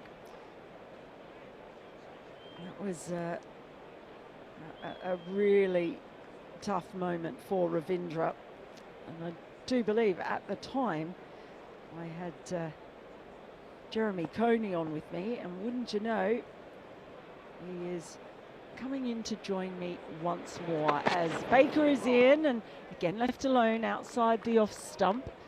Ravindra being a bit patient here. Baker is coming over the wicket as opposed to Tongue was coming around for much of his excellent spell. 72 for 2. Here is Jeremy Coney. Hello, Jeremy. It's our first time Hello, together Mel. today. Yes, it is. You've been a busy man. That's very exciting, I'm sure, for our audience. It's exciting for me. Yeah, okay, really. But it is an important section of play, though, isn't this whole thing at the moment? Baker is in. He plays at that. Does Ravindra and gets it just in front of point, but no run because they have got that offside stacked for him. Well, they've got it stacked because they really would like him to play drives into that area of the field. He loves a drive, you know, and he'll go for it. He won't be put off by that, but he does sometimes not quite get it along the ground, and he will be aerial, and I reckon it's a wee bit of a, you know, it's a guess for some of those positions spreading out across there, those radials, if you like.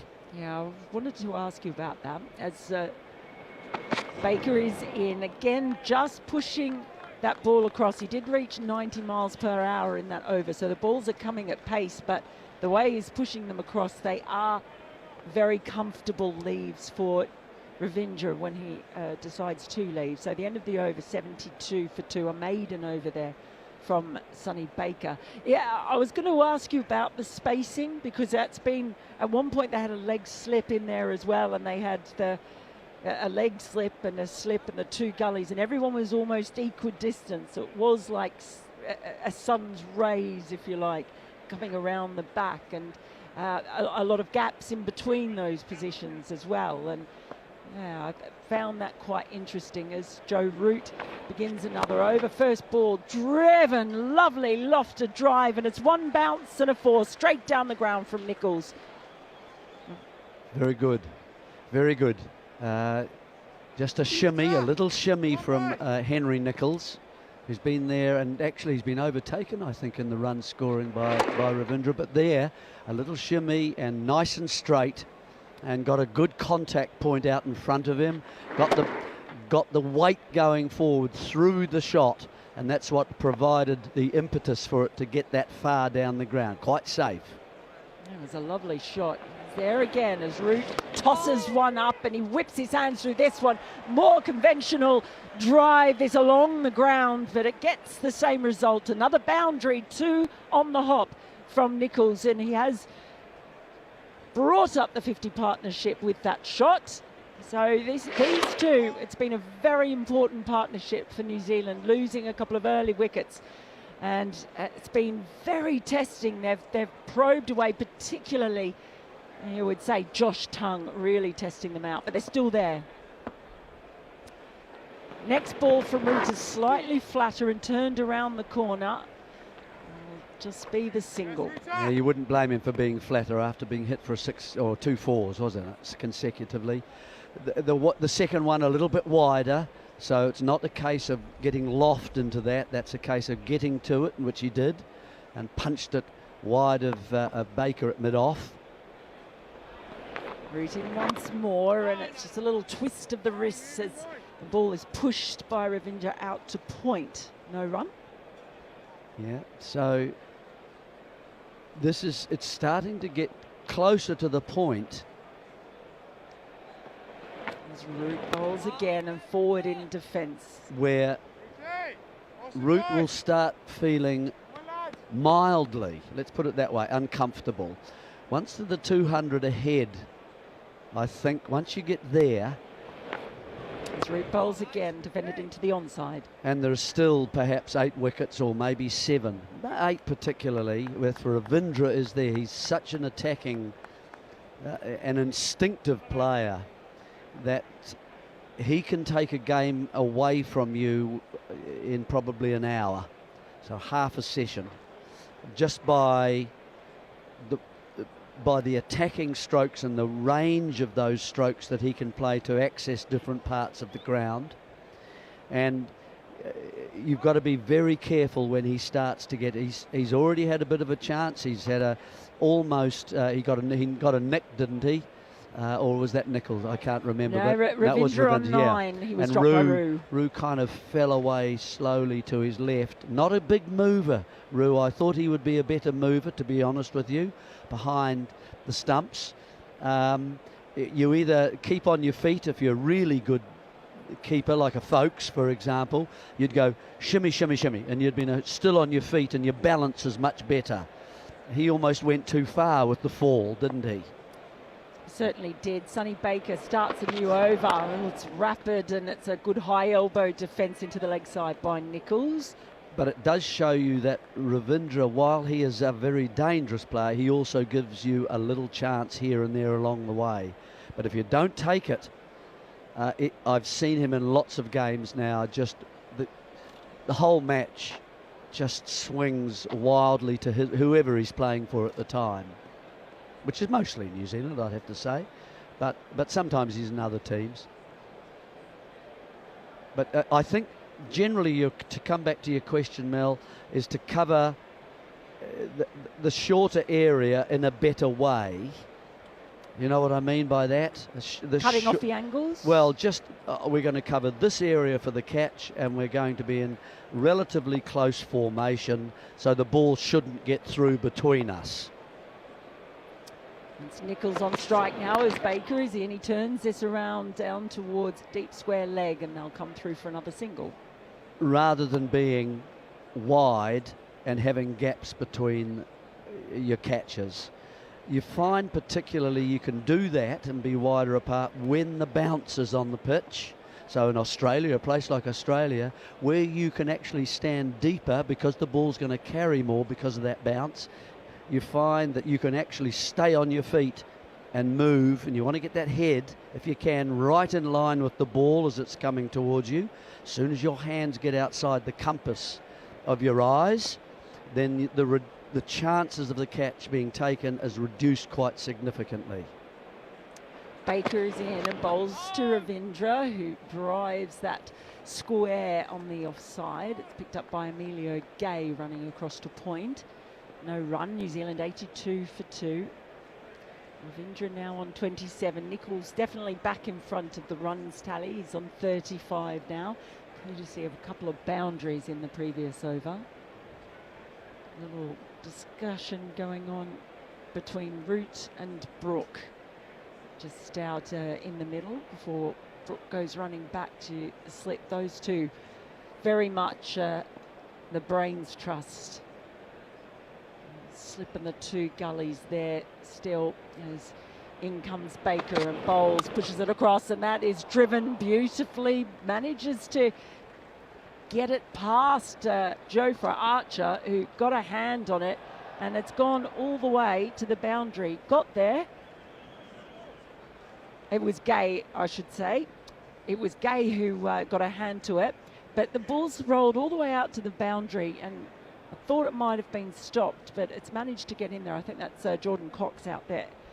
Yeah, partially stopped initially by Gay, who's probably, I don't know, about sort of say 15 to 20 metres. 15? No, he's moving in now, so a little bit less than that.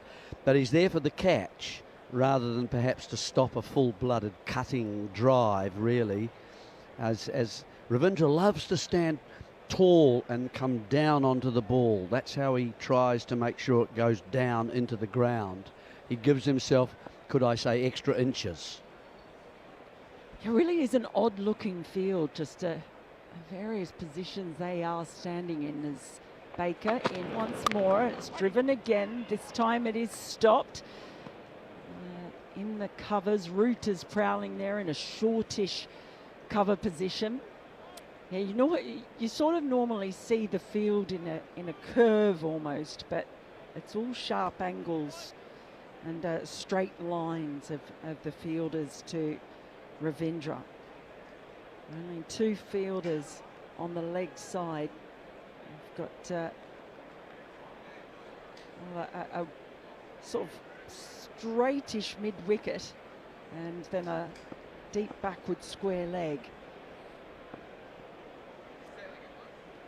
As in comes Baker once more, runs in and bowls. He is played into mid-wicket, and that will finish off the over from Baker. So Ravindra is not afraid to attack despite that heavy offside field, and he did get the ball through there. 86 for 2 now. Yeah, as I say, partially stopped, but then hit with such power that it's even on the rebound, it's gone, and beaten the fielder chasing that to the boundary. So another 4 to the Ravindra total now. And here, how long is Root going to bowl? Well, he's not, and I'm not surprised. There's been a bit of attack going on, and New Zealand have looked as if they're quite willing to risk a little in order to get on top of Root. Root, of course, chosen this time ahead of Bethel because of the two left-handers at the crease. And that's, I think, would be their argument for trying him first this time. It hasn't worked, but that's okay.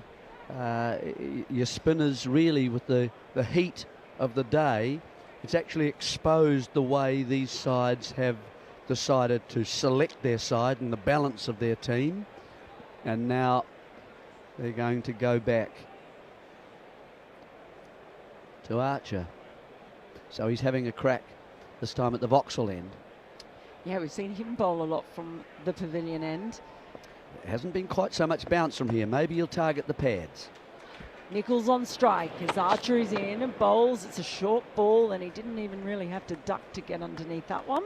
Well, as we survey the rest of the field rather than just the pitch, you can see why he's started that way. You know, we've got a man at fine leg, we've got a man at backward square, we've got a man on square itself saving a single, we've got a bat pad, and we've got a kind of a 2/3 of the way back at a sort of a, you describe it for us, Mel.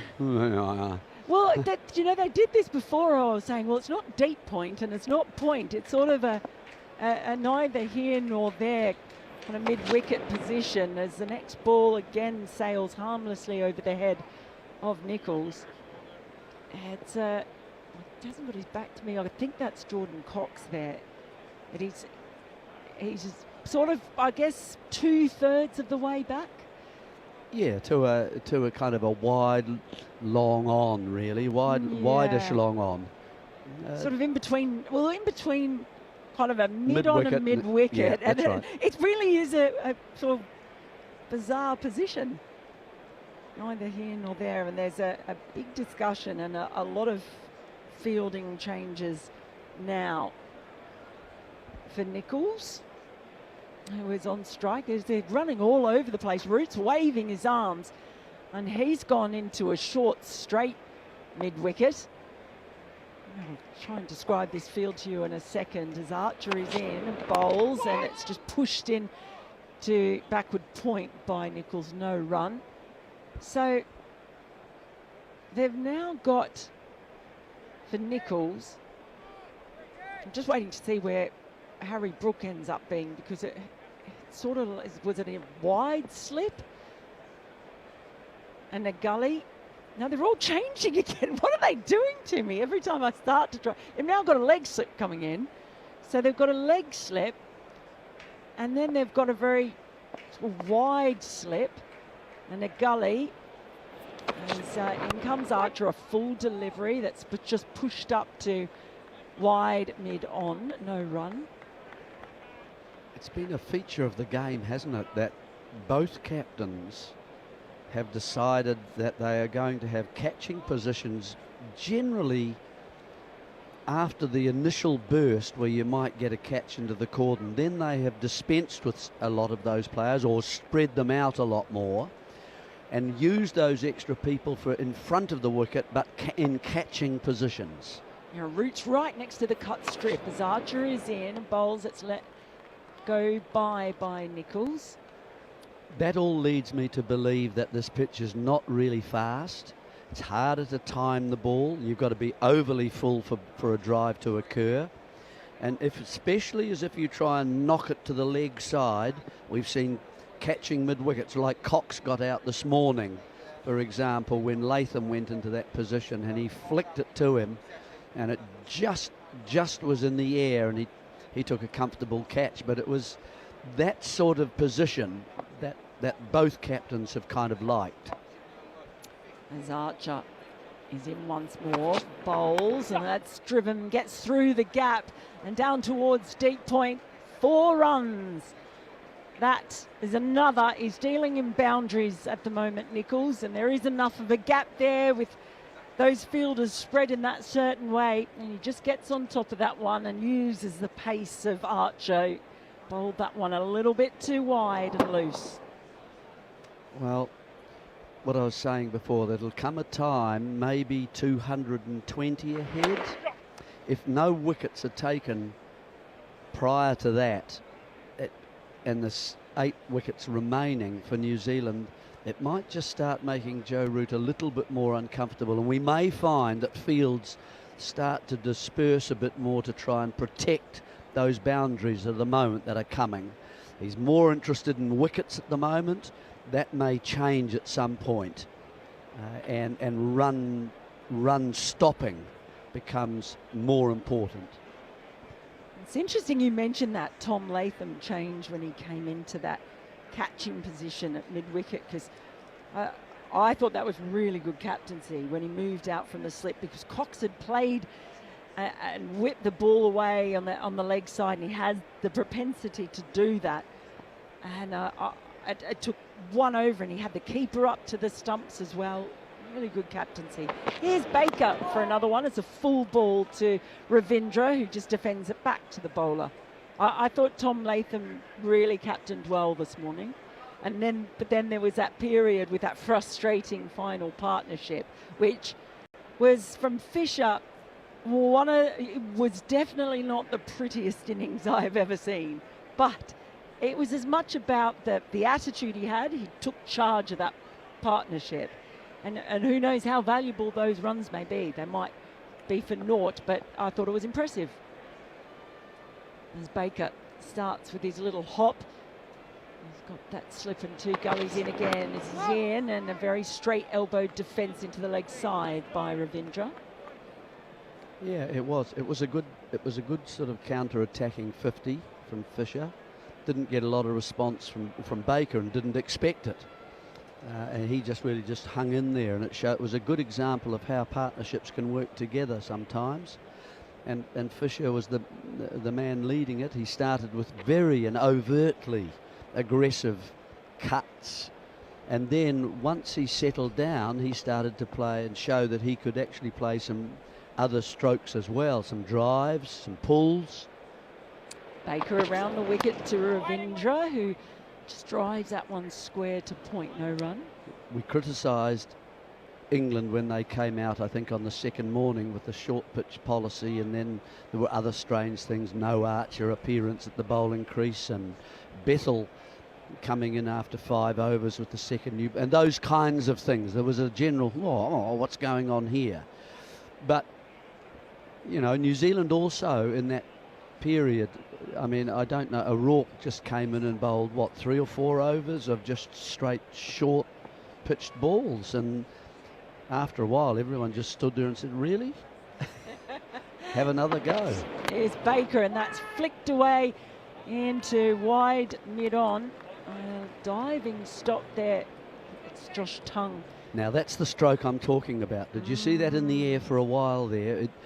Root was interested, who's at mid-wicket, because that was well to Root's right, but it was in the air, and those are the sorts of strokes that will convince him to continue with these slightly odd positions in the field, because it is so hard to time the ball exactly correctly. It's been an interesting pitch. It's offered different things to different batters and bowlers along the way. And it's now Baker running in, bowling. Ravindra's on his toes, punches it through the covers. That's a lovely stroke, and that's another 4 runs to the total. This time it's Ravindra. And for all the funky fielding positions we've got, if you time it as well as that, doesn't matter where they are, you can send it where you like. Well, you've only really got to beat them, don't you? And that's a short ball. That gets up to around about waist high, and it's just given Ravindra too much of a look at it, and he gets up on the toes, giving himself an extra inch and punches it hard. So 35 now to Ravindra, and you can see a man's now gone back to almost 3/4 at backward point, looking to save runs. And Jordan Cox dropping back as Baker bowls the next ball, and it's defended back up the pitch by Ravindra. New Zealand now 94 for 2 with Nicholls on 39 and Ravindra on 35.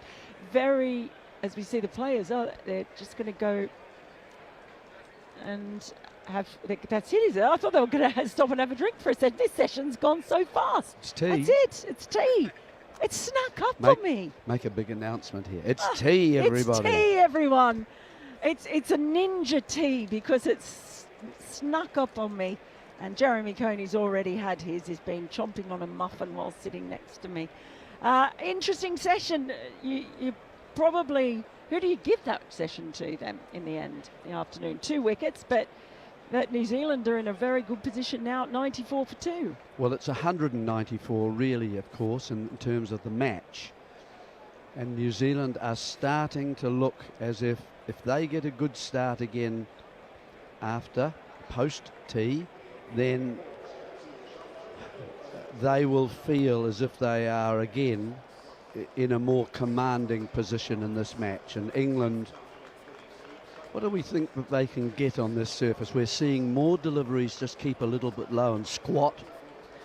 And I would have thought at 300 plus is going to be a pretty hard target to chase. I think it will. I think even if it was 350 and there was plenty of time in the game, England can be such a good chasing side. And I think whatever it is, they'll try and chase it. But 350 is still thinking, you've seen them do it before. But yeah, those balls that have stayed low, I think will just give an indication of what could be to come. And it's going to be quite fascinating. So huge session. We keep saying it, and that's because it's been a brilliant test match. We've had lots of entertainment and a real contest between these two sides. New Zealand having the better of it so far. So with New Zealand on 94 for 2, 194 in front, Nichols and Ravindra will continue after the break, and we will return with some more commentary. But for now, I'm going to hand it over to the great, the mighty Sam Ellard. Thanks, Mel. Tea here on day 3. And delighted to say I've got a fun guest today as Jeremy and Mel move away. They're off to get themselves a cup of tea, maybe a scone, I don't know, maybe a sandwich. Oh, we are. What did I say, Lords? No, we're not Lords, we're at the Oval. All good, Jeremy? All good? Jeremy Coney, by the way, legend. Comes across the ledge. By the way, I got into my hotel room last night, put it on the TV. First thing I saw was you, Jeremy Coney. You were talking about your debut.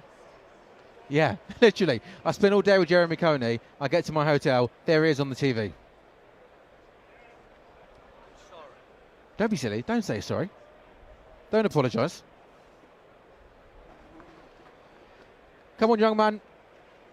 Come and join us.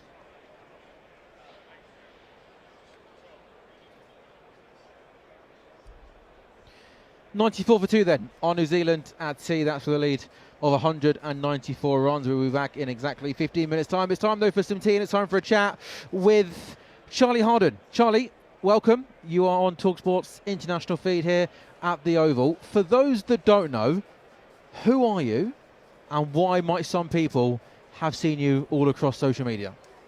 Well, I'm Charlie Harden. You I got that right, didn't I? Thank you very much. You did. Perfect. I'm part of the What's He On About cricket podcast, which I founded, and it's mainly on social media. I do lots of cricket commentary down at Hampshire for the BBC, as well as county, just dropped around every ground I can possibly reach, really. But the content is where I focus a lot of my time at the minute. Built up to around 150,000 followers across all platforms, and my main journey at the minute is increasing accessibility into the game of cricket. How can I show off the game, the county game especially, to as many people as I possibly can? And I'm currently going through a series right now where I'm visiting every county cricket ground there is, and I've done about 8, and I'm thoroughly enjoying my time rating the flat whites and the food wherever I go. Okay, good stuff. Take us back then. How did you get into this? And is this a full-time job for you now? Completely full-time. So good, man. I've been going for a year and a half. That's when I first developed it, and actually ended my teaching career back in February. But where this all started was the dream to, well, be here, commentate on England cricket, and this feels like another step towards that dream. I won't lie, Sam. And we might get you on tomorrow, by the way. talkSPORT is the sort of place where once you're on talkSPORT once, honestly, you might get a text at 10:30 this evening being like, hey, Charlie, you were really, really good at tea on talkSPORT. Can you do comms tomorrow next to Matt Pryor and Steve Harmison? You know, I wouldn't be able to gauge that at all. You know? What do you mean? Well, it's so professional. It seems so professional. Wow, we have our moments, don't we? What I think is great about talkSPORT is we can go from moments of being really good and really professional, but then 5 seconds later it can be so silly, but that's part of the fun, right? It is. I wonder how I would affect that level of professionalism, whether I'd increase it or decrease it. You'd immediately be our best dressed person at the cricket, looking absolutely suave, absolutely dapper, as producer Scott goes straight into a muffin. Right, back to the content, okay?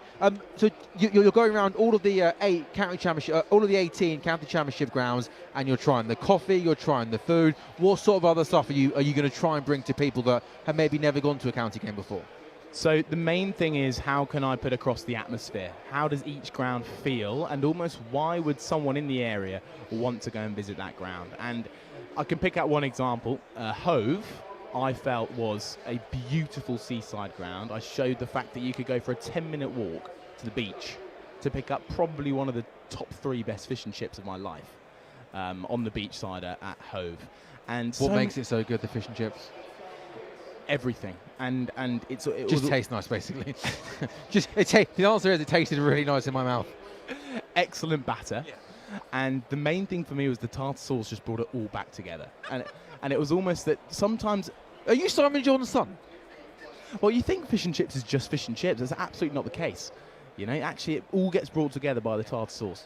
Yeah, like I'd say the mushy peas as well is a key. I say the mushy peas and the curry sauce are as important to a fish and chips in the fish and chips. Well, the mushy peas can be the make or break. And if you have a poor mushy peas, you're in big trouble. Let me ask you this question then. In the world of cricket content creators, who do you think is doing it better than everybody else, and why is that? Like, if someone young is, apart from yourself obviously, and talkSPORT, you know, if someone young is wanting to find and watch the best cricket content, where would that be? I think Cricket District do a great job. They're a very, very strong outfit and so professional. Strong outfit, like they're an 11. Very, very, very strong outfit. And I think what Cricket District bring is just a wide breadth of content. They're so for the game. You know, I like to almost follow in that footsteps in terms of everything we do on content is not only for engagement and growth, but it's how we can grow the game. And we're, well, me personally, still relative to the world of talkSPORT, for example, a small voice, but doing whatever we can do to get more bums on seats, especially in county cricket. How can we grow the game from the ground up, village cricket, etc. And just the world of cricket content gives us that ability to be able to show it off, showcase everything each ground has to offer. And I was here at the Oval the other day, and even on a relatively quiet county championship day, there was still 7,000 people in the ground. It was the schools cricket day, where loads of schools were coming in, an unbelievable atmosphere. And I think it's so untapped to be able to showcase what going to a county game really looks like. So what video of yours in particular has done the best for you, has gone viral, if you like, if any? So one of my more viral ones, well, of late, showcasing on the media days have been really successful, showcasing the net sessions, who's training well, how these training sessions work, what actually happens on a media day, the day before games. It's almost so privatised, so enclosed to the media. Actually, to be able to showcase that off to the public, what happens on a media day, that's seriously successful. In the past, a lot of the more humour-based content is strong because it's so relatable. It's how can we relate cricket to the wider audience, and humour's a good way of doing it. Give an example of what that would be. So, for example, I did once naming cricket fielding positions. How on earth was cow corner named? Because apparently the ball always moves over there. Thanks, Sam. Well, Did you get it? I got that very well indeed, actually. And I think the main thing for me with that one is maybe back in the day, the ball was hit to cow's corner because you'd expect that was the corner where the cows were, right? I don't know. Well, maybe it did just move that direction. I feel like we're going to have to bring in a cow corner expert. I feel like we had an awful 30 seconds here, just trying to guess why cow corner's called. And do you reckon this content's going to do well? If you put this content up on your social media pages? This would probably do slightly worse, I reckon, if I'm being brutally honest. So 150k subs you've got, right? That's pretty impressive, by the way, on a serious note. That's, you know, and do you do all this by yourself in terms of making it, creating it, uploading it, editing it? Yeah, everything's on my own back. That's really impressive, mate. Thanks, Sam. So I really appreciate that. How would you get the next 150? India. Okay, yeah. I'm going to try and, just find Virat Kohli and put a microphone in front of him, and there you go, sorted. That would quadruple my following. No, I think the main next step for me is how can I relate cricket to the wider sports fan. That seems to be the real next step. And I know when I'm hitting the right algorithm, when someone who doesn't really like cricket can come up to you and think, well, I really enjoyed that video you did. You know, and actually where you get the most engagement is how can you relate the game of cricket? How can you relate a day in a county ground where the ground's not packed out, you're there. How can you relate that day, that feeling to the audience? And a lot of it comes through the feeling. How can you make a listener or a watcher feel value in your content? But it doesn't have to just be county cricket, does it? You can do blast stuff, you can go to the 100, or you keep referencing county cricket. I understand why you'd want to do that, but there's also many other places and games and formats to go to in this country, right? Yeah, and beyond this country indeed. And actually, the reason I say county cricket is because in the run-up to the Test summer so far, we've had in this summer in particular a lot more county stuff. My work definitely, as over the last few days, has evolved into international stuff, of course, and various franchise tournaments as well. I've got plans to go out to the IPL over next winter, of course. And actually, wherever you can grow the game of cricket, whether it's the 100, whether it's county cricket, T20 Blast, county championship, which has a special spot in my heart, because that feels like the centre of all English cricket broods from there. But no, the whole thing, the whole work I'm doing is how can I grow the game? Every single aspect of it, every format, how can we make more people relate and enjoy the game of cricket? In terms of getting access to players and doing content with players, have you been able to do much of that? And have you tried? And if so, is that quite difficult to try and get access to? Well, it is difficult to try and get access to. I find with the players' content, it's interesting. The engagement levels can often be quite similar to when you are working hard on your own to try and grow the game, whether you've got a player in there or not. I think a lot of my player orientated work comes through Q&As, emceeing, freelancing at different counties. That's where I get a lot of my player contact. But in terms of actually getting players on the content, it's not something I search for, because in terms of where I'm trying to hit the market, if I'm trying to hit the wider sports fan, sometimes a detailed, planned video that is executed to, not attack, that's not the right word, to hit the algorithm of the person who is a wider sports fan, interviewing a county cricketer might not give you that. Do you see what I mean? And actually, there is definitely a time and a space for people to go after the players, definitely that time. But when you are approaching that wider sports fan, actually it's important to plan your videos in a different way. And sometimes the player being included in that video works, and sometimes there's no need to force it, especially when you are growing as a personal brand. It is tricky to get hold of players, but also I don't think that's a problem, because there's going to be a time where you are in the right spot to do so. But currently at this point, players is not really the be-all and end-all of good cricket content. But the fact that you've got that on you and you've got, accreditation, maybe 5 years ago, certainly 10 years ago, that maybe wouldn't have been. And I know working in football, lots of content creators, YouTubers that are able now to go to press conferences and able to sort of mix with, your written media, your broadcast media. It's the fact that, you're able to have that on you and come in also shows that everybody's moving with the times of the content creating world, right? Absolutely, media is evolving, and I definitely see that. I feel a duty in my role almost now that I have a bigger part to play than I would have done a few years ago, and actually to be able to raise such a spotlight, almost just through the numbers and engagement you get on an average video, shows that media is massively evolving, massively growing. And you're absolutely right, to be able to sit in the media centre, have my spot amongst the tapping journalists, when my role in the world, tapping journalists, the journalists tapping away on their keyboards, whereas I'm editing. Do you get on some my dirty phone. looks occasionally? It's not like the OG guys. No, like, come on, name drops. Any OG guys that sort of, what's this young kid doing in here with his camera and his microphone and his linen shirt? Come on, he's just out of school. It's an incredibly inclusive environment. I never feel talkSPORT is very inclusive, you know that. How old are you? I feel at home. 23, recently turned. That's great, by the way, isn't it? Seriously, 23 years of age, to have those numbers and to be able to, to come to places like this, and you must be absolutely over the moon. Absolutely. And I mean, Lords was my first day as part of the media. That second media day was my first time ever getting into the ground. Good lunches, right? Lovely lunch. What was your favourite Lords lunch?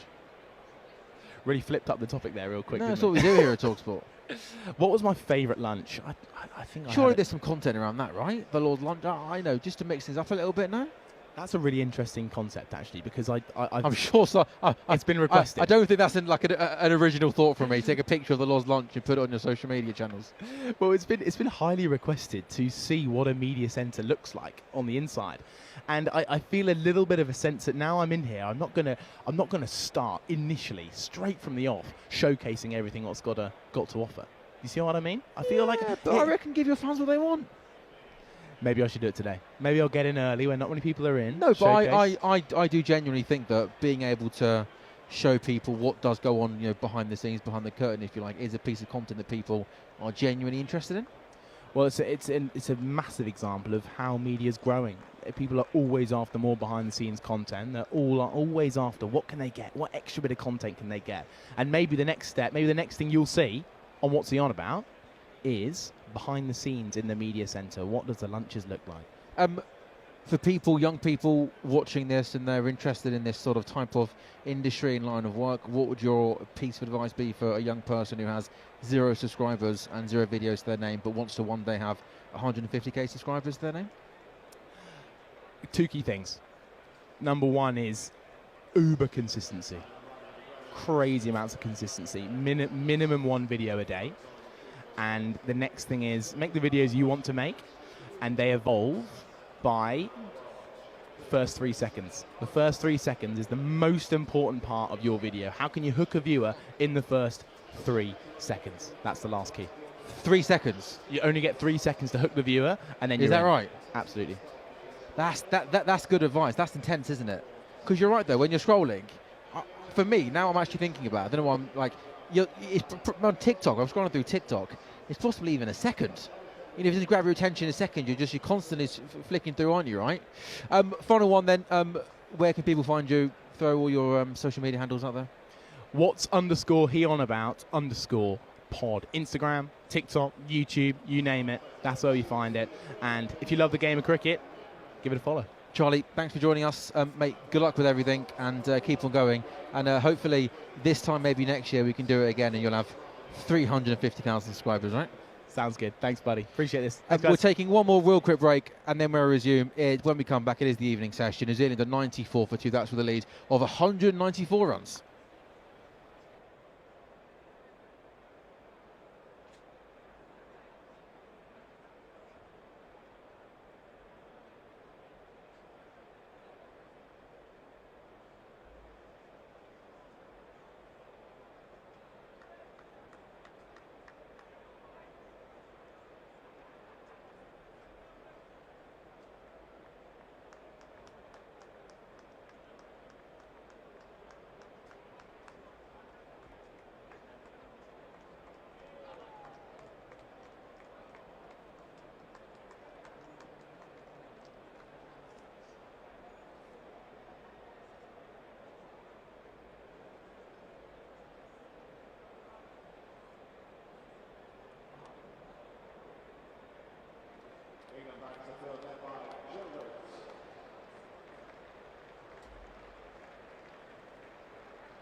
Welcome back, everybody. It's evening of day 3. The evening session. It's not the evening, it's at 4 o'clock. It's the evening session on day 3 here at the Oval. The second test match of the summer. England against New Zealand. England winning at Lord's. On the north of the river, they're finding life a little tougher on the south. New Zealand at tea, 94 for 2. Partnership of 66 between Henry Nicholls back in the side. New Zealand's new number 3. He's battled away, 64 deliveries. None as testing as the first few against Jofra Archer. He's 39 not out, and Ravindra dropped once, and there's a couple of scary moments for New Zealand's talented, well, not a youngster so much anymore. He's drawn level almost with Nicholls, he's 35. First ball of the evening session then, and it's Nicholls facing, and first ball, he's pushing at this delivery from Matt Fisher, who bowled 5 overs for 14 runs with the new ball. But really, his most important, well, the most important impression he's made on the match so far is his maiden Test 50. Coming into bat at number 9, and alongside Sonny Baker, who scored 4, I think. They put on 53 for the 10th wicket, just to drag England back into contention. Fisher running away from us in the sunshine, and this is pushed up to mid-on by Nicholls, no run. So a deficit of 100, when at one stage it looked like New Zealand's lead might be as it is now. 194. 3 quick wickets this morning, all going the way of Matt Henry, who took a 5-fer, only for that nuggety and idiosyncratic innings from Matt Fisher to just give a bit of hope back to England. 2 early wickets, drag them closer, driven by Nicholls up to extra cover. Tom Latham caught behind from the bowling of Jofra Archer, and then Devon Conway becoming just the 2nd player in the match to be caught in the slips. 28 for 2 at that stage, so 128 for 2 in reality. And if not for that drop by James Rew behind the stumps of Rachin Ravindra, possibly, might have been another one before the tea break, but it wasn't to be. As this is pushed square of the wicket, and there'll be runs here. The ball just slowing up a touch before the boundary, so should just be kept in the field of play. Indeed it is, but 3 runs to start the session. A session that England, you feel, have to dominate if they are to stay in the game. If Nicholls and Ravindra are still there, come stumps, then it'll be about saving it rather than winning it. Jeremy Coney is alongside me in the commentary box, and a lot of hard work has been done by these two in that afternoon session, just to make sure they did their utmost to shut the door on the England comeback. Nicholls has looked really compact and assured, and he's allowing the ball to come to him. He's going to have to be got out. Ravindra a little bit more chancy, but getting on the front foot and trying to put pressure back on England by scoring quicker runs. Fisher in, and this is exactly what I'm talking about with Ravindra. That's an expansive shot to play. His first ball of the evening session, and it was a little bit chancy, but that's where we are. So a lead of 197, New Zealand are 97 for 2. And the other thing to bear in mind is that this ball is now 25 overs old. Last ball of the over, squared up just a fraction. So it's not bouncing as it was. It's no great pace in this pitch. There hasn't been since day one. But, Jeremy, just a couple of alarming moments in that afternoon session. As much for England as New Zealand, with some balls keeping very, very low from the pavilion end. Yeah, that is an issue, isn't it? And it's going to be throughout this match from this point on. I think as soon as the ball does get a little bit older, doesn't bounce so much, hasn't got the hardness, and overs mean that the ball is going to just be a little slower, but also a little lower.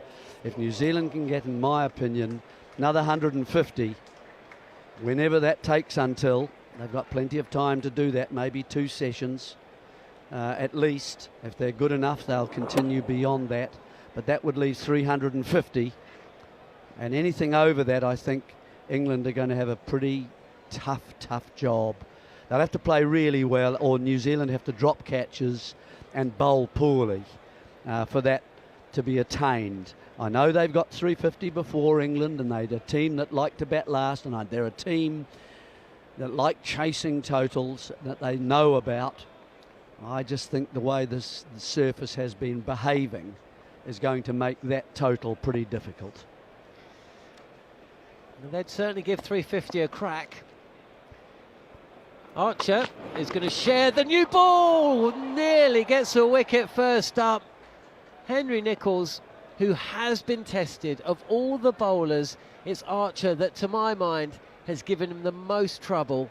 Takes this ball on, goes through with the pull, and James Rew diving to his right, can't lay glove on the ball, and it travels quickly down to the boundary for 4. I think he's got glove on this, and Rew, even though he takes a step, it's not a very large step, and so the dive therefore has to be bigger. And it's a leap from a non-power leg. It's the one on the right, rather he wants the one on the left to really be bent and then shove off that to give him that distance of the dive. Didn't quite get there, but it's movement that is the issue for him. Archer again, and this is tucked off the hip. It's going to be fielded at fine leg. We don't have a screen in the commentary box, so the first replay suggests to me that I misjudged that slightly, and I think Rue did. I thought that ball went to the right of the keeper. I think he's almost gone under it. It's almost like a goalkeeper deceived by a late swerve. The catch he dropped, he got to and put down. Oh, he went too far, actually. He did. And it was more of a falling rather than a push. You know, again, more of a fall. And I just think keep your feet as long as you can if you're a keeper. I think if Folkes was there, he'd have taken that catch by moving his feet. Goes on the pull. That's 4. That splits the field at short mid-wicket and mid-on. And there's some intent here from the Kiwis. Straight after the tea break. That looked a slightly tired bouncer to me. Yeah, didn't get up, did it? No. Ravindra is, as I've said, I'll underline it, he's a dangerous player if he gets going. But that he will give you chances. He's not prepared to work hard for his runs in Test cricket. Archer again, and this time plays with a, not quite a straight bat actually, kind of turns it round towards mid-wicket. So he won't just get started again. You know, let's start again after tea and play 2 or 3 overs, get the bounce again, get the pace of the pitch again, play relatively defensively, unless it's a really, like that short one, fair enough, I don't have any problem with that. But it's more looking for runs and trying to make something out of, you know, a delivery that isn't quite there. I was disappointed with Conway's shot. You know, Josh Tongue, first ball, very wide, followed it, didn't really commit to the shot. I think he's going to be very disappointed with that. Latham as well, played it when he didn't need to. Here's Archer, this is good from Ravindra, it's straight, it's on off stump, and he just plays a very straight bat. Back to the bowler, no run. Ravindra at 39, Nichols at 47, New Zealand 106 for 2. And as I was saying to Neil Manthorp earlier, we've got easy maths, don't we? We love the way the players have organised this for us today. Yes, we can. We look up at the total, add 100 to it, bang. It's a good day. We shouldn't have said that, folks, because you know, you might think that we're quite good at maths. Here is Archer round the wicket, angling in on off stump, and it's defended again. No run. Well, look at the reaction of Archer there. His shoulders are slumped. I was speaking earlier, I don't really believe in body language, but that was just slightly telling that there was a defeated air to Archer. Maybe, I actually think he's angry and he feels that James Rue has put down a chance, which he has. It looked like a weary tread, didn't it? And I'm just looking, he's 22, so that's the 6 overs that he's had it in this innings. That was his 6th. And he really, England need him to be charging in, I think, in this spell. Try and claim another 2 wickets. 2 catching mid-wicket fielders, 2 in the covers. Well, actually, you could say this is hit straight to one of them. Bethel, I think it is. Or was that Cox? I do mix those 2 up. It's Cox, number 93. Cox, I've got to remember that. Emilio Gay in at mid-wicket. So 2 short mid-wicket fielders. There's Duckett at cover points. And Joe Root is just trooping back as well. He's at a very straight, short mid-off. There's also mid-on, mid-off. So fielders all in front of the bat. And this is wristily flicked through points. That's a beautiful shot from the bat of Henry Nichols. And that will be 50 for New Zealand's number 3. Fine knock from an experienced batter who's still got a story or 2 to tell, a chapter yet to be written within this New Zealand batting order. He's back in the side after the retirement of Kane Williamson, and 50 in testing conditions with the game in the balance is exactly what New Zealand required. 51 off 72, 6 boundaries. Fisher continuing, and there'll be more runs here. May well be 4 of them. He's managed to just guide this ball past backward point and down to the boundary. We know that's one of the shorter of the boundaries for 4 more. Back-to-back 4s, and New Zealand have started this evening's session with a flurry of runs. 55 now to Nicholls, 39 to Ravindra, 114 for 2. So the lead is now 214. England will be set a sizable chase. Will they chase? Probably. There's so much time left in the game. New Zealand do need to win this one, though, of course.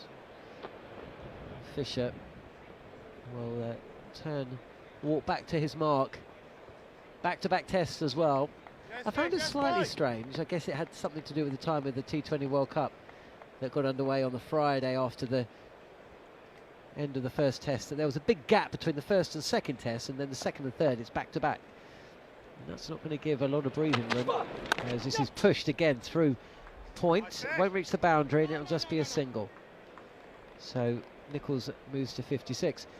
So it feels like England's bowlers are going to have to bowl quite a lot of overs today and tomorrow, certainly if New Zealand got anything to do with it. And then, of course, the third test match starts in Nottingham on Thursday. It's not a huge turnaround, but, of course, there is a feeling that 2 very familiar faces, not just on the party scene, but within England cricket circles, could be back for that test match. So keep an eye on that. Atkinson playing for Surrey today, and Stokes for Durham. 4 more. There's a slip in place and a gully, and this time Rashid Ravindra, similar shot actually to the one that got him out in first innings.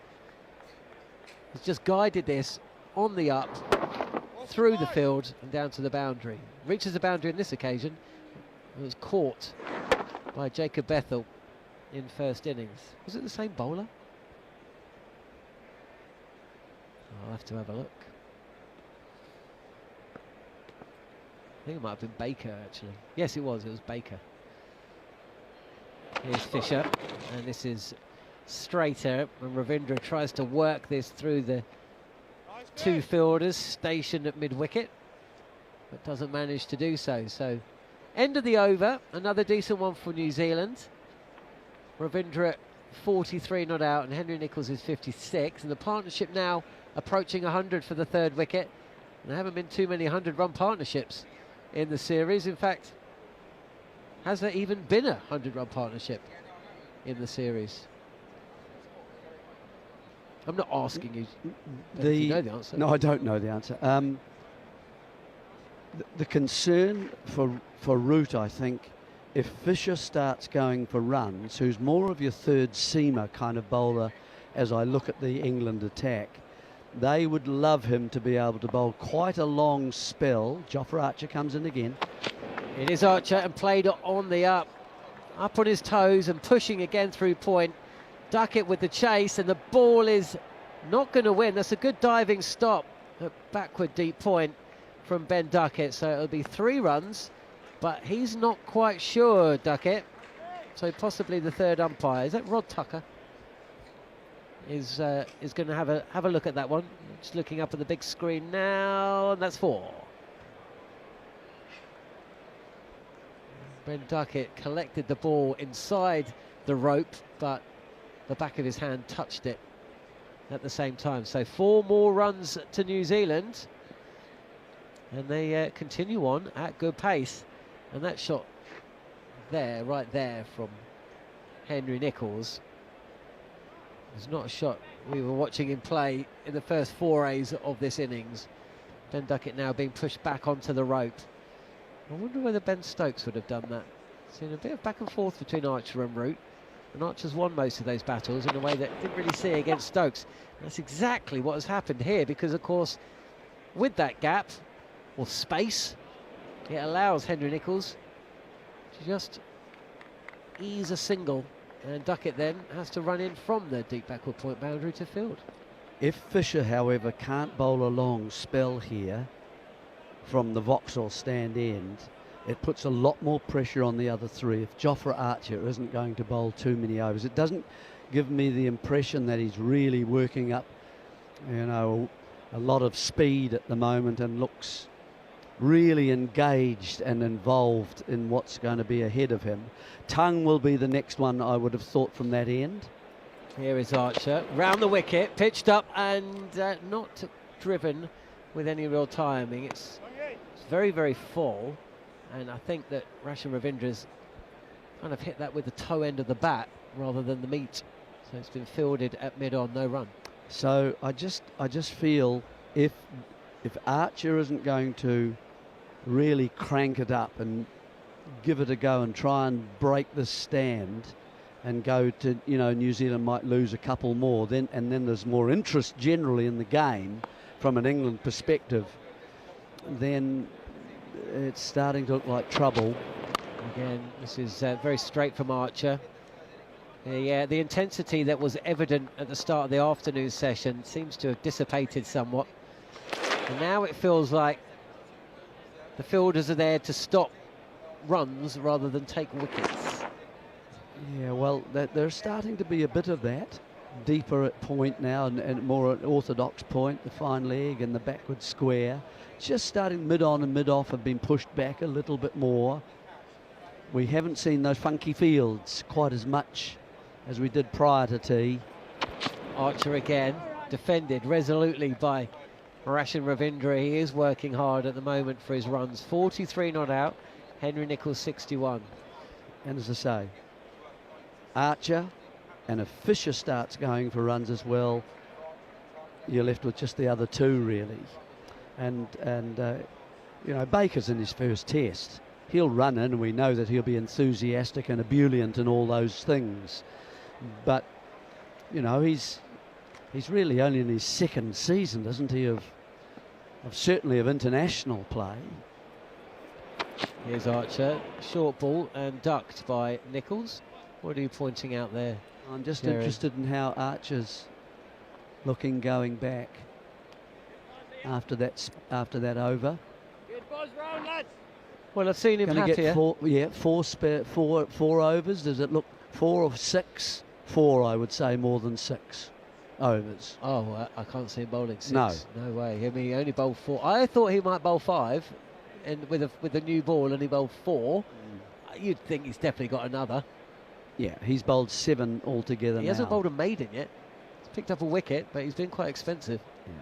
So let's keep an interest in that, because you want to have the resources available to you, I think, as a captain, and you've got to be careful you don't over bowl someone of those number. And if you're going to over bowl someone, it's got to be the Fisher type of bowler, and he's got to be holding things together from the Vauxhall end. If he starts going for runs, it's just uncomfortable for the captain. We could be faced with a situation where, come Trent Bridge, Shoaib Bashir comes back into the side, Gus Atkinson, Ben Stokes and Ollie Robinson. More likely than not. Here is Fisher, and this is punched to the right of mid-wicket where Jordan Cox collects on the bounce.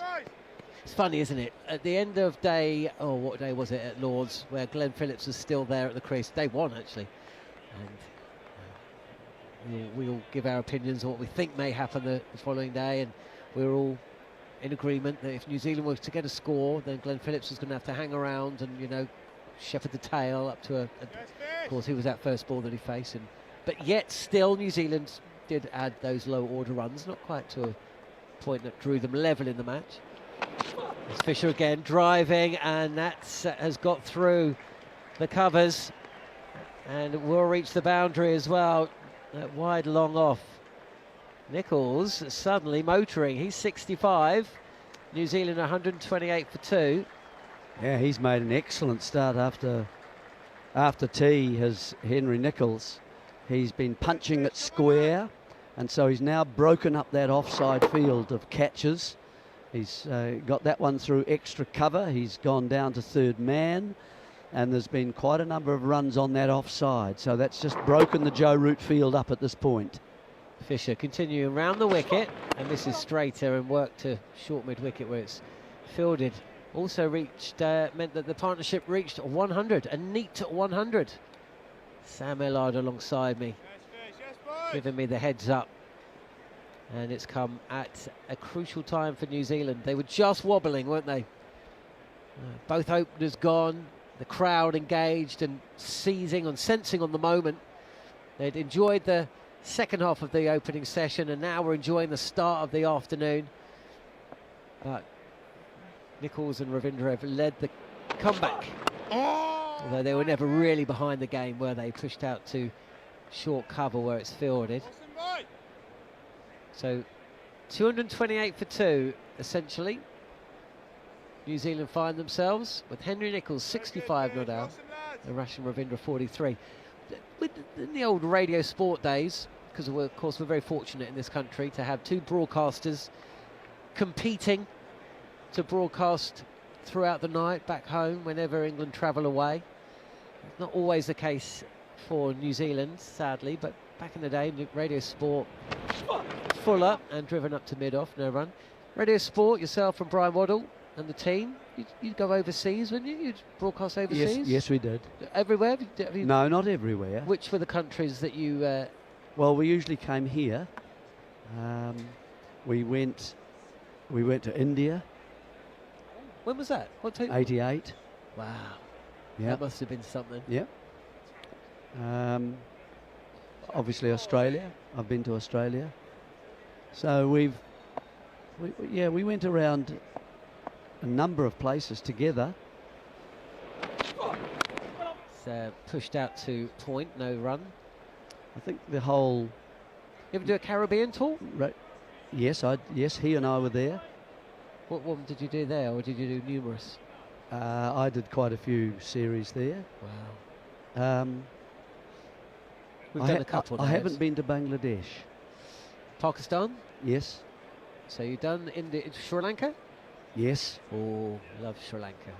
Gaul, and Gaul, of course, was the main. They play all their games in the series that I was there because they didn't have to move all the television network and the screens and so on. So they just played two.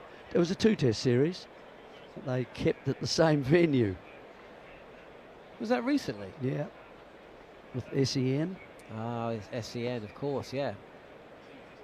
I saw Colo out the back, chomping on a muffin. Here's Archer, and what seems like the fifth or sixth consecutive delivery is just drawing perfect forward defensive block from Rachin Ravindra, who doesn't mind one bit at the other end. Henry Nicholls is hitting the ball to all parts. He's just blocking Jofra Archer out. What's your favourite then? Do you have a favourite country to tour? For the actual cricket itself, I mean, England is hard to beat, to be honest. The atmosphere is so interesting. Here's Archer, short delivery, ducked by Rachin Ravindra. Other things to do, you speak the language and all that kind of thing, which makes... spend hours at the airport. No. I mean, you have to spend hours in the air to get here, but once you're here, you know you don't have to worry about flying for a bit. That's true. But yes, I mean, I quite like Sri Lanka too because of the turn that they create, the pitches they want to play on. So that makes it interesting, I think, especially when you see sort of seam from both ends here the majority of the time, especially at this stage and phase of the season. Archer continuing. This is pushed up to mid-on by Ravindra. 128 for 2, and Archer's bowled 7.4 overs. We think he might have... This might be it, actually. This may be it for Archer for this spell. We shall see. Yeah, unless he's what you conserving energy to bowl a couple more, if you know. And I'm not sure I'd ask Archer to do that. I'd rather he bowled 3 quick ones. Try and get his wicket, and then have a spell. and kind of use him in 3 over spells. I think if it were my choice, you need to have that, I think, a differentiation from each innings. Otherwise, it's all right arm over, right arm round, same pace. Archer again, up on his toes. Rashan Ravindra, big gap at square leg, sets off really quickly like he wants, a bit like Matt Fisher was doing earlier with Sonny Baker at the other end. And the fielder dashing in from the boundary. Sonny Baker, it is that deep square leg, and it's just the 1 run, 129 for 2.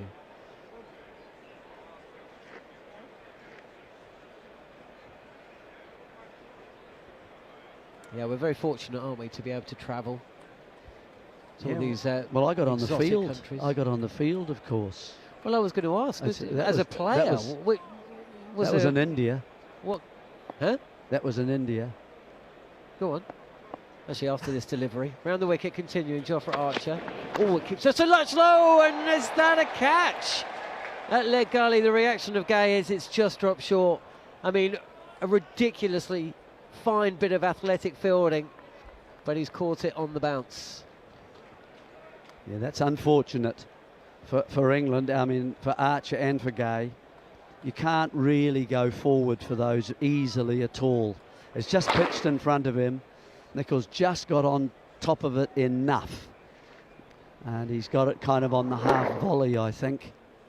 Flicked away. It went fine. He was in the right line to just to his left. But he made it very clear it didn't quite carry. Wow, brilliant bit of fielding, but England needed that little moment to go their way. Here's Archer again, and again it's helped round the corner. There's a fielder down at long leg, Fisher, who hurls the ball back, and it's misfielded by the keeper. Thankfully, Joe Root is backing up. So, if Sri Lanka and England were your favourite places to tour as a commentator, what about as a player? Well, England, of course, for a New Zealander, has always, we've tended to look, when I was playing, and we're talking about a few years ago now, but we tended to look to England to how to play the game. A lot of our players went to England and played. Probably Glenn Turner would be one of the first players that went to Worcestershire and played a lot of time there. John Parker went there. Deepak Patel went there. And so we learned the way to play our game from England, really. Joe Root is in, bowling from the Vauxhall end. A slight misfield from the bowler as it's punched back to him. So who's he just replaced? Matt Fisher. So Matt Fisher's spell has come to an end. He's bowling round the wicket. And on the sweep comes Henry Nicholls. We know he's good against spin, and that's a fine tumbling stop at deep backward square leg by Emilio Gay, I think. But it's another couple of runs to the score. 132 for 2, lead of 232. There's a Root with a long off down on the boundary, and using his feet well as Nicholls. He's got a scamper. Got to get to the other side quickly. Ball hurled at the stumps at the non-striker's end, but comfortably home. Another run, 133 for 2.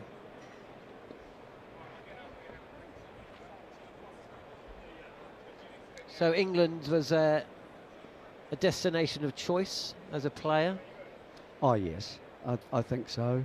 What was the most ever since you get your cardboard book when you're 6 at Christmas, you know, and there's Trevor Bailey playing a forward defence at a place called Lord's.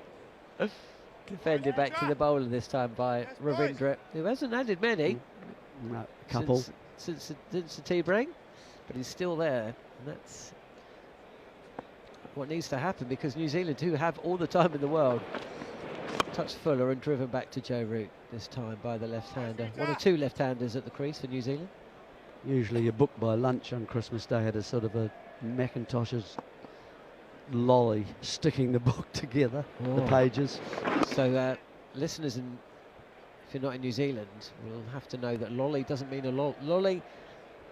A lolly, this is a pushed out square leg, it's just a single. a lolly in New Zealand doesn't mean the same thing as a lolly in England. Well, I'm a New Zealander. I know, I'm talking to the listeners, not you. Well, I'm talking to all of you. But a lolly in England is a lollipop, but a lolly in New Zealand means a sweet, right? Yes. Confectionery. I suppose they both are confectionery. But yeah, so it is. It certainly is built up as a place you would like to play. I think we're both off. Well, I'm certainly off. Manners is ready. He looks like he's peering over the garden fence. Keep the noise down. After a word from Jerry, it'll be Manners. Well, it's going to be a double change, is it? Looks like that Tongue is going to replace Jofra Archer. So it's double change. Out in the middle, Joe Root. Be interesting to see how long he bowls. And Tongue is, for me, the danger man as far as New Zealand are concerned. He just has that awkward delivery, and you've got to be careful and very wary about him. You've got a couple to bounce a bit low as well. Go Manners. Thank you, Jeremy. Josh Tongue round the wicket, bowls to Rachin Ravindra. Glorious, glorious off drive. Oh, he's such a sight. Is Rachin Ravindra when he's well, actually, he's still good to watch even when he's not in, because he still plays shots like that when he's just starting his innings. But just such an elegant, glorious, flowing off drive to 4 as Josh Tongue over pitches. My goodness me. England are on their backs with their throats exposed, and New Zealand are about to make a grab at the throat. And they're 138 for 2, 238 for 2 with their 100-run lead. And England are in desperate need of some inspiration and a little bit of magic, or a bit of luck. If you can't get magic, get luck. But well, nothing happening for England. It's absolutely glorious. Middle of the afternoon, day 3, not a cloud in the sky, blue skies, 28 degrees, flat pitch at its flattest, I think, that we've seen throughout the course of the match. Still a bit of uneven bounce, but with the ball getting older and the bowlers getting more tired, it's an opportunity for New Zealand to really take charge, with Rachin Ravindra honing in on his half century, 49 not out, plays this one defensively though. Henry Nicholls has played some glorious shots. A life for both. Ravindra dropped on 7 by James Roux, and I'm afraid the keeper at fault again when Nicholls was on 42. So James Roux, without in any way being disrespectful, he's a batsman who keeps, and at test level it's harder to get away with that. Here's Tongue in again to Ravindra, drives it up towards mid-off. It's certainly work to do technically. We heard from Matt Pryor on the first 2 days that he needs to work on his body position and I don't know, strength, quads, core strength. But he's put both of these two left-handers down, and so far proving to be significantly costly, particularly with Ravindra dropped on 7. Nicholls on 42, they're on 49 and 69 respectively. Tongue in again. Ravindra drives gloriously square of the wicket on the offside for 4, and that brings him his half century. Been an innings of sumptuous shots, really pleasing on the eye. Very modest celebration from Rachin Ravindra. Hasn't taken his helmet off, and just one acknowledgement of the applause. And there's a good few Black Cap supporters in at the Kia Oval, I can assure you, as there always are with the Australasian teams. Big Kiwi and Aussie population here in London. Talking of Kiwi and Australian population, so our commentary is the only source of ball-by-ball commentary for followers in New Zealand. So if you're listening, here is Tongue again, bowls. Ravindra beaten outside the off stump. That came from nowhere. That was a bit against the run of play, pushing at that one, maybe a bit wide, reaching for it, and, beaten outside the off stump. So if you are listening in the early hours down in New Zealand, do feel free to drop us a message on the comment section if you've got the YouTube channel. Maybe you're just lying in bed and listening and not watching, but love to hear from you. We had an interesting message from a listener in Estonia earlier this morning. Don't know whether we've got as many listeners in as many countries and territories as we did for the India series last summer. Got up to 85 different countries people were listening to us. Tongue in again, driven through mid-wicket by Ravindra for 4 more as Tongue over pitches, attacking the stumps. I suppose he can't be criticised for that, but Rachin Ravindra just, I mean, unless he nicks one through the slips, every boundary of his is something to savour and appreciate, as Cameron Ponsonby is alongside me. How's your own batting coming on these days, Cam? Are you still playing? You're working so hard. I am still playing, actually. But unfortunately, a decreasing amount of Saturday cricket with England very selfishly scheduling matches for the same days.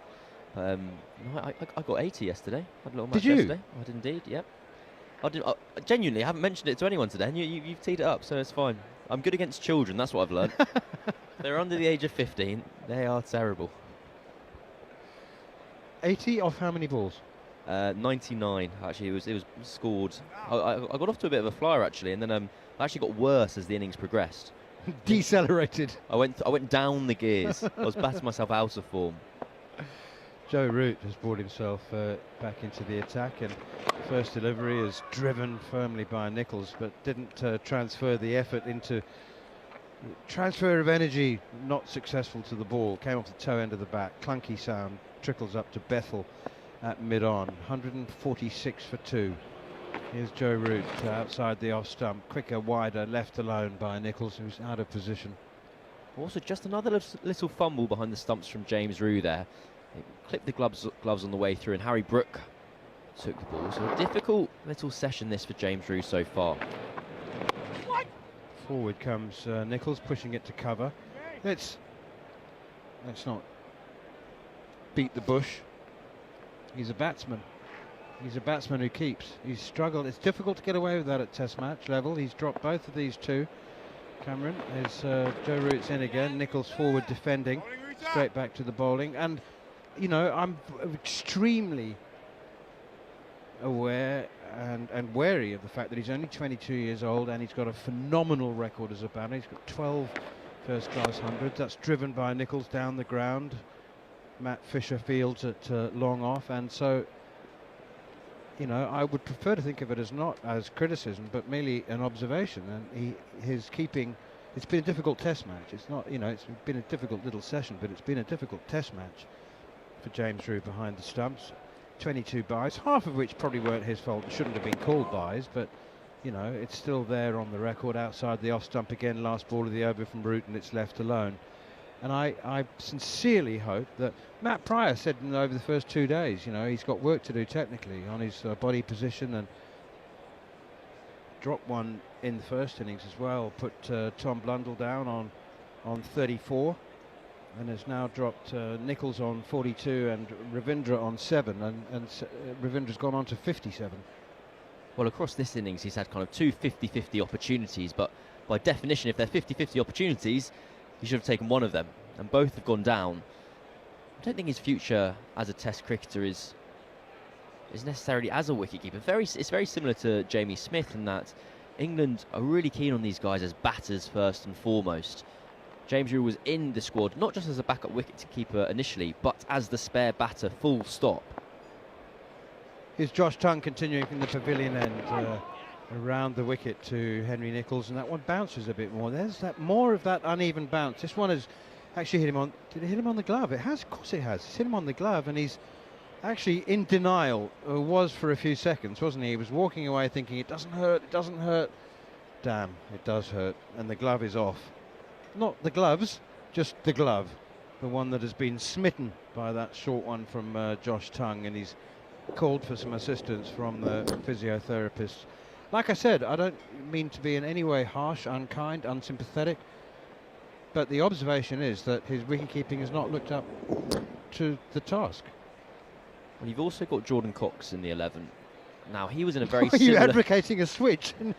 Well, no, I think it's an illustration of the route into these England teams right now, where Jordan Cox was initially meant to make his Test debut back in 2024 against New Zealand on their home turf. And the criticism or the concern then was Jordan Cox wasn't an inexperienced wicketkeeper. And that was the last time Jamie Smith was on paternity leave, by the way. He's been giving a fair go at it. 2 kids. Keep on going along, Jamie. He's having a great time. But even then, Jordan Cox wasn't a regular wicketkeeper. He hadn't done it in a first-class game for several years, or had only done it occasionally. Jamie Smith, famously, is not the first-choice wicketkeeper for Surrey. James Rew does keep for Somerset, but as we're kind of seeing here, he's not been moving particularly well. The second opportunity today, where it was off the glove of Nichols and he was diving away to his right, he just seemed a bit out of sync. He almost dived past it. It wasn't a kind of a fluid motion. Well, that's right. The ball's gone on the inside of the glove. Yes.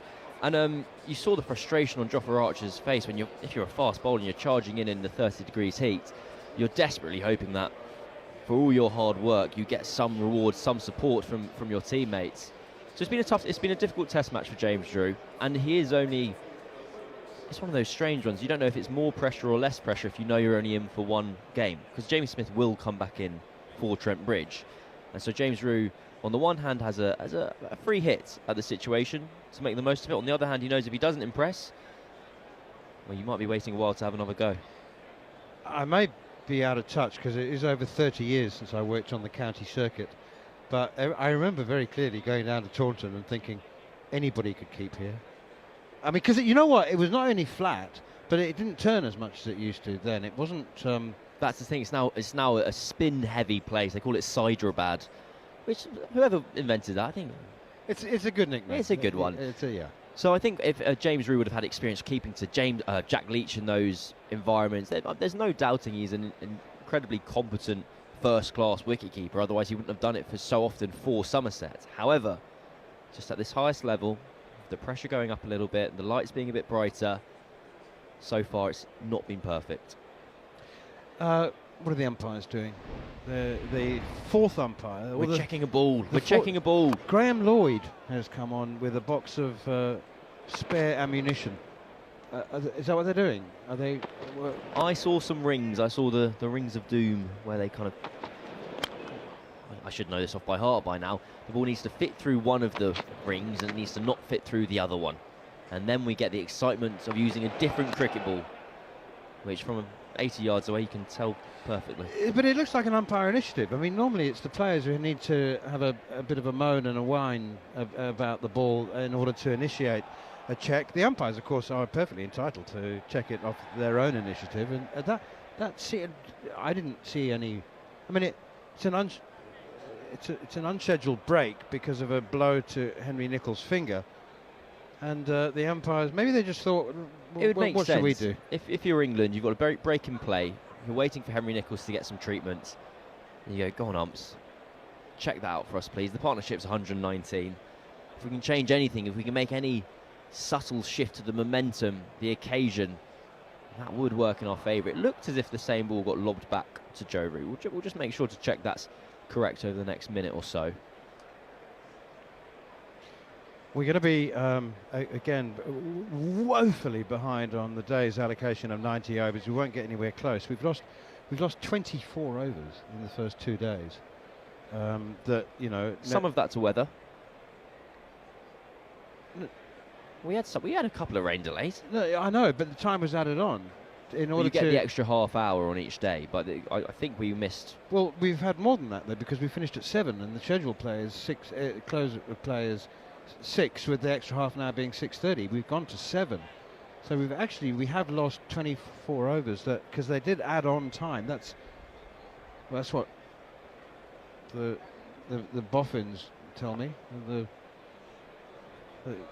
The stats analysts tell me that we're 24 overs short of what we should have bowled in the time that we've had. Down the leg side here, and it's brushed the batsman's pad on its way down the leg side. I'm not going to blame James Rew for that, but again, he just seemed a tiny bit sluggish and setting off.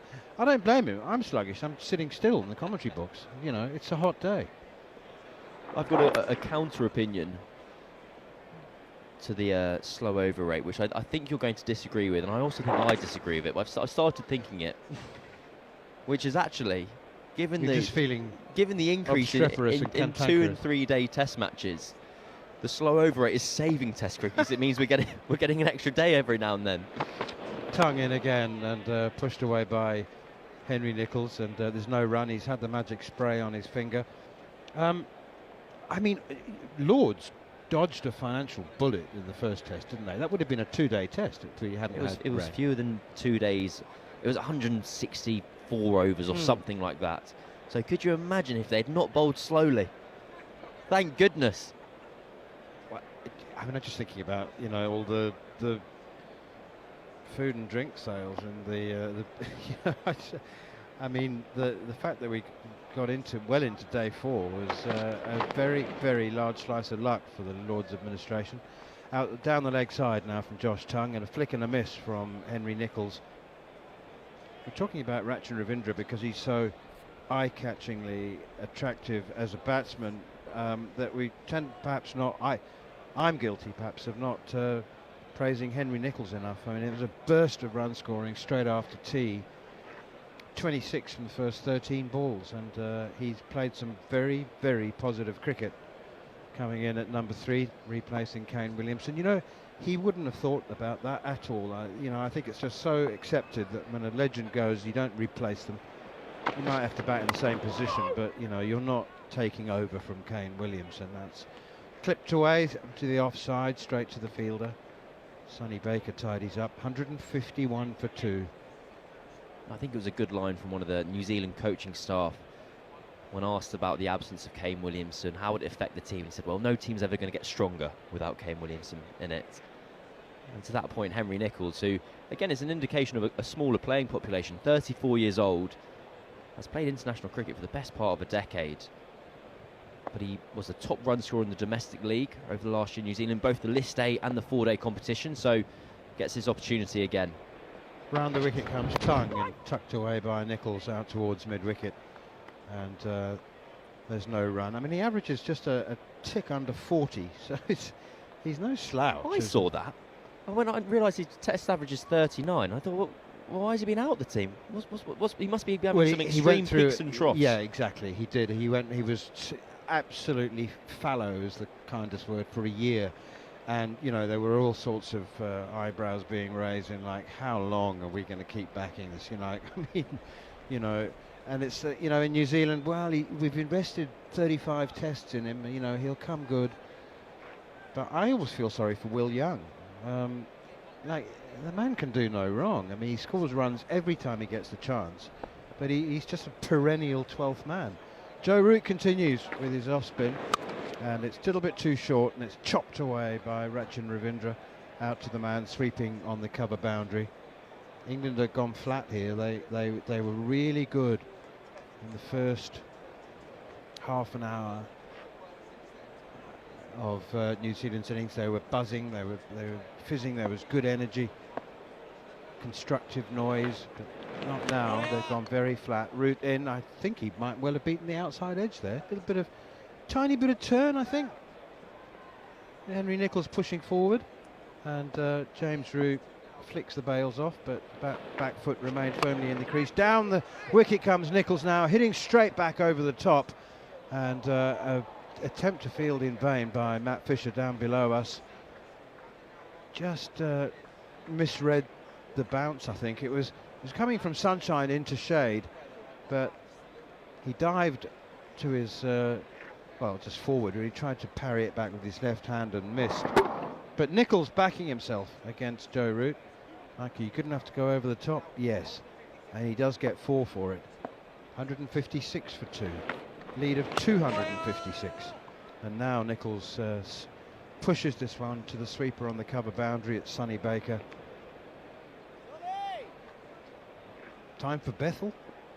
Left arm spin to 2 left-handers. Well, Jacob Bethel needs some cheering up at the moment because he was left hanging by his teammate Matt Fisher there. He had his hand out for a high five for a hell of a long time.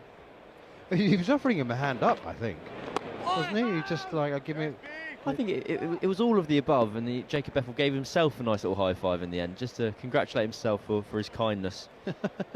75 to Henry Nicholls. Rachin Ravindra now 58, and New Zealand in complete control. Root tries the round arm slinger in at the feet of Rachin Ravindra, who defends it without difficulty, and there's no run. It's going to be interesting, isn't it, Cameron? The Test series, if New Zealand do win here, and it's going to be a heck of a fight back from England to deny New Zealand. We go to Trent Bridge, the return of Captain Ben Stokes, presumably Gus Atkinson. How's he going on? He had 2 for 8 off 10 overs against Glamorgan. Oh, I didn't see it was off 10 overs. He's still only got 2 for, I think, Glamorgan are 6 down over in Cardiff. But it sets up a New Zealand victory here, which sets the series up perfectly. There was the idea that this year, without an India or an Australia touring in Test cricket, it could have been a fallow year. But New Zealand are a high-class team, and to go down to a decider will pique the interest of as many people as possible. Here's Tongue again, bowls to Henry Nicholls. It's misfielded by Sonny Baker, who looks down at the ground in quizzical bemusement, wondering how that one managed to slip beyond his grasp. Thanks, Cameron Ponsonby. He's off. I think we've got me old mate Harmy. Steve Harmison is going to join us. What an absolute pleasure to have Harmy on air for the first time in this Test match. He's been very busy co-hosting 500 corporate guests in the green room. 258 in New Zealand lead by, 258 for 2. Long way back for the home team. They're trying. Joe Root is not just sitting back and waiting for things to happen. He's trying to be creative, and we're going for it looks to be a very funky field at the moment. With we're going short ball leg side theory. Josh Tongue round the wicket to Rachin Ravindra. Nobody on the cover boundary. Only 3 men on the offside. 4 men on or close to the leg side boundary. A 5th at square leg. That is Joe Root. And then 1 at short leg. So 6-3 leg side field. Josh Tongue round the wicket, bowls to Rachin Ravindra, who cuts it through point for 4. Oh, what a moment for Steve Harmison to say his first words after 3 days of non-stop corporate hospitality. I don't know what. Can I just remind you, you cannot say on air what you might have said if you were still in the green room. Yeah, good afternoon, Manners. Good afternoon to everyone. Yeah, I mean, it's a good job. I mean, I've had Bumble for 2 days. Okay, he was an HR nightmare, but he was very, very good. Bumble, Coffee as usual. Belly's been up there. Ravi Rapara, Mark Ramprakash. Try to think who else has been up there. Devin Malcolm. Curtly Ambrose was there, and Curtly Ambrose was a bit seasoned towards the bowling unit of England on the first morning, bowling too short. He was very, very irate, was the big West Indian. Here's Josh Tongue in again, bowls short and pulled by Ravindra. There's, as I said, 4 man on or close to the leg side boundary, so it will be collected by Jordan Cox. It is out there at deep backward square leg. Yeah, he was.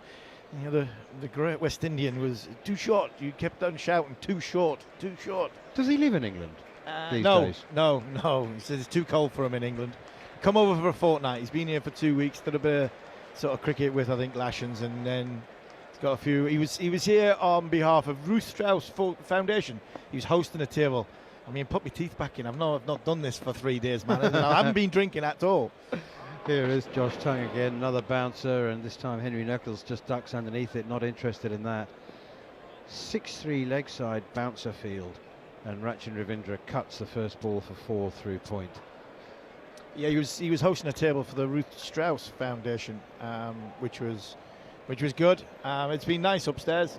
Been very pleasant. Lawrence Dalalio's up there as well, who's on World Cup rugby winner, top form. So we've had a nice few days, and the cricket. I'm finding myself wanting to criticise but can't criticise because of the amount of caps that England players have got. There's Tongue again, bowls to Henry Nicholls on the back foot, pushes it out towards extra cover, and Joshua Archer does the fielding. They go through for a single. Harmy, I know exactly what you're saying. Of course I do. And, you know, Test cricket's different to first-class county cricket. But I think there have been some basic disciplines. 100% agree. 100% agree. I think the discipline has been poor, but I think this is this team. I think this is the way this team's being coached. I think it's the environment that this team is in. Tongue again around the wicket, short, pulled hard, powerfully, so hard that it beats the 5 men on the leg side. Crashes into the boundary. It's Jacob Bethel. It's one of the quickest across the ground. I mean, we often exaggerate these. I do sometimes. I say, oh, he only had 3 or 4 yards to go. But genuinely, I do think he only had maybe 5 or 6 metres ago. It was hit so hard that it's just beaten him for pace and crashed into the boundary for 4. Yeah, he had no chance. Absolutely no chance. There was no chance for Jacob Bethel. So, look, they're going to the short ball tactic. I've got no problem with that. I think I look at this side and you see some of the inexperience and you see the sort of elementary mistakes. I get that, and I do, and I want to try and protect some of them. I look at, there was a lot of criticism about Rue and the extras and the buys, and he's not used to keeping that 5 yards further back. He's used to keeping it up to 2 spin bowlers and Lewis Gregory, Craig Overton bowling it. It's sort of 80 mile an hour. The 5 yards further back to Josh Tongue, Jofra Archer, and then the angles of especially the ball swinging after the event. I mean, these things I think need to be sort of taken in consideration when you're analysing, because we are quick to analyse in this country on how a debutant first Test match, second Test match, third Test match is, and I think you can give them some sort of leeway. Same with some of the bowling. I think the energy levels of Sonny Baker's been very, very good. We knew he was going to be expensive. I mean, England lose this game by 100 runs, and a lot of it is down to, the medical team, like we've all spoke about. I mean, dumbstruck. Brendan McCullum said he was dumbstruck on the Ben Stokes issue, but I mean, me and Darren Goff have been sitting upstairs for 2 days now, dumbstruck about how Jofra Archer didn't come out and bowl for an hour and a half and cost another 100 runs onto a total. When if you think he bowls them 3 overs, he comes in, takes a couple of wickets, and they're off the field. He's not fielding for an hour and a half as opposed to waiting an hour and a half to bowl. So all these things, little mistakes. But I actually think that's coming from a direction of off the field. Off the field. Off the field is really where I want to be more critical. You haven't made clear why Jofra Archer didn't bowl for an hour and a half, because the medical team is getting involved. He said he was in the red zone. It's in the red zone. You're either fit to play cricket, you're not fit to play cricket. I mean, you're in the red zone. So I turn around to the medical staff and say, if he's in the red zone, what would it be better for him to bowl 3 overs now, or wait an hour and a half and bowl 3 overs and you get the wickets, unless the hour and a half standing around in the field? I mean, that makes so much more sense. What medical teams have got to do with it? If he's not fit to play, he shouldn't have been playing. If he's fit to bowl, he bowls and knocks tails over. Jacob Bethel's been brought into the attack by Joe Root. Gives me a first ball played defensively. Just a couple of messages I want to mention. Fraser Parsons says he's listening from Australia on the night shift, and Leslie Reynolds says, doing a good job, guys. I'm listening in the USA. And Stuart says he's listening from Luxembourg. Here's Bethel, quicker, shorter, drag down from Jacob Bethel, gets away with it. It's pulled into Emilio Gay at short leg. Now Stuart says, listening from Luxembourg once again. Always a pleasure to hear Manners and Harmy. Oh, thank you, Stuart. Thank you, Stuart. Send my love to all the team, he says. We've had a few. Might be the same Stuart that comes on all the time from Luxembourg. We've had a few from Luxembourg, haven't we? Yeah, no, it's Stuart. I Big think he's a fan, regular. He's yeah. a regular listener. Good man. Good on you, Stuart. Thanks for those messages. It's England who need the love, though. At the moment, they're struggling. Bethel in again to Henry Nicholls, pushes that one defensively out on the offside. 168 for 2, 77 to Henry Nicholls, 67 to Rachin Ravindra. Bethel in again, quicker one. He does have a pretty sharp element of pace, Jacob Bethel, sometimes. It does, however, when you if you've got a good quicker one as a spinner, it does mean that you tend to drag it down. Yeah. And I think the drag down bit, man, as you watch cricket, for a hell of a long time, the drag it down bit is the person that doesn't bowl that much, and he's not used to bowling the quicker ball and the different variations. Quite right. There is another drag down, but it's quick.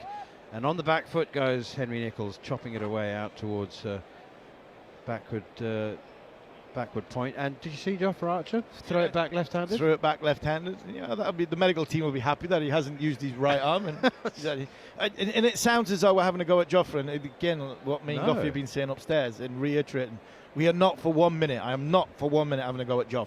Not for 1 minute. I think he's tried his best and he's bowled his heart out.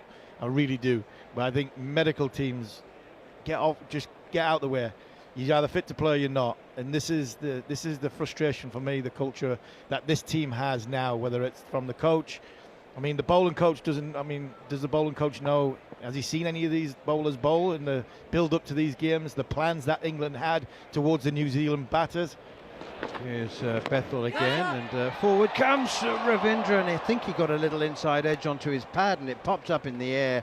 Emilio gazed at short leg, and he did his very best to get a hand underneath it. He's tumbled, he sort of stumbled and tumbled towards where the ball was about to land. I think it was an inside edge. He didn't get there, he couldn't get there, and it's 169 for 2, lead of 269. Yes, Harmy, the point, I shall leave you with this thought and you can expand on it. The medical scientists say, if we have this technology now, why not use it? And it's because there's a cricket match to be won. There's a cricket match to be won, and you're playing for your country. And my counter towards that, man, as I know you haven't got your headphones on, but you can listen, you can hear me. I haven't read or heard or been convinced by the science that it is actually doing that it is the right thing, because bowlers are getting injured anywhere. So the less they're bowling, there seems to be the more they're getting injured. So if they're not bowling, and you're trying to protect them, and they're still getting injured, then what you're doing, you're not doing your job properly there either. So, like I said before, very difficult, and I'm getting into trouble having a go at medical teams. And, the medical team needs to try and get the player fit, trying to get the player recovered, try and get the player in a position to start the test match. And for me, once the test match, especially when talking test cricket, once the test match starts, all bets are off. You just play the game and try and get through 5 days. Start of a new over from Sonny Baker. First ball is wide and down the leg side. Hello, Harmy. How are you, Mel? You all right? Yeah, I'm very excited. Very summery. Well, I've got to say, this is the most summery I've felt. It's warm. It is warm. I mean, we lasted 5 minutes outside about 11:30 this morning. I thought my jeans were burning into my leg. I was like, right, that's it, going back in. So, no, it's been warm. It's been a lovely 3 days. The sun has had its hat on. The ground has looked magnificent here at the Kia Oval. It certainly has, as Baker is in around the wicket, bowls, and it's down the leg side again, and Nicholls shaped to try and help that on its way. They've got fielders behind the stumps though on the boundary, so it might have been not a great thing for Nicholls if he'd only made half the contact. He got a good piece of it before, and Jacob Bethel just watched it go by because it was flying. And it's a short boundary down at fine leg. Got a catch around the corner. It's probably on what I would say leg gully, but at the edge of the 30 metre swat would be an edge of the 30 metre circle. Joe Root's just in front of square on the leg side. Catching position. Yeah, we're seeing a lot of unusual fields as Baker is in again, a short again, and well, Bethel is down there hunting, takes it on one bounce down at fine leg as he runs in. And now 170 for 2 New Zealand, that lead 270. I love the fact that it's a round number, makes it easy to calculate the lead. Yes, easy to calculate the lead. I think another, I think they've not got enough now, but I think it'd be a big ask for England, 270. If we get into 320, 350 and beyond, then I think that this series goes 1-1, and I can't, with the way O'Rourke looks at $1 million. Henry's back in the game. Smith looked as though Lords took a lot out of him. and Jamieson as well. But New Zealand looked a good lineup. Here's Baker, bowls, and that one was whipped away through the pool behind square leg. And it does go all the way for 4. The diving fielder can do nothing about it. So the runs continue to pile up. You've got 2 very set batters here now in Nicholls on 79 and Ravindra on 71. He's dropped on 9, remember, by James Roux. Not the easiest of chances, but one you'd probably expect your test keeper to take. Yeah, you'd expect him to take. And like I said to Manners just a bit earlier, Mel, it's difficult. James Roux, he's been keeping it Taunton for the majority of his career. He's had a little bit bounce from Craig Overton, but it's 80 mile an hour. Gregory at 70 mile an hour stand a lot closer. You're standing a long way back to the likes of Baker, to Tongue, to Archer. The ball's moving after the event. The other angles, the distances. It's been a tough time for James Roux. In comes Baker, a short ball, and it's Ravindra ducking underneath it, reasonably comfortable. But I'd rather celebrate that he's got into the team rather than sort of judge him too much on this one performance. He's got 3 fast bowlers who are different types of fast bowlers in Tongue, Archer and Baker. Similar speeds, coming in a different trajectory. If I be any critical, I think he might be standing a little bit too deep, but that's just me being like hypercritical. I think from Roux's point of view, it's a good education, a good start for him in Test match cricket, because hopefully he does play a lot of cricket. Ravindra waits as Baker is in a short ball, and he does hook again, and that's well fielded by Bethel, because he managed to get the ball on the bounce and his momentum was taking him over the rope.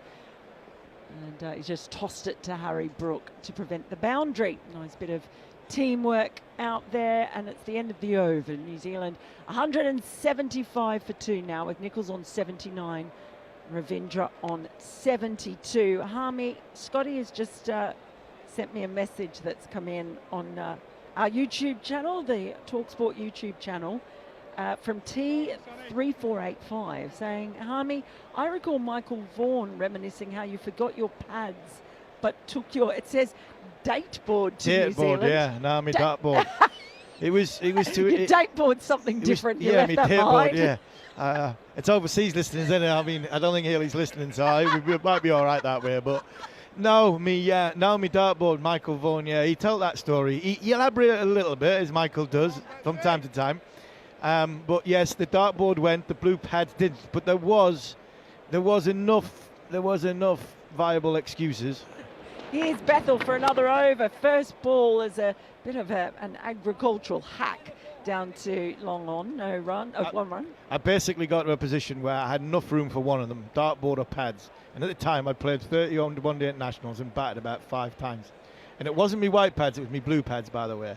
And I was working to the theory that I wouldn't bat in white ball cricket. And if I did, my captain, Michael Vaughan, averaged 20 in ODI cricket at the time. The likelihood of me and him having the pads on at the same time, because we both sponsored by the same company, were very, very small. Bethel over the wicket to Nicholls, who takes a stride forward and pads that ball away. So because of working with that theory that my captain is useless at one-day cricket when it comes to batting, he will not be batting at the same time as a number 11. So I'll just borrow his pads for any time I get to bat. And what I didn't realise was, during the test leg of it, Michael Vaughan got injured and he took his blue pads home with him. So I was stuck on my dartboard, and out of seven games in India, I batted 5 times. Here comes Bethel. Oh, that has just stroked up to long on, where Duckett will keep it to 1 run. So Gunnar Moore were not best pleased walking out with... I did try first up going out in Marcus Trescothick's pads, but it looked very, very foolish as a fast bowler with a left-handed pair of pads on. Mind you, I'd have been probably better batting left-handed than I would have batting right-handed. So he does elaborate a little bit, Vaughan, on that story, but the truth was, I thought I could get away with not using my own pads. I'd use his, but he got injured again, and he went home and took his pads with him, unfortunately. Here's Bethel to Ravindra, and he just flicks that behind square leg. Won't get too far though. As protection, they'll go through for a single. But by the end of the trip, I was very good at hitting double top though. Well, do you know what? That single, by the way, has brought up the 150 partnership as Ravindra and Nichols march on. I've heard people refer to pads as surfboards on the legs, but not. Yeah. You could have worn your dartboard. Maybe. No, mine was my dartboard. I mean, I've been working with Tuffers as well, and Tuffers talks about his bat being his little teddy, and I love that. I think that's one of the best stories I've ever heard. Tuffers calling his bat Little Ted. Only like a kid drags their little Ted when they're in such a fettle. Here's Bethel. Next ball swept firmly, but only as far as a backward square. We'll come back for a second. Yeah, the cat, he describes his bat as his little teddy. You know, you've got little children who drag their teddies when they're not happy, under protest around. Cat used to drag his little Ted, his bat, to the middle when he went out to bat against one of the fast bowlers. It was like a little Ted. He didn't enjoy batting, did Phil Tufnell. Great storyteller. Here's Bethel over the wicket. Next ball pops up but lands safely off the bat of Nichols. Just behind square leg. A bit of excitement. Couldn't believe. Bethel over is now finished with New Zealand 180 for 2. And Emilio Gay couldn't quite get to that ball from Bethel. He just kept running and running with his hands on his head, Jacob Bethel. He just couldn't believe it as the players take drinks. Yeah, he couldn't. And I actually think it was one of them ones from Emilio Gay's point of view. And it's difficult, the sort of deception, you know, the sort of deception of what you perceive where the ball's going to where the actual ball goes when you're a little bit disorientated, when you've got a helmet on and the ball goes up and then you're sort of gone from looking down to looking up at short leg. He actually, if you watch it again, I think he had more time than he first thought, because he went diving with one hand and he got a bit off balance. I think he could have just braced himself a little bit more, composed himself, gone with two hands and getting there comfortably. So it'll go down as a chance. It was a tough chance, but in the situation England are in, 280 runs behind, I mean, even quarter chances they've got to take. And you mentioned Harmy too, how the Oval is looking a real picture, and it really is in this bright late afternoon sunshine, and so many people out there wearing the headbands. I noticed you've got yours around your wrists. I'm a little bit disappointed. I'd like to see it around your head, but it's just, oh, hang on. He's putting it on. There we go. If you're not watching, he does look very much like a 1980s tennis player. Yeah, I mean, it's in memory of a great man, a great friend, a great player, a great teammate. Came in this morning. The first thing you see when you came through the Alex Stewart gate, and you walk towards the Graham Thorpe charity stand, Mind, in association with the charity Mind. We came upstairs to the green room where we were, and everybody to a person put their hand in, and it's a minimum donation of £5, but there wasn't many £5 going over. There was a lot more of that, and I think that tells you what Thorpe meant to England cricket team, to Surrey in general. A great man, one of the best innings. I got 2 or 3 great Thorpe stories, but one of the best ones that I had was in Barbados. England were 2-0 up in the series 2004, that memorable series I had, and I walked out to bat, and he had just, I think we bowled the West Indies. I think we were 120 for 8, and he put 40 on with Simon, and he put 50 on with Simon, 40 on with me, and we got ourselves in a position where we went past the West Indies by about 5 runs. I think the West Indies had about 210. We bowled them out for 210, and we were 120 for 8. And he was so determined to get England into a position. And I walk out to bat, and there's Thorpe. His eyes were steely determined. He had a beef with one of the journalists. I'm not going to tell the story on what that beef was, but he had a beef with one of the journalists, and he was like, stick with me, I'll get there. And I think we put 40 odd on. I think I got 3. I didn't get very many. And his ability to marshal a tail, and it was against a Farrell Edwards, a young Farrell Edwards who bowled quickly, Tino Best who bowled quickly. It was a very, very good, aggressive West Indies side, and we got ourselves in a position, we got ourselves in the lead, And to be out there in the middle of the old Kensington Oval in Barbados, the wooden stands, you could smell weed from like everywhere because it was towards the end of the day. And, to walk off were great. To get him to 100, I mean, one of England's greatest players, to get him to 100 was something special. And I remember him coming, running towards, got his 100, he came running towards me. And I felt like pushing him away because I was like, I want nothing part of this celebration. It's full of English people. It was like a home game. And it was like, Mike, you go and milk this for everything you got because you have been brilliant today. And he went, helmet off, that famous headband, bat in the air. And we got Chris Gale out. I got Chris Gale out, 1 over. Chris Gale out at the end of the night. And we had the West Indies 50 for 5 by lunchtime the next day. And we won. We went 3-0 up. And he was a special man, great player, great teammate, excellent coach to the mentor to the likes of Joe Root.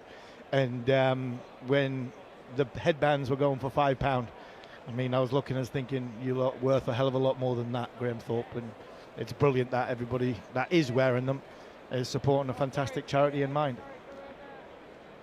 Yeah, it certainly is. I know last year it was very emotional as well.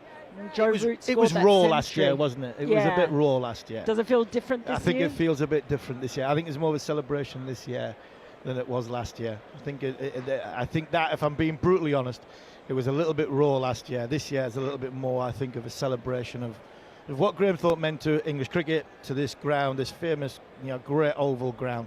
I think it's been more of a celebration this year. Well said, Harmy. So the drinks break is over, and it's going to be Sonny Baker. New Zealand 180 for 2. He's in and bowls to Ravindra, short ball, sails over his head, and Matt Fisher, who's fielding just in front of us at a very fine deep third, has just given him a clap. So he at least liked the short ball before he gets down and starts doing a little bit of back and hip stretching. Shadow from the stand that we are in now is just creeping out now. It's getting to a similar point where Ravindra was fielding a fine leg and Ben Duckett sent the ball in his direction and he dropped it yesterday. Well, he's now in the middle facing Baker, doing brilliantly, and he does also turn the ball round the corner. Just be the single. 181 for 2. It's good from Baker. It's good energy. I mean, he's trying to create something out of nothing. This is what you want from your fast bowler in Jofra and Josh Tongue and Sonny Baker. Again, like I sort of try to defend James Rew, I'll try and defend Sonny Baker because he's young, he's raw. It's an education and experience. He's not got a lot of first-class cricket behind him. If he is going to play a lot of Test matches, there are passages where he is going to have to bowl like this because a flat pitch, ball gone soft, especially in the Southern Hemisphere when you're bowling with a Kookaburra ball, you've got to try and generate something, either short ball or pierce through the air. So Nichols now ducks under another short one from Baker. Fisher again clapping the effort of his teammate.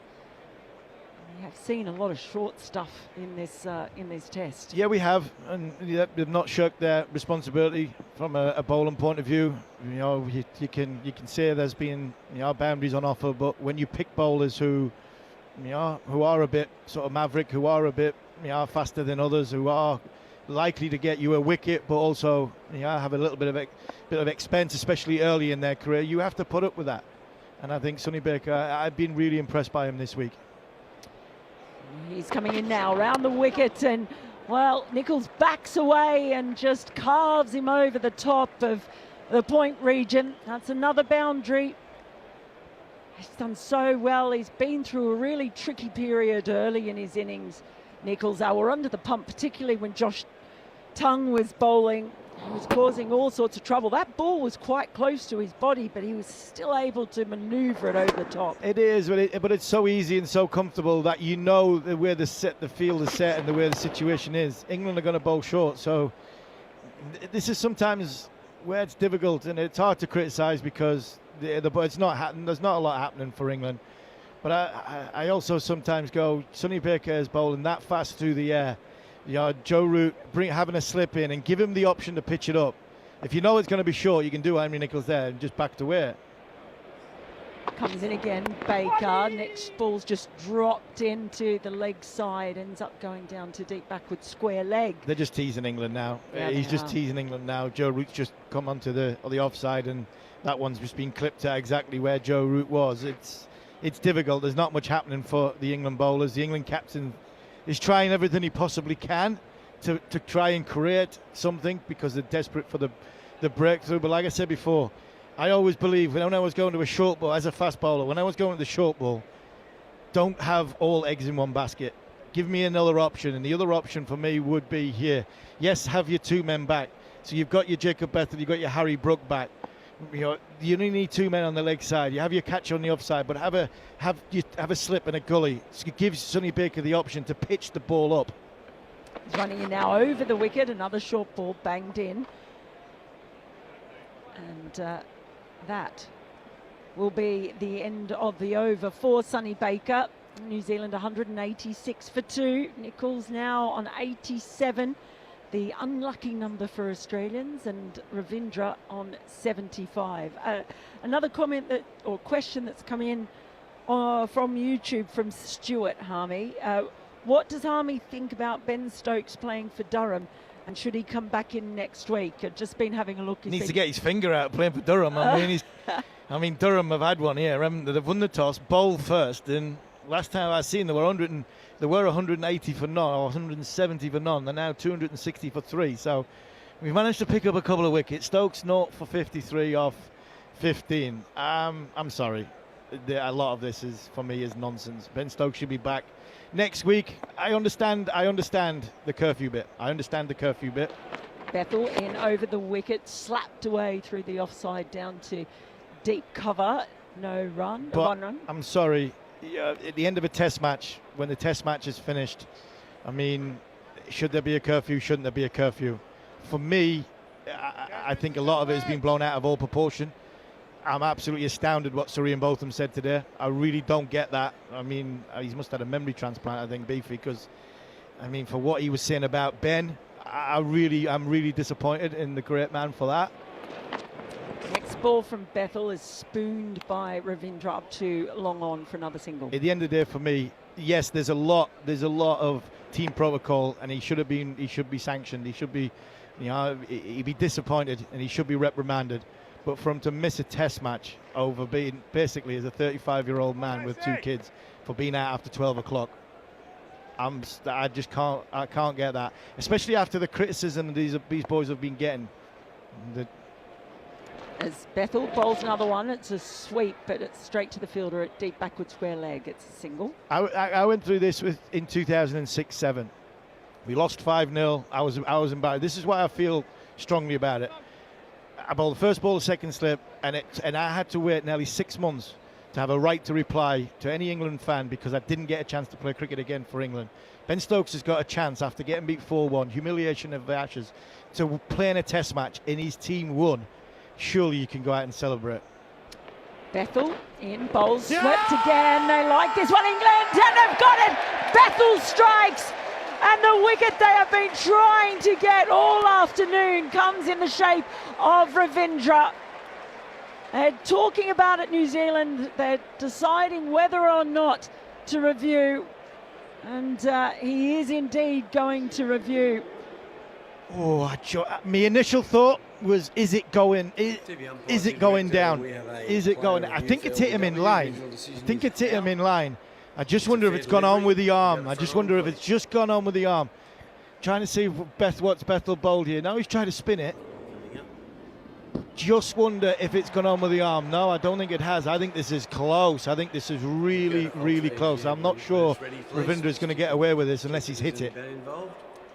Well, just watching it through, and there is no spike, I believe. I'm just watching it on the big screen. It looks very, very tight. And just watching the Hawkeye coming through. And impact, umpire's call, and hitting. So there we go. The wicket does fall. It's been tough work coming. And Bethel has tried as hard as anyone.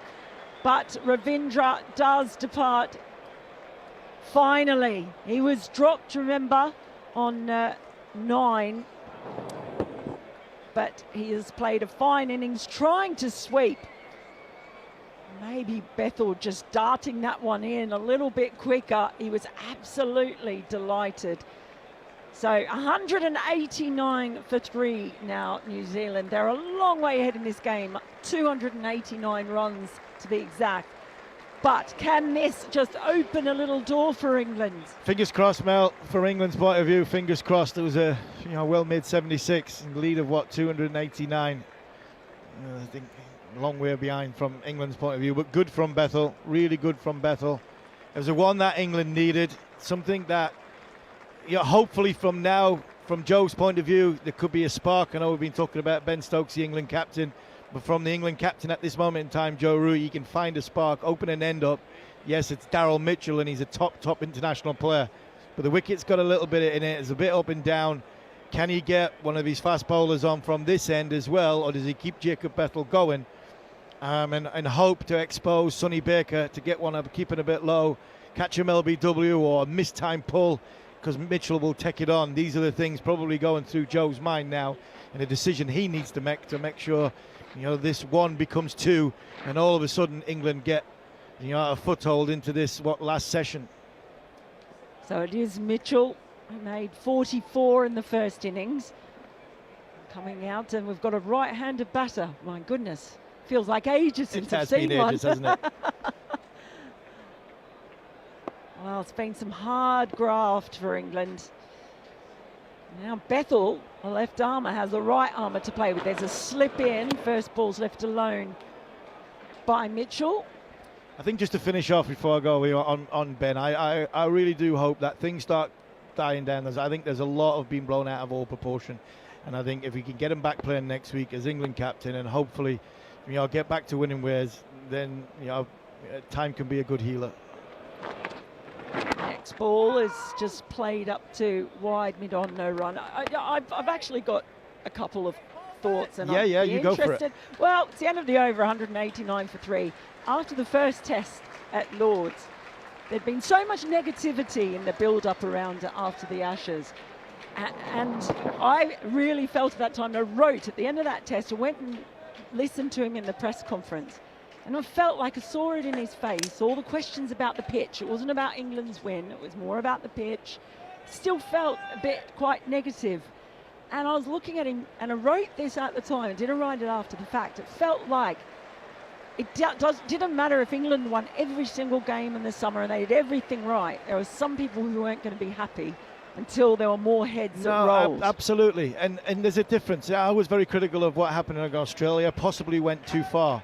I seen somebody I care dearly about, Spikey, in the press conference beforehand, desperate for the game to get going. This is their first chance to put a few things wrong, to get positivity back.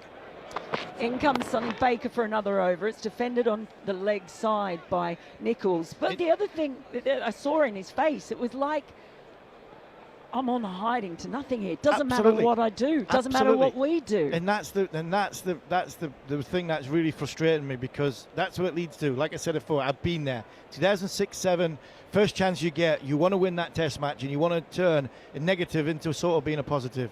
The positive was we won the test match, and all anybody wanted to talk about was the pitch. And if I don't know this for a fact. I've not spoken to Ben about it. But if it was me and it got to 11 o'clock and I've just won a test match, and I've had a few beers, I've probably had one too many. Yeah. I'm also going, why should I be going home? Why should I be going home? After what we've been put through and what the negativity that's around it, why should I? In comes Baker, and he falls over as he bangs a ball in hard, does a tumble and gets to his feet, sails over the head of Nichols. So to finish that off, and it's like, that's what would frustrate me. I'm only putting myself in Ben's situation. We've just won a test match, and I'm still being talked about. They're not talking about we've won. We're not talking about anything changing. We're not talking about anything positive. The first thing after winning a test match, after being humiliated in the Ashes, they're talking about the pitch. If I was at 11 o'clock and had a few beers, I'd probably still be staying out as well. So I'll defend them on that front. Well, I know I would, because I stayed out past my own 12 o'clock curfew last night. As Baker is in and bowls down the leg side, he almost lost his footing again. He's giving it his all, Sonny Baker, as he has all the way through. Great listening to Steve Harmison's thoughts there. We're about to have a change again in the commentary. It's not a box, but in the commentary position as Jon Norman is sidling into place. But yeah, Sonny Baker, he's not leaving anything behind, as to be said in this spell. Wouldn't he dearly love to get another breakthrough? Nichols is still out there, resolute as in comes Baker, and again he's almost losing his footing. It's a bit of a carbon copy. Ball sailing over Nichols' head. He really is putting everything into this short ball plan, isn't he, Jon Norman? Yeah, he is. I understand the tactic. But, you know, they've just had the breakthrough. I suppose they're aware that Henry Nichols is 11 away from 100. He's not going to want to do anything daft, you would have thought. I don't know. I just something doesn't agree with me. A hot day, late in the day. You know, only 4 bowlers. Baker runs in over the wicket. It's down the leg side, and he does get bat on it this time, Nichols, and he gets it fine enough so that Bethel can't get round from fine leg. And that's another boundary. He keeps going on into the 90s. 93 now for Nichols. So that was a better bouncer because he's forcing he's giving the batter the option to play. And actually, he gloved that. Could have got a little less purchase on it, and that goes through to the keeper. But the bouncer before was so way down the leg side, it's not going anywhere near it, or it's going too short and therefore too high. That, for me, just seems like a waste of everybody's time. And energy, the energy that's absolutely, required. Absolutely, because England still needs 7 wickets. They still need a lot of overs from Sonny Baker. He's running in now. Baker bowls, and Nichols backs away and slaps this down the ground. Ended up being almost a tennis ball, a tennis shot. It ends up down the ground and goes for another boundary. I almost lost that because he was shaping up as if he was going to play it on the offside, and it ended up like a forehand smash. Yeah, it looked like he got into a little of a pickle, didn't he? But actually what it was the pace of the pitch is so slow now. He had time to wait for the ball. I think he was going to play that to the offside and then realised, hang on, and he just swatted it down the track. It actually bounced in front of the bowler. He hit it. It's very rare that you see a ball hit into the ground straight with a cross bat or a horizontal bat. What's going on here?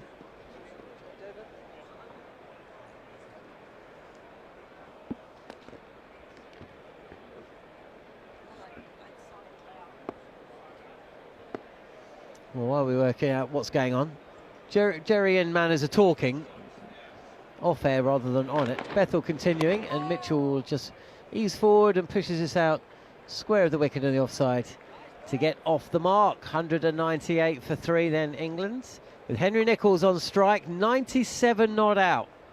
And to talk him through to his dismissal or to 3 figures will be Neil Manthorp. I thought you might keep yourself on, John. A little soft spot for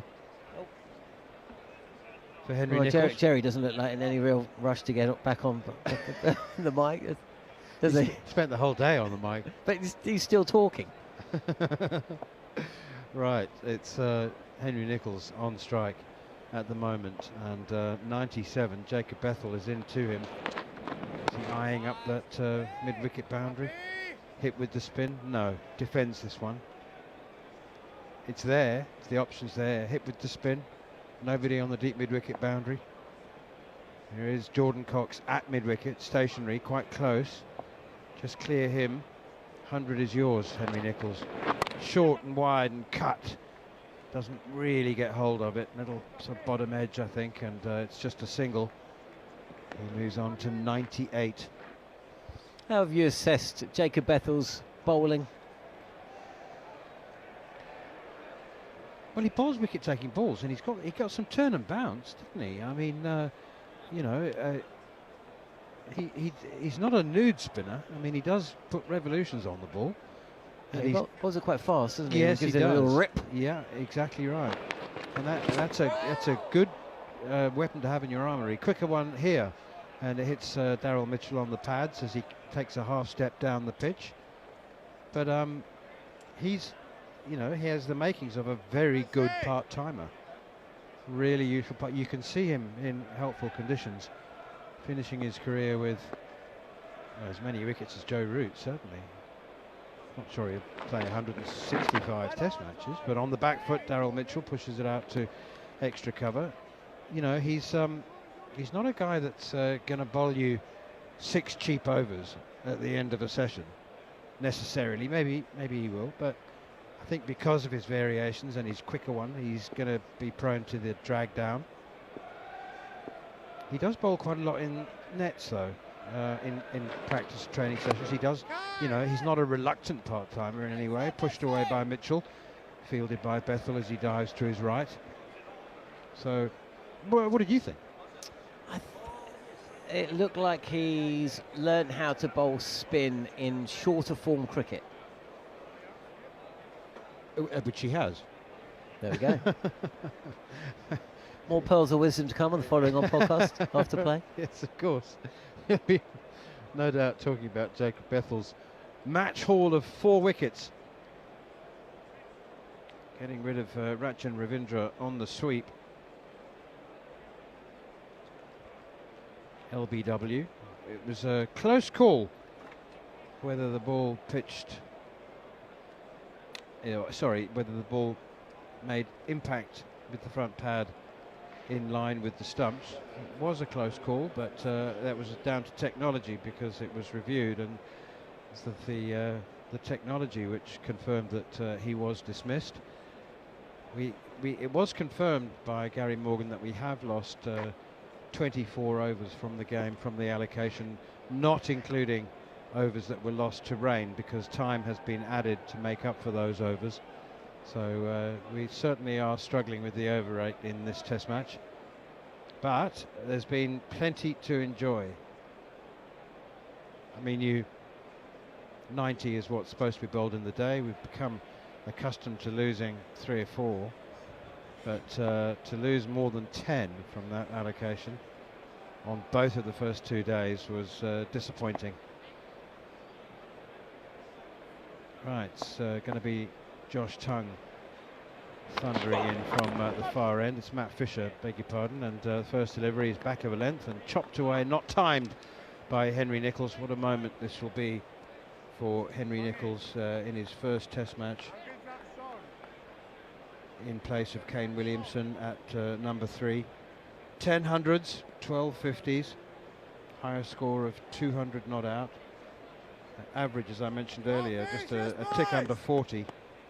When you consider that he's had a couple of very fallow periods in Test cricket, well, what a restart to his Test career this would signal. Fisher in again, driven by Nicholls, as far as catching extra cover, straight to the fielder, and there's no run. Popular cricketer, Jeremy. Yes, I think he has polarised some, but the players like him. He was voted the player of the season, just the season just completed. But he was the leading scorer, wasn't he? He in was the Plunkett well Shield and the one day. By plenty, by plenty. Batting at number 3 for Canterbury, captain. Fisher in again, and Nicholls plays defensively. What is it about him or his game or his personality that puts some people off? I think some people feel perhaps he's had some good fortune in the past, and I think that some people feel that he's special treatment. Yeah. I had that impression. A few people said to me, like, gee, how long are we going to keep investing in this guy? Around the wicket comes Matt Fisher, and Nicholls pushes it straight up towards the catching mid-on, all the way along the ground, no run. It's a quirk of professional sport. Some players have more faith invested in them than others. I think there's also a bit of a feeling that some younger players could maybe come in who have been scoring some runs. I mean, Young, for example, hasn't quite had the same time spent on him. Will Young, I've got a massive soft spot for him, and the number of times he's been the 12th man. Here's Matt Fisher again around the wicket, and it's defended by Henry Nicholls. England have a ring field. They're going to make Henry Nicholls really work for this 100 if he's to get there. 199 for 3. Lead of exactly 100 on first innings, so New Zealand are 299 for 3. It's a long, long road back for England. I don't fancy that New Zealand are going to be too generous if it comes to a declaration around about tea time tomorrow. England will need to bowl them out if they want to have a chance at a high run chase in the 4th innings. Last ball of the over is again defended by Nicholls, and there's no run. The equation comes down, Jeremy, to how New Zealand want to construct the 4th innings in terms of the overs that they feel they need or they want, and there'll be all sorts of calculations about when the new ball might become due if they require that. I mean, do they want 120 overs? There's often a feeling that if 100 overs isn't enough or 110 overs isn't enough, then 120 or 130 is not going to make any difference. Yes, but you want to, as you say, you want to crack at that second new ball. Sometimes that counts, doesn't it? You've got teams maybe 7 or 8 down, and you want to have that choice to have that second new ball come into play. I'm interested here with Bethel. When he bowls, instead of around the wicket. Here he is. Forward comes Daryl Mitchell defending, no run. Right at the moment, he's landing on the better part of the pitch where bowlers haven't been following through over the wicket from the far end, from the pavilion end, and have created some footmarks and some target areas when he bowls over the wicket.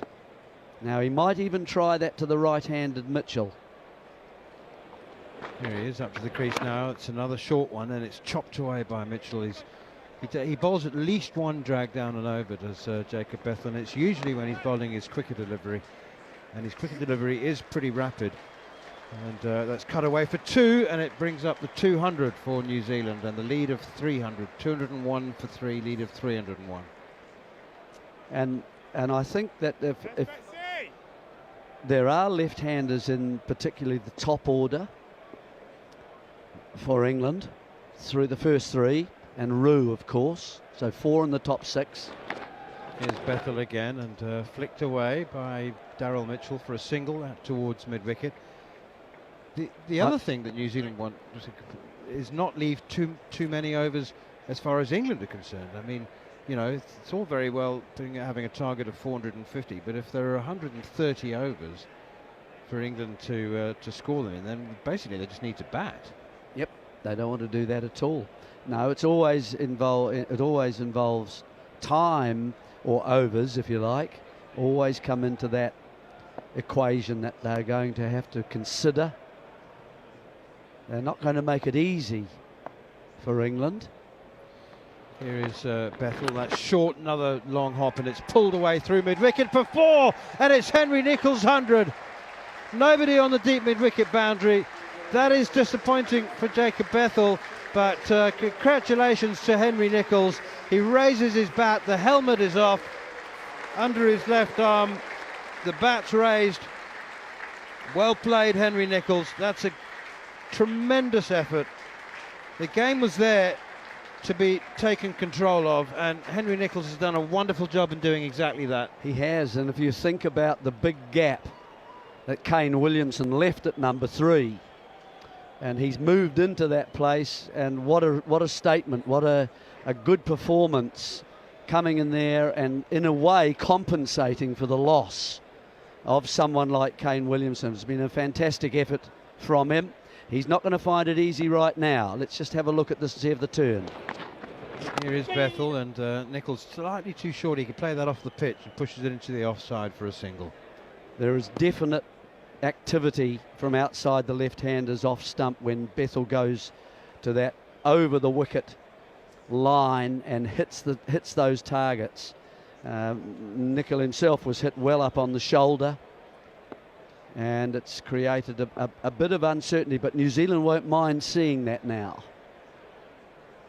Still going round the wicket as Jacob Bethel up to the crease now, bowls, and once again just slightly too short, allowing Mitchell onto the back foot, punches it out to Joe Root, fielding it wideish mid-on, and they're through for another single. Nichols is 103 not out. Daryl Mitchell has 5. It's 208 for 3. Second 100 against England for Henry Nichols.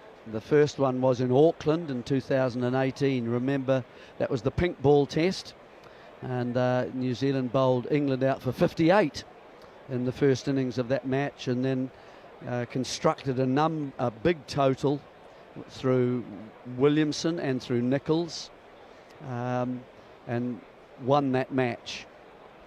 So well done, Henry Nichols. You've done it again, this time away from home, which is always seems to count a little bit more.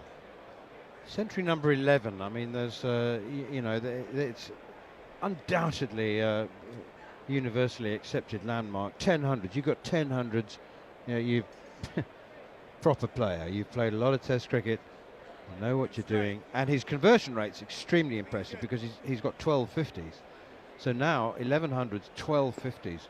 That's a very, very impressive conversion rate. Matt Fisher is continuing now to Daryl Mitchell, who plays this defensively, watchfully out to Ben Duckett at cover.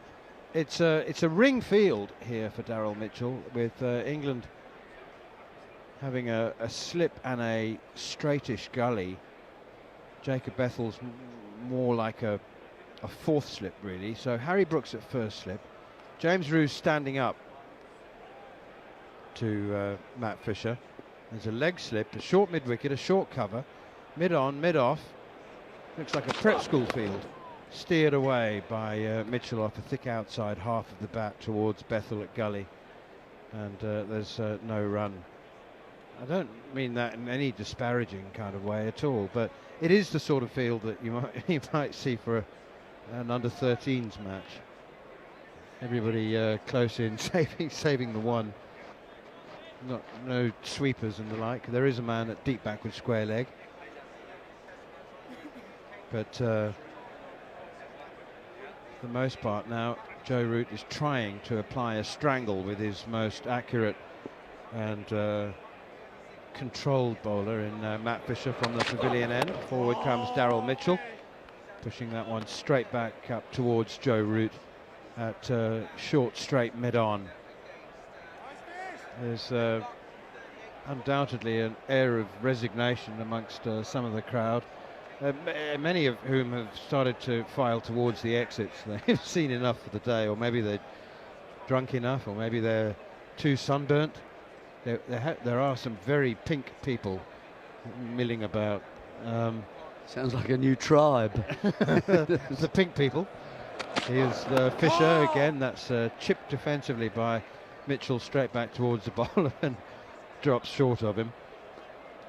It is. You do see some very well turned out people who've had just got the mix of gin and tonics and sunshine wrong at the end of the day, around about 6 o'clock, and you do feel a little sorry for them and hope they do manage to make it back to base camp. Here is Fisher again. That's down the leg side, and quite a long way down the leg side actually. That's James Roos done all right to get his gloves on that, and he's knocked it on to Emilio Gay at leg slip. Otherwise it would have been probably 4 byes and should probably have been 4 wides. But away to our left in the Galadari stand, the 3-tier Galadari stand, and I think it's the SEC Powers stand, single tier. That's getting the full blast of the late evening or early evening, late afternoon sunshine at the moment. Those people are particularly broiled as Fisher is in once again and nudged away defensively by Daryl Mitchell. Perfect scenario this from Mitchell. He'll love watching. you get the impression that Daryl Mitchell just one thing he enjoys more than scoring runs and taking wickets is watching the opposition suffer. I think you're probably right, actually. I think he does get a little pleasure out of that. I like that verb, broiled. Does that mean they've almost been put in a pot, or is that to do with oiling as well? But anyway, let's just say for Henry Nicholls, 8 of those 1100s have occurred in New Zealand. The 3 outside. Yeah, well, yes.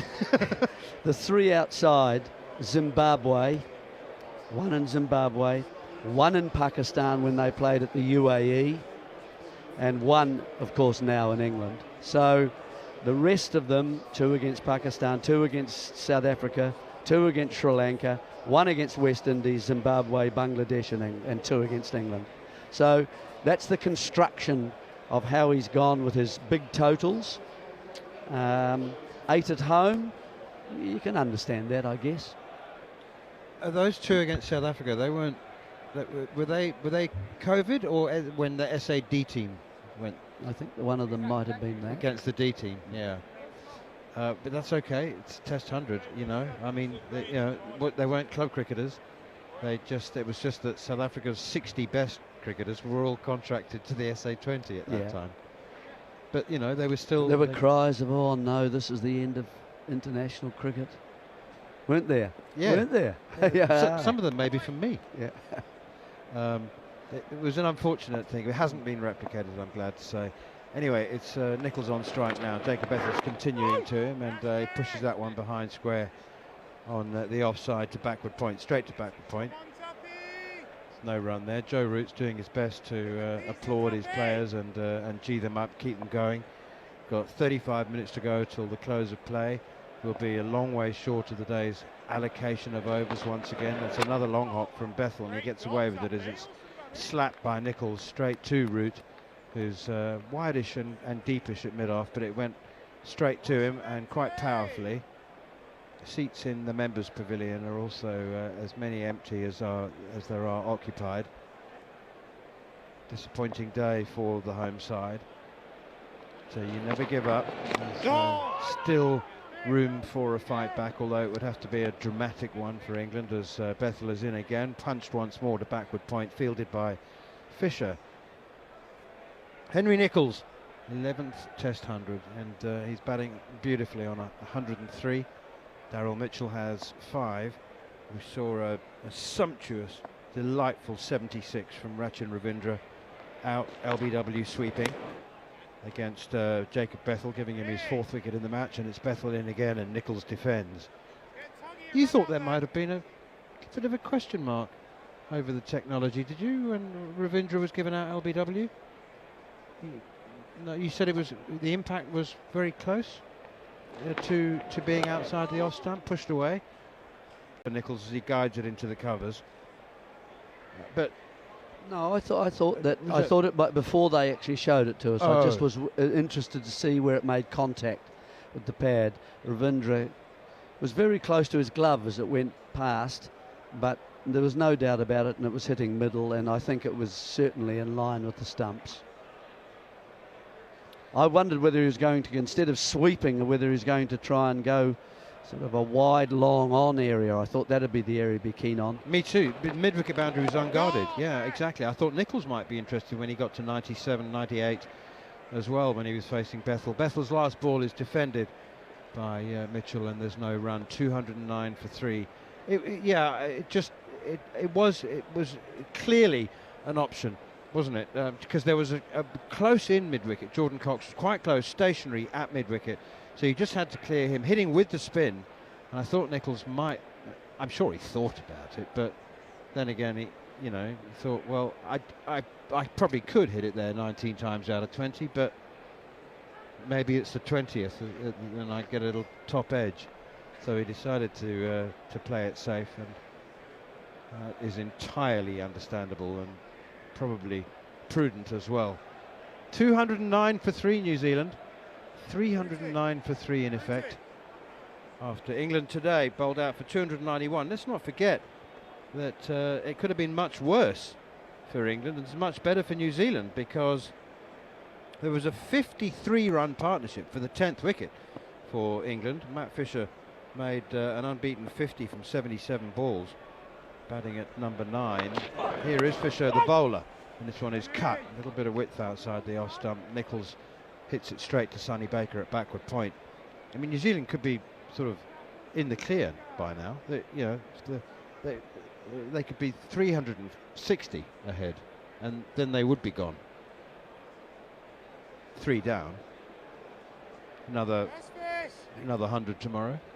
And 53 just reminds me of the number of extras in the first innings, Yeah. which is the partnership. Yes. Good point. Yes. That's pushed defensively by Nichols straight back to the bowler. We tend not to mention that as often as perhaps we should. You know, we look at that New Zealand scorecard and think, well, it's, you know, the maiden 100 from Glenn Phillips is what hits you, and then you think, well, not really any big scores. 51 from Tom Blundell, he gave it away a little bit. 44 from Daryl Mitchell, but it's the 53 extras compared to the 9 that New Zealand conceded. There isn't often a lot you can do about leg byes and that sort of thing, but pushed away out towards extra cover. There is a misperception, I think, though, Jeremy, that, you know, leg byes just happen. That, you know, that you can't do anything about leg byes, but it is sometimes a reflection of the bowling. Of course it is. Yeah. Swing bowling, beating the inside edge of the bat onto the pad, runs away. Absolutely it is. Or nips back. You know, there's certainly, and that's why there are LBWs, really. And if you think of Root's dismissal, you know, that actually could have been a leg by, couldn't it, really? So that's the difference, and I don't have any problem. Fisher in. Nichols pushes it to Emilio Gay at square leg, no run. Some people suggest that they should go to the go to the batsman. I've heard that suggestion before. Wild, I don't understand that. Yes, I don't. Or they shouldn't occur at all. Well, there shouldn't be runs. No. Well, if a bowler bowls, You've been beaten. If a but if a bowler bowls a bad ball down the leg side and it hits the batsman on the thigh pad and goes, You don't have to convince me. No. Don't launch into an exciting. That's just a silly idea. That's pushed out to extra cover, straight to Jordan Cox, and there's no run. 209 for 3. Leg byes shouldn't count. Oh, honestly.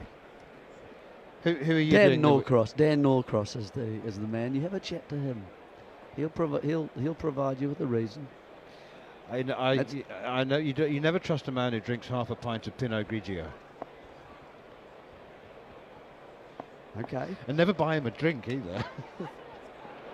Here is Fisher again to Henry Nichols, and that's pushed away out towards extra cover, and or to mid-wicket, I should say, and there's no run. Nichols is not giving it away. He's dug in, just because he's got to his 100. He's got a number. His highest score is 200, not out. So he's not going to be guilty of giving it away just because he's reached the landmark. In fact, he's been quite happy to be tied down, having reached 3 figures. And I think he scored 3 runs from his last 12 or 13 balls. Harry Brooks coming on for a trundle. I like Harry Brook, the bowler. I've said this a number of times. I mean, there's an element of white flag waving about him coming on to bowl now. Melinda Farrell and Cameron Ponsonby are going to take you through to the close of play. Well, Harry Brooks' bowling average flashed up on the big screen just now. 114, 1 wicket to his name. That of Kane Williamson, lest we forget. Strangled down the leg side in Wellington, I believe. And he's going to have a leg slip, a wide leg slip, as Ben Duckett gets into position. And Brooks up to the stumps. He's on the money first up. Left alone outside the off stump by Daryl Mitchell. Mel Farrell's ready and in position. For a change. In position for a bit of Harry Brook magic. He loves bowling, doesn't he, Harry Brook? He's always very, very keen. But a bit of a worry for England as Brook is in. It's a half tracker, let's be honest, but it's defended by Mitchell straight back down the ground. No run. Yeah, so only half an hour left, and things looking pretty grim for England at the moment. They trail now by 309, and with only 3 wickets down, it'll be a lot more, one imagines, as the next ball is just played onto the leg side. No run. Willie Nicholls. Willie Nicholls? That's his brother. I've fallen into it straight away. Henry Nicholls. Do you know what, actually? Henry. What do I know? What? I was there for his debut, actually, Henry Nicholls, 10 years ago. As Brook is in, bowls, and it's a steadfast defence by Mitchell. I was in New Zealand, so I was at Wellington against Australia. And Willie Nicholls, his brother, had started working as kind of the social media guy, did lots of filming around there, and Henry made his debut. He made a half century in the second innings. And as Brook is in and bowls to Mitchell, who defends again on the offside.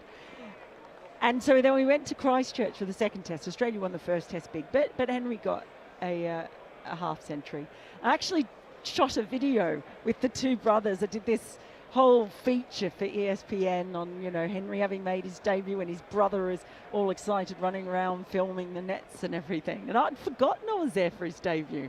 As another half tracker from Brook is defended. And that is the end of his over, 209 for 3, and it's a maiden at first up from Brook. So yeah, I feel quite connected to both the Nicholls boys. Well, I've fallen into a bit of a trap of my own making, and Jon Norman's making there, actually, because as we were about to come on air, Jon Norman went, I've got a message from Henry's brother. Give Nicholls some love when you get on air. And I had Willie Nicholls on the mind. And Willie Nicholls coming out of my mouth as well, I guess. I'm going to let that pass. Well, Willie, if you're out there watching, a very warm hello to you. We miss you on tour, that's for sure, and it's lovely to watch your brother getting a century. He's on strike now as in comes Baker, clipped into mid-wicket, and they thought about a second, but they've thought better of it, and probably rightly so as well, because it was being hunted down by Emilio Gay. Something I have wanted to talk about with Nicholls' innings today is that he's not necessarily the big ticket name in this New Zealand batting lineup, but he's played some fantastically entertaining shots. England have looked to go short at him, often leaving the offside boundary open, and he's backed away from Josh Tongue on occasion, slashing him over the offside field, sometimes on one occasion pulling him straight. I think this oval English crowd, more to the point, has kind of got a little bit sleepy in the afternoon and not quite necessarily noticed the pace at which Henry Nicholls is scoring his runs. 105 off 149. Consecutive centuries for him as well. His last appearance was against Zimbabwe last year, and he made a big century on that occasion as well.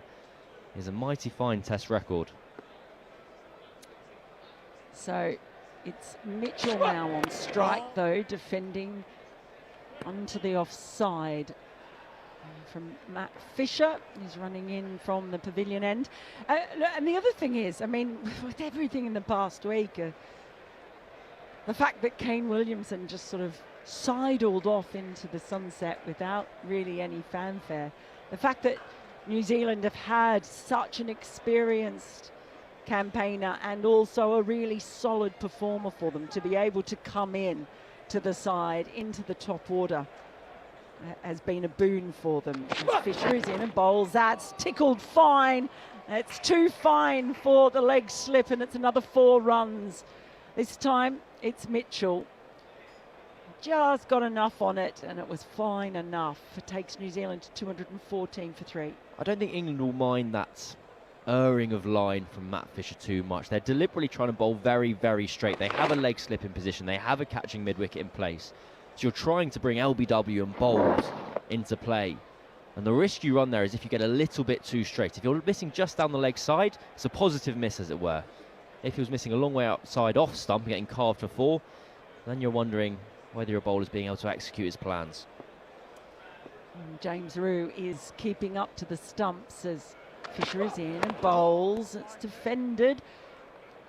Mitchell was paying him a bit of respect there, particularly after that last delivery. But yeah, they are bowling very straight at the moment.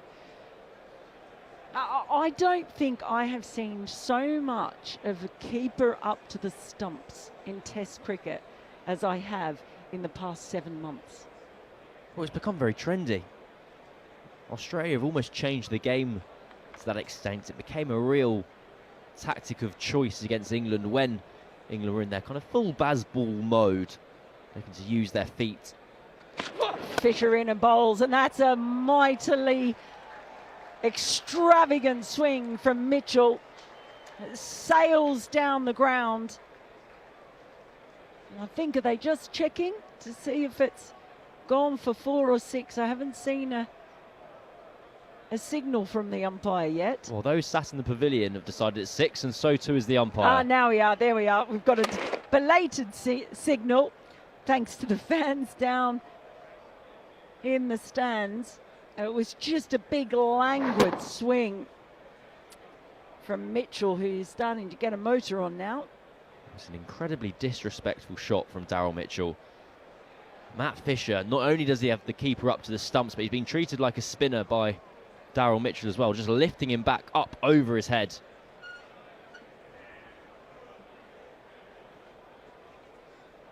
It's been a real examination of England's plans, ideas and execution this afternoon as Fisher is in over the wicket, and that is outside the off stump. Root, did he get a hand on that? His hands went up. It's squirted down towards deep third, but it's been fielded and it is signalled as by, so he didn't get a hand on it. His hands went up with the ball, but maybe just out of reach. And more buys. There have been a lot of them in this match, particularly on the England side, and it's the end of the over. New Zealand 221 for 3 with Nichols on 115. Mitchell, well, he's decided he's going now. He's 15. But, the way he played that 6, I suspect we might see a few more shots going. Well, forget Ben Stokes' kind of tactical acumen, his role as a leader in this side. What you're really seeing in his absence here is how England have to balance their 11. As Brook is in over the wicket and he just bangs it in, and that's gone again. That one's gone fine outside the off stump. It's another boundary. We've now had 13 overs bowled between Joe Root, Jacob Bethell and Harry Brick. It'll be 14 by the end of this over. And those overs, ideally you'd want them to be bowled by a frontline spinner. But the absence of Ben Stokes being a seam bowling all-rounder at 6 or 7 means England haven't been able to pick a specialist spinner. Mitchell waits as in comes Brook, and he's just turned this around towards deep square leg. I'll just get the single. Well, it is the best for all sorts of reasons. It's obviously you've got both the experience and the skills of Stokes and Atkinson. And Stokes bowling in particular over the past year has been so important to England's attack. But their ability to get through the overs as well, those tough overs. They're missing that. They don't have a frontline spinner. Obviously, there are issues around selection that are not related to form or anything else, but it does feel like a bit of a hodgepodge when selection-wise. And it's not really surprising. It was always going to be tough for them without a spinner and without a bowler like Stokes. As Brook is around the wicket now, and that's just pushed into the offside. Not with a huge amount of timing. The chase is on. It won't reach the boundary. 28 for 2. England started quite well with the new ball. And that actually better contextualises how easy almost the last 40 overs have been.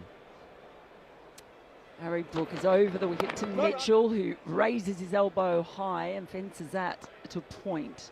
No run. Well, yeah, that's it.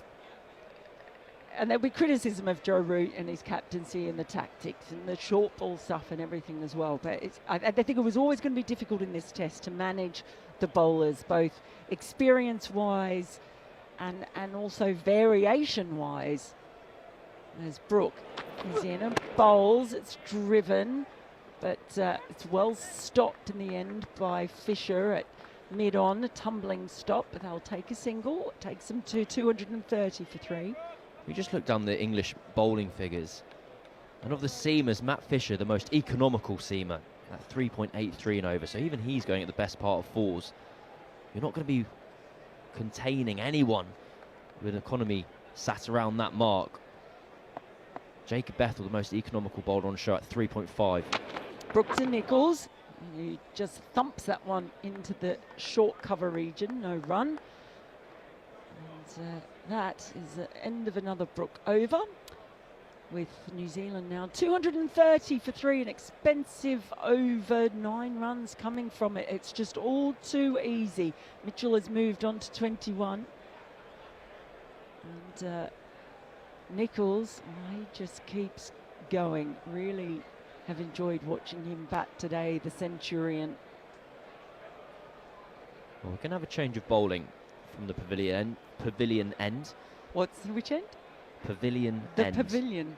It's not like we have to say that word regularly in cricket, so it's fine. Josh Tongue, one last roll of the dice for England. It's been a gentle last hour. There's only 15 minutes left in the day, so you'd expect around 3 or 4 overs to be bowled.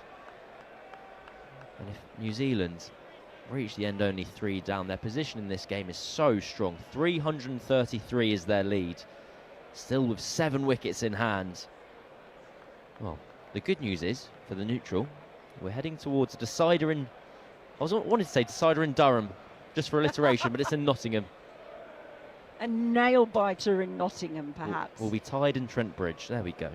Here is Tongue. He's over the wicket to Nichols, who just clips this in front of square leg. And chases on. It won't get to the boundary, I don't think. Nope. 2 fielders converging out there, but I'll get another couple.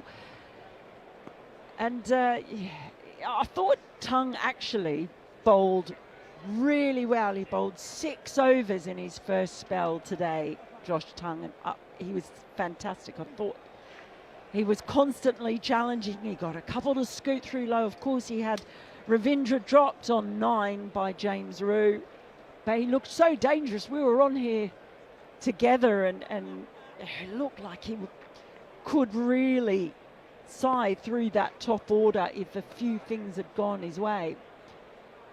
It's a very different prospect now with him back into the attack, and we've got fielding changes galore. They're all running around like little white ants. Well, 2 fielders out on the square leg boundary, so the option of a short ball here to Nichols. It's in and bowls. It's not really short though, but it is clipped by Nichols down to the fielder at deep mid wicket. One of the ones who were sent out there, not really short at all, more of a length ball. So it was maybe the bluff. I'm glad you did say bluff there. And not double bluff. Not the double bluff. Well, it's not a double bluff. It's just a bluff. If it was a double bluff, well, you never know. You can't have a double bluff, can you? Because it's either what you think it's going to be because it's what they've signalled, or it's the bluff. But then the double bluff, I don't think my brain's going to work enough bluff, enough to do this live on air. The double bluff would be the original plan. Now it's Mitchell on strike as he leaves one that just goes over the top of the stumps from Tongue. It's a really horrible position for England to be in here. The ball's 52 overs old. The pitch is getting a tiny bit of variable bounce that we're seeing occasionally. Jacob Bethel extracted some erratic behaviour from the pitch. But in truth, England have 28 overs to go until they get a new ball. And by that stage, New Zealand's lead will be the best part of 400. They need something to happen quickly, and they need some inspiration from somewhere. It's Tongue. runs in, bowls to Mitchell, leaves this one alone. And the thing is, we still have 2 days left. So New Zealand don't have to be in any hurry whatsoever as they keep building this lead. They've got plenty of time to bowl England out. And if the equation, they want to give themselves certainly enough time to bowl England out. But if the target is so high, they're going to give themselves the best shot as well for that nail biter in Nottingham. Tongue, he's in, bowls to Mitchell, squared up a little bit. The ball squirts out into the offside as a shy at the stumps. But they're home safely, and the shy misses. Well, it's been really good from Josh Tongue. A lively over on a couple of occasions. Daryl Mitchell just leaving the tempters outside off stump. Definitely an injection of pace from Matt Fisher, who was bowling previously, and Harry Brook from the Vauxhall end. And just look at that bowling card. Jofra Archer has bowled 8 overs. Joe Root, Jacob Bethel, Harry Brook between them 14. It's not the balance you want. It really isn't. His tongue is in and bowls, and that's clipped just towards mid-wicket, where it stops suddenly, and that will be the end of the over from Tongue. New Zealand marching on, 235 for 3, with Nicholls on 109 and Mitchell on 25. He's the one who's taking on the aggressor role, and they can afford to as well, because Nicholls can just stay out there now as long as he can, and just kind of guide this innings along. Well, we're going to have another change of bowling. So it was just 2 overs for Harry Brook. We're turning back to Jacob Bethel, who has bowled well across this Test match. He got a couple of cheapies in his first innings. The dismissal of Nathan Smith will live long in the memory, not for the most aesthetic reasons. A knee-high full toss that was top-edged into the air, but he got the 3rd wicket for England today, that of Rachin Ravindra. But again, it shows the heat that England have been bowling in throughout today. They've had to call upon their part-time bowlers so much. 1 for 21. The figures for Bethel on his 6 overs. He's shaping up to bowl to Mitchell now, the right-hander, but he pulls out of his run-up. Mitchell goes for a walk. There is a slip in for Mitchell as well, as Bethel comes around the wicket. It's just defended out into the offside, and a little misfield as Bethel went across to do his own fielding. They thought about taking the single. They realised it was a bad idea, and then they both raised their hand to each other, almost as if to say, what on earth were we thinking? Switch on. Bethel slowly gets into position. He's off, he's in, he's bowled, and it's swept and swept hard. Beats a fielder, backward square, and that's another boundary. Just too easy. It brings up the 50 partnership between Nicholls and Mitchell, and I tell you what, that has come pretty quickly as well. Bethel just drifting down the leg side, and Mitchell able to get his sweep out. 50 off 70 balls. Daryl Mitchell scoring 29 of them. Nicholls 20, 1 by in that partnership. Just wonder whether England could have turned to Sonny Baker from the Vauxhall then, just for a final flourish, along with Josh Tongue. Try and add some jeopardy, add some pace to the occasion. Bethel around the wicket to Mitchell. He's on the back foot, just carving it away down towards deep cover. We'll take a single. 240 for 3 now. I'm not sure what the crowd, there was a little ruffle in the crowd there. I have absolutely no idea. On a scan of the ground, and I'm none the wiser. Someone's happy about something. Well, I was just looking up to see if there was any particular milestone, but no, they're just happy. They've had a good day at the Oval. Even though England fans will be disappointed as Bethel is in. It's just a little wristy jab into the offside, and they'll take a single. No, it's very, very easy for New Zealand. at the moment. Runs on offer everywhere. The lead 341. It's a pretty nice place to be batting. I wouldn't mind being Henry Nicholls at the moment. Being on 110 not out. Yeah, it really has been a wonderful day for him. As in comes Bethel. It's worked into the offside by Mitchell for another single. The singles are so easy to come by. They're waiting for the bad balls. They're putting those away. They're taking them on when they want to. It's just all going New Zealand's way. And yeah, for Henry Nicholls, I mean, he's still only 34, Nicholls. Talk about his debut 10 years ago. He was very young then. So got a few years in him left, I imagine. He's on strike now as Bethel is over the wicket and he slaps that down towards deep cover for another single. Very, very cruisy. It's a wonderful time for Henry Nicholls to find his way back into the Test team. The next 9 months for New Zealand, there are some amazing fixtures. They finish off this series against England next week in Nottingham. Then in their summer they welcome India for a multi-format series. They play 2 Test matches against them, and then they go to Australia for a 4-match Test series. And it's the first 4-match Test series New Zealand have played. Do you know the answer to this one? Pop Since quiz. a long time. Correct. 1999. Got it in one. There you go. End of the over, by the way. 243 for 3. Well, Australia are very bad neighbours to New Zealand. They really are. I remember when we went there in 2016 for that. It had been so long since Australia had actually been there and played, even though the two countries are so close. Right, Josh Tongue in now around the wicket. It's just worked into the onside by Nicholls. No run. And they usually only come to Australia for a maximum of 3 tests. It's a bit dismissive, I think, Australia towards New Zealand, and I don't like it.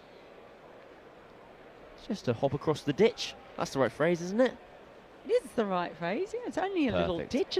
It's quicker to fly from Sydney to Auckland or Wellington or Christchurch than it is to fly from Sydney or Brisbane or Melbourne to Perth. It is still really far though. Perth to Brisbane it's like 6 hours. Hop and a jump. Here's Tongue in, bowls. That's nicely flicked into the offside. Just manages to find the gap through point. It's going to be another boundary. That's a frustrating boundary for England. The field set is for Tongue to be really straight with his bowling. He does have 2 catches in play with a slip and a gully. But Nicholls is just able to push the ball into the offside. Because there's a relative lack of protection away to the left-hander's left. He's gifted a free boundary.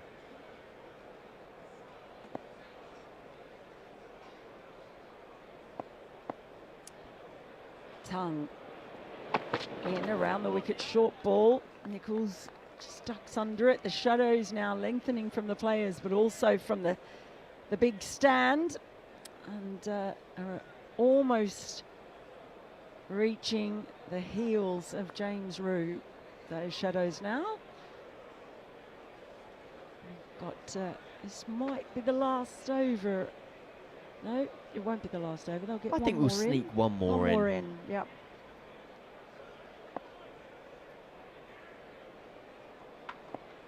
There's Tongue. Is in around the wicket, bowls, flick to mid-wicket, and they'll stay put. I do think England are trying their best to keep energy levels up in the field. On a couple of occasions, the ball's been clipped to Jordan Cox at mid-wicket. He's been fizzing the ball back into James Roux. You're almost trying to artificially create energy. You know you're on the wrong end of a pretty damning scoreline for the host. The lead is 347, but all you can do is keep giving as much as possible. Try and make the breakthrough, try and take a few quick wickets and give yourself a chance. So at the moment, England look like they're going to be facing a deficit of around 500.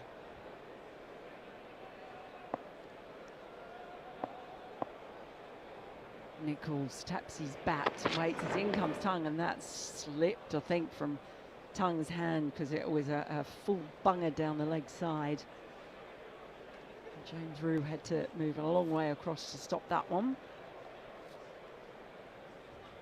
I get what you're saying, Cam. That was way, it really was a long way down the leg side. Just watching it again. It's just slipped out of his hand, the attempted slower ball. As he starts his run up again, still a slip in place. Bowls, that's punched away, but not very far without any real timing, just into the covers. So Nichols will now be at the non-strikers end for the final over of the day. New Zealand 247 for 3. Nichols and Mitchell doing some late afternoon damage.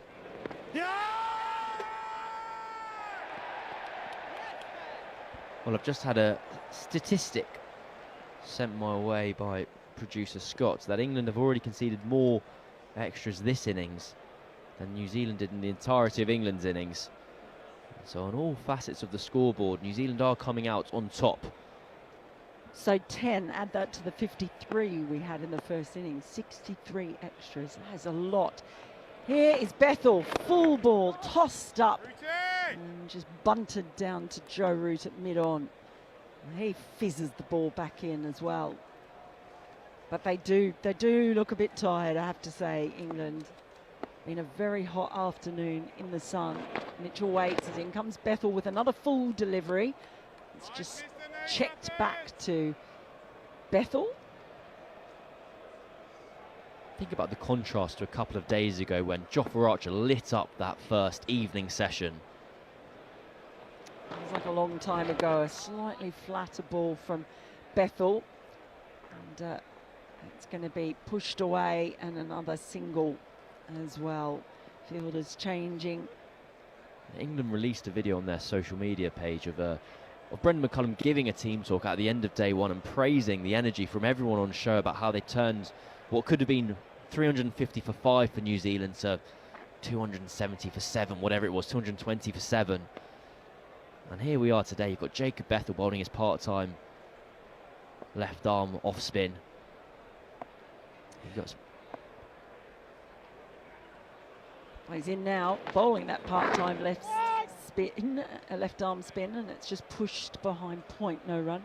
But it does look like, at times, it just really has looked like they've run out of ideas, not just their energy, that they're obviously still trying to impart as much of that as they can, but just out of ideas and options as Bethel is in. It's a big stride and just open the face of the bat, and that is another boundary that leaves Bethel, his hands on his head.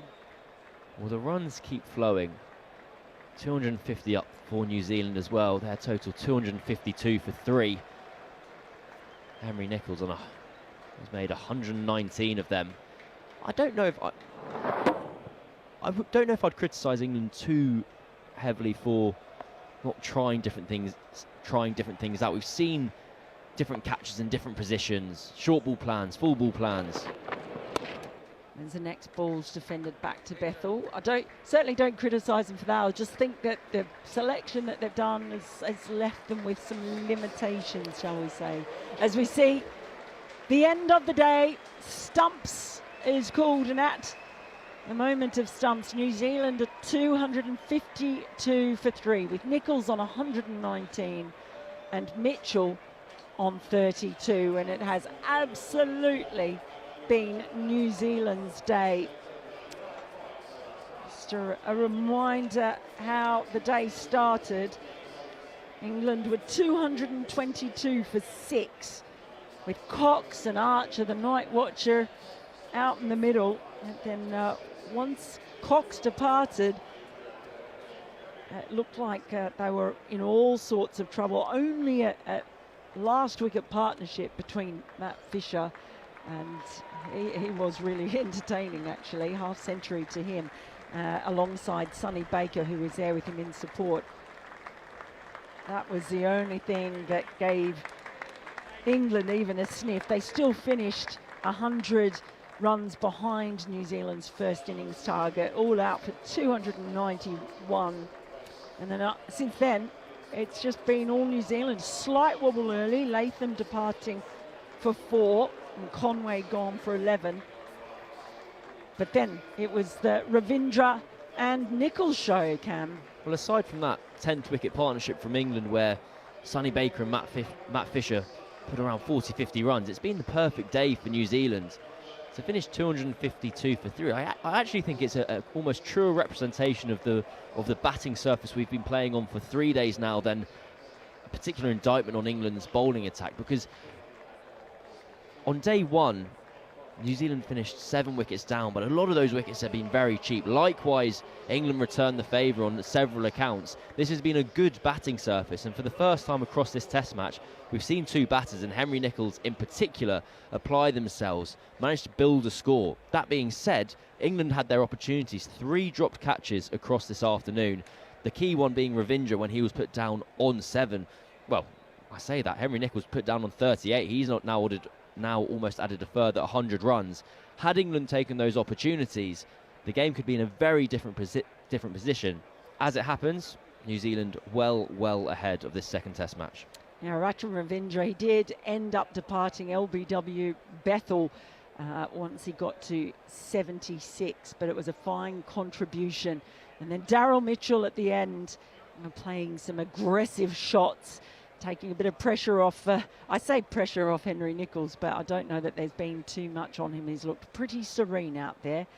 So Mitchell and Nichols will resume along with the play on day 4. And the question may then be, if England are not able to suddenly grab a clatter of wickets, it's all a case of the third innings, pickle innings, isn't it? It's like New Zealand, how much time do they give them? Because it's about time as much as it is about runs that they want to set them as a target.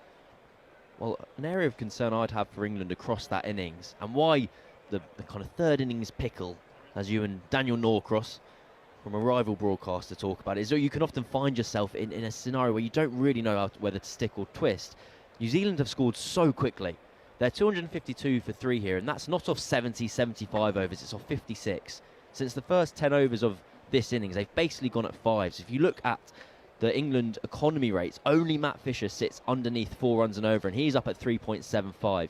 England haven't been able to find any control at any point across this innings, and that's why New Zealand have been able to surge and build this steady lead.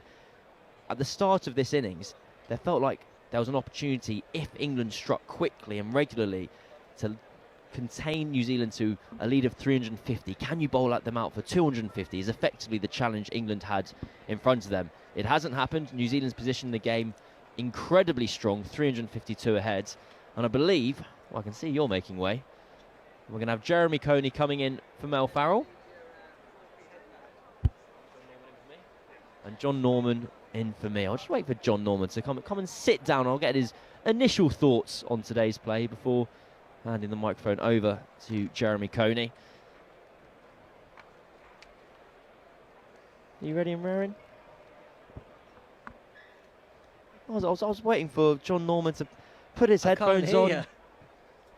I was teeing you up. I was getting ready. You sat down beside me, and I was like, here we go. Some thoughts, initial thoughts from Jon Norman before Jeremy Coney comes in for myself.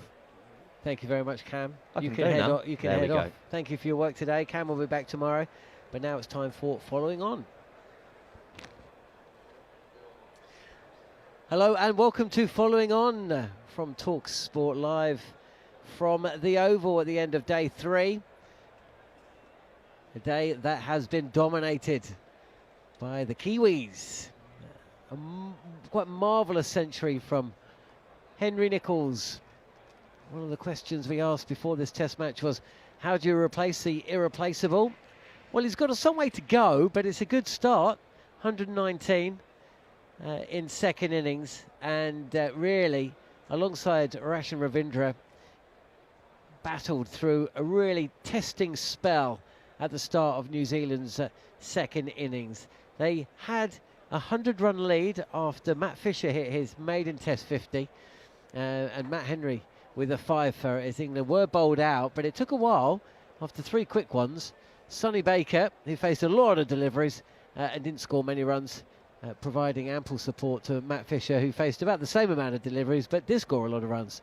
Frustration for the New Zealanders, but they would have gone in at lunch just after the fall of the last wicket.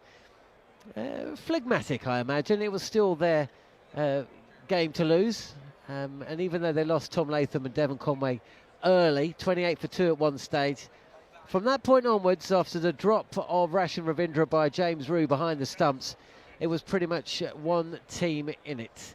2 days to go, and England love a chase, but even if New Zealand to lose all 7 wickets without adding a run, they'd be facing a run chase of 353, which does seem an ask.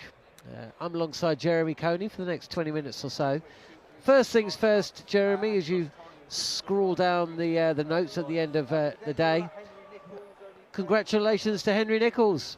A lot of pressure on him.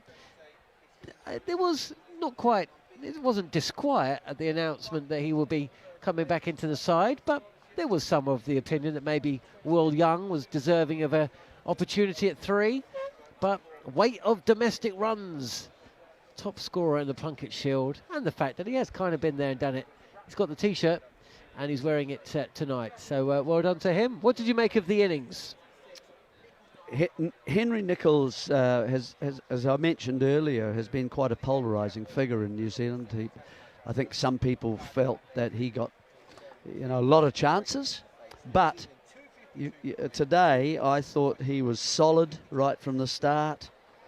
He played carefully, and after lunch, particularly, I thought he started to get the ball away through some funky fields, let's call them that, where everyone's close, and so it looks like a 13-year-old Saturday match in the morning, and they did look like that, and close mid-off, close mid-on, close mid-wicket, close cover, those sorts of fields. And as soon as he punched it through, he was getting a boundary. So his score progressed from about 50 to 60 to 70 quite quickly. And he got ahead of Ravindra at that point, which is quite a difficult thing to do, actually. But that was the key. They lost Latham quickly. They lost Conway quite quickly as well. But then that partnership of 70-odd from Ravindra before he was LBW sweeping at Bethel, and Nicholls just carried on at that point. And then Mitchell getting to 30, and he could be a bit of trouble tomorrow morning. I mean, at the moment, how many overs have been used up here? In second innings, 56. Yes, so we've still got another 24. Yes, now that's virtually another session. And we're going to see quite a bit of spin. The way it goes at the moment, we've lost quite a few overs in this match now, but so. New Zealand obviously have the choice ahead of them right now, unless England can claim wickets with that second new ball, you would think, or unless Bethel can land a few more on the targets that are there for the left-handers, outside the left-handers off stump. If he can do that, he may cause a little bit more concern. Other than that, it's really just New Zealand playing sensibly and not throwing wickets away. They've done that in this game, but they seem to be very wary of that at the moment, and then they work out for themselves the computations of how many overs, how many runs, what runs per over are we happy with. Let's factor in Brook, let's factor in Root, let's factor in Cox, and just see what we think we need. Now, I'm assuming there'd be 100 runs in the first session, perhaps. That's 450 odd. And then you might say we'll go further than that, maybe towards tea, and just have a little crack at the Englishman before that, and maybe it'll be 500. 500 and something. I don't know. That's for obviously for the team to feel happy with, but But it could be that size, couldn't it, quite comfortably, if New Zealand bat properly tomorrow. New Zealand need to win the match. Yes, they do. To keep in with a chance of winning the series. So, we have 6 sessions of play to go. They lead by 350. So you would imagine they would score 4 and over in that morning session. And if they get to lunch, maybe having just lost the 1, possibly 2, and Glenn Phillips is at the crease, then they will, I imagine, if they lead by 450 at lunch, I imagine they will give themselves 40 minutes before tea. As long as they're scoring quickly. They're not just going to have O'Rourke out there blocking it out. no. But Jamieson, we know, can hit a ball. Phillips, of course, can do better than that. And they can score quicker than 4 and over. So once they get to lunch, I think they'll assess. And then I imagine we'll see England batting before tea. Yes. Well, who is going to stop them? At the moment, you see, the second new ball is going to come presumably between lunch and tea. Just that early after lunch. And if they can, that's their opportunity to prevent the sorts of scenarios that we are discussing at the moment. Depends if they lose a couple earlier, who knows. But it's that probably you would think about. And how many overs does Jofra Archer bowl in that first session to enable him to attack with that new ball and maybe pick up a couple of wickets to make it a little bit harder for New Zealand to decide at what point are we going to do this? Do we feel comfortable with the number of runs that we've got in the overs remaining? Have England got the balance of their team right? When you play a test match and you have Harry Brook bowling in the first afternoon of day 1, when you have a team which has Jacob Ethel taking the second new ball within 5 overs of it being called, when you have a team that doesn't ask more than 4 overs per spell of your opening bowler, and when you have in Sonny Baker such a raw talent operating within a very finite framework with no wriggle room whatsoever, can England look at that team and think, we haven't got that right for this test match? With the, obviously with some external pressures and some understandable omissions, but still, looking at that team, do you feel that the extra batsman at 7 was more of a requirement than an additional bowler? Well, if Jofra is unable to bowl his number of overs that you'd like, it puts a lot of pressure on someone like Tongue, doesn't it, to bowl long spells. Now, is that finishing him? Is that, does he feel fatigued thinking about tomorrow? And I might have to bowl, I don't know, 15 to 20 overs tomorrow. And you don't want those sorts of things to be happening because he's quite a special bowler.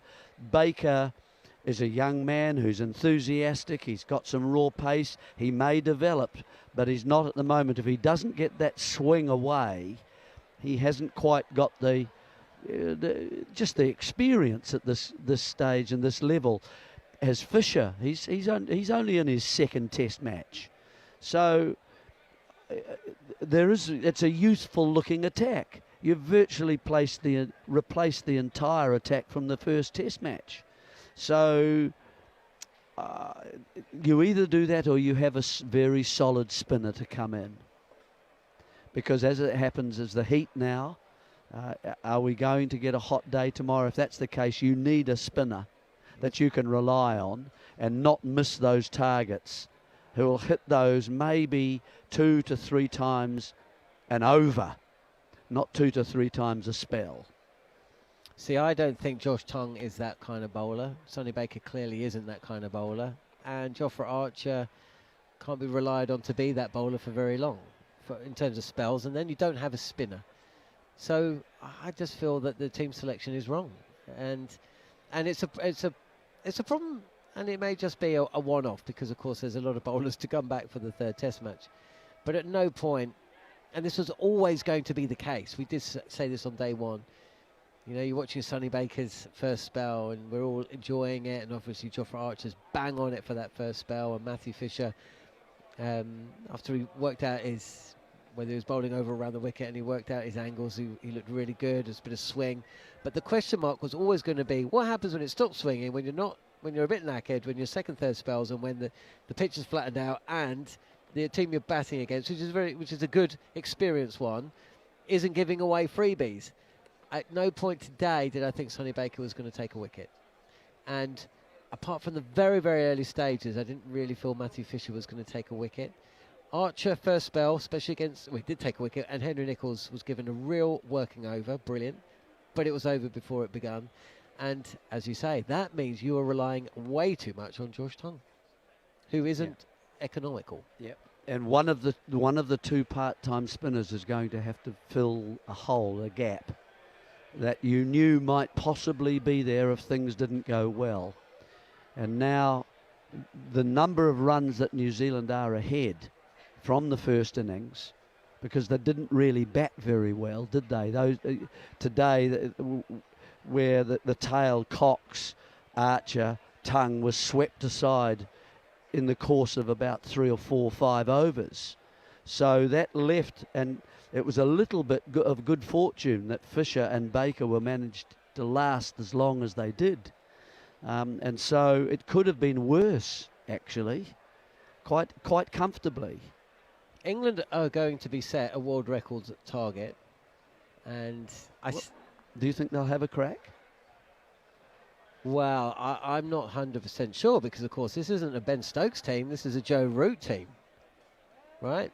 Joe Root is going to be batting at 4, so it's going to be up to him how the kind of tempo he goes at. But also, New Zealand, and part of their calculations will be about the carrot. You know, are they going to dangle a carrot at all? Say they're going to give 4 sessions, 4.5 sessions, and they give England 475. Even that, I mean, they do well not to score 125 runs. I think they may even go to 500. There's enough time left for England to go for it if they wanted, and with Harry Brook in the side, you never know to a point. Will England go for it? Well, Brendan will want them to. Yes, you can score very fast here. Across the oblong, which is all the practice pitches, it runs into the pockets very quickly. Look at the way Root was able to score in the first innings. He had 48 to 50% of his runs to third man. If you're not going to place a man down there, you want a catcher. It's not a driving pitch, though, isn't it? I mean, you can not score this one, because it's too slow. Exactly. So you can score quickly square, but not straight. So no, if your length is okay, it's quite hard to score, and some of them are just starting to keep a little bit low. There's a bit of interest for the left arm spinner from bowling from the Vauxhall end into outside the left-handers off stump. Nicholls had some very awkward ones. Ravindra should really have been caught bat pad by Gay, who used the wrong hand to go with to try and take the catch. And I just feel that there are some signs here that a spinner, a proper spinner, would be a very handy thing to have. And for the pitch to be doing that is not a bad thing. By the time the 4th day comes around, it's only player traffic. It's not as if from the centre of the pitch, the better part of the pitch, that it's doing something awkward. It's just that outside off stump and so on, with men around the bat to create pressure. That is there at the moment. We've seen that, and there's no reason to think that it can't happen again tomorrow. Ravindra today had 2 lives, a bat pad, which Amelia Gay went with the wrong hand, as you say. He was also dropped on the drive. Josh Tongue bowling, genuine edge, and it was a bad drop by James Rue, diving to his left. He's left-handed as well. So, but then and after then that, Nicholls was dropped as well. But then after that, though, I thought it was quite interesting the way, after tea, as you alluded to, Nicholls came out and was scoring freely all around the wicket, whereas Rashan Ravindra went very defensive. He faced a lot more of Archer than Nicholls was. I thought that was a very interesting passage of play. And do you know what, today? I think there was another opportunity as well. Joe Root was bowling. He he drove on the up. It just dropped in front of Jofra Archer at mid-off. If he was up a bit, he would have caught it. So he's got to learn, and it seemed like he learned at about the halfway stage of his innings. And actually, when he was out, although Jacob Ethel had been causing problems, it was one of those marginal leg before decisions. On another day, the umpire doesn't give that out, but he gave it out. Fair enough. You mean outside off stump? You yeah, mean? Yeah. It's a decision that wouldn't have gone 20 years ago, that's for sure, pre-DRS. But I was impressed by the way Roshan Ravindra reined it in again, and actually looked like he was heading towards 100. It was somewhat of a surprise when he was out. Yep, he's a dangerous player. As I mentioned right from the word go, he'll give you a chance, but and England set their field around point, and that lots of players in that sort of couple of gullies, one slip, and then right round to just in front of point as well. So that's where they felt that he was vulnerable. They needed their bowlers to encourage him to play into that square cover area. They weren't quite able to do that enough, I didn't think. And he's strong enough in other areas as well. If you err slightly in length, he'll put you away. And we've seen some attempts at short pitch bowling again from England to try and slow the New Zealanders down. Well, they didn't. They kept playing strokes this time. And the bounce wasn't there from Baker to be able to get it high enough on the New Zealand batsmen. So they were able to kind of pull the ball rather than hook the ball. And there's a difference in the different height involved with that. So there was a lack of menace about Baker at that time with the ball and the pitch combining not to be able to get the bounce that you wanted. Maybe Baker isn't quite tall enough, I don't know, to actually get over the front foot and get that bounce that you need. Yeah, when you compare how electrifying it felt on day one when Jofra Archer was bouncing Glenn Phillips, today the comparison paled in comparison. It was nothing like it. Okay, well look, we've still got 2 full days to go. We are and have watched a day not dominated by bat, that's not quite right, but we saw runs towards the back end of England's innings, and we saw a 100-run partnership for New Zealand. So, you know, whilst a couple of those balls from Josh Tongue in particular, bowling from the pavilion end, did keep low, alarmingly low, this still isn't a pitch, especially when you consider there is no spinner, frontline spinner on either side. It's not a minefield. Exactly. So if England go for the win or not, we'll find out. But this is a pitch that you imagine if they're given 4 sessions to bat, they have every chance, with a bit of luck, to bat it out. Yeah, absolutely. But that's not their approach, to bat it out. But I think even if it's 100 a session, you know, and 400, New Zealand will, I think, probably be asking more than that. Okay, we'll find out. Thanks so much for your time today, Jerry. We'll be back tomorrow on the talkSPORT Cricket YouTube channel, and also part of the podcast Following On. But for now, thanks for joining us here on Following On.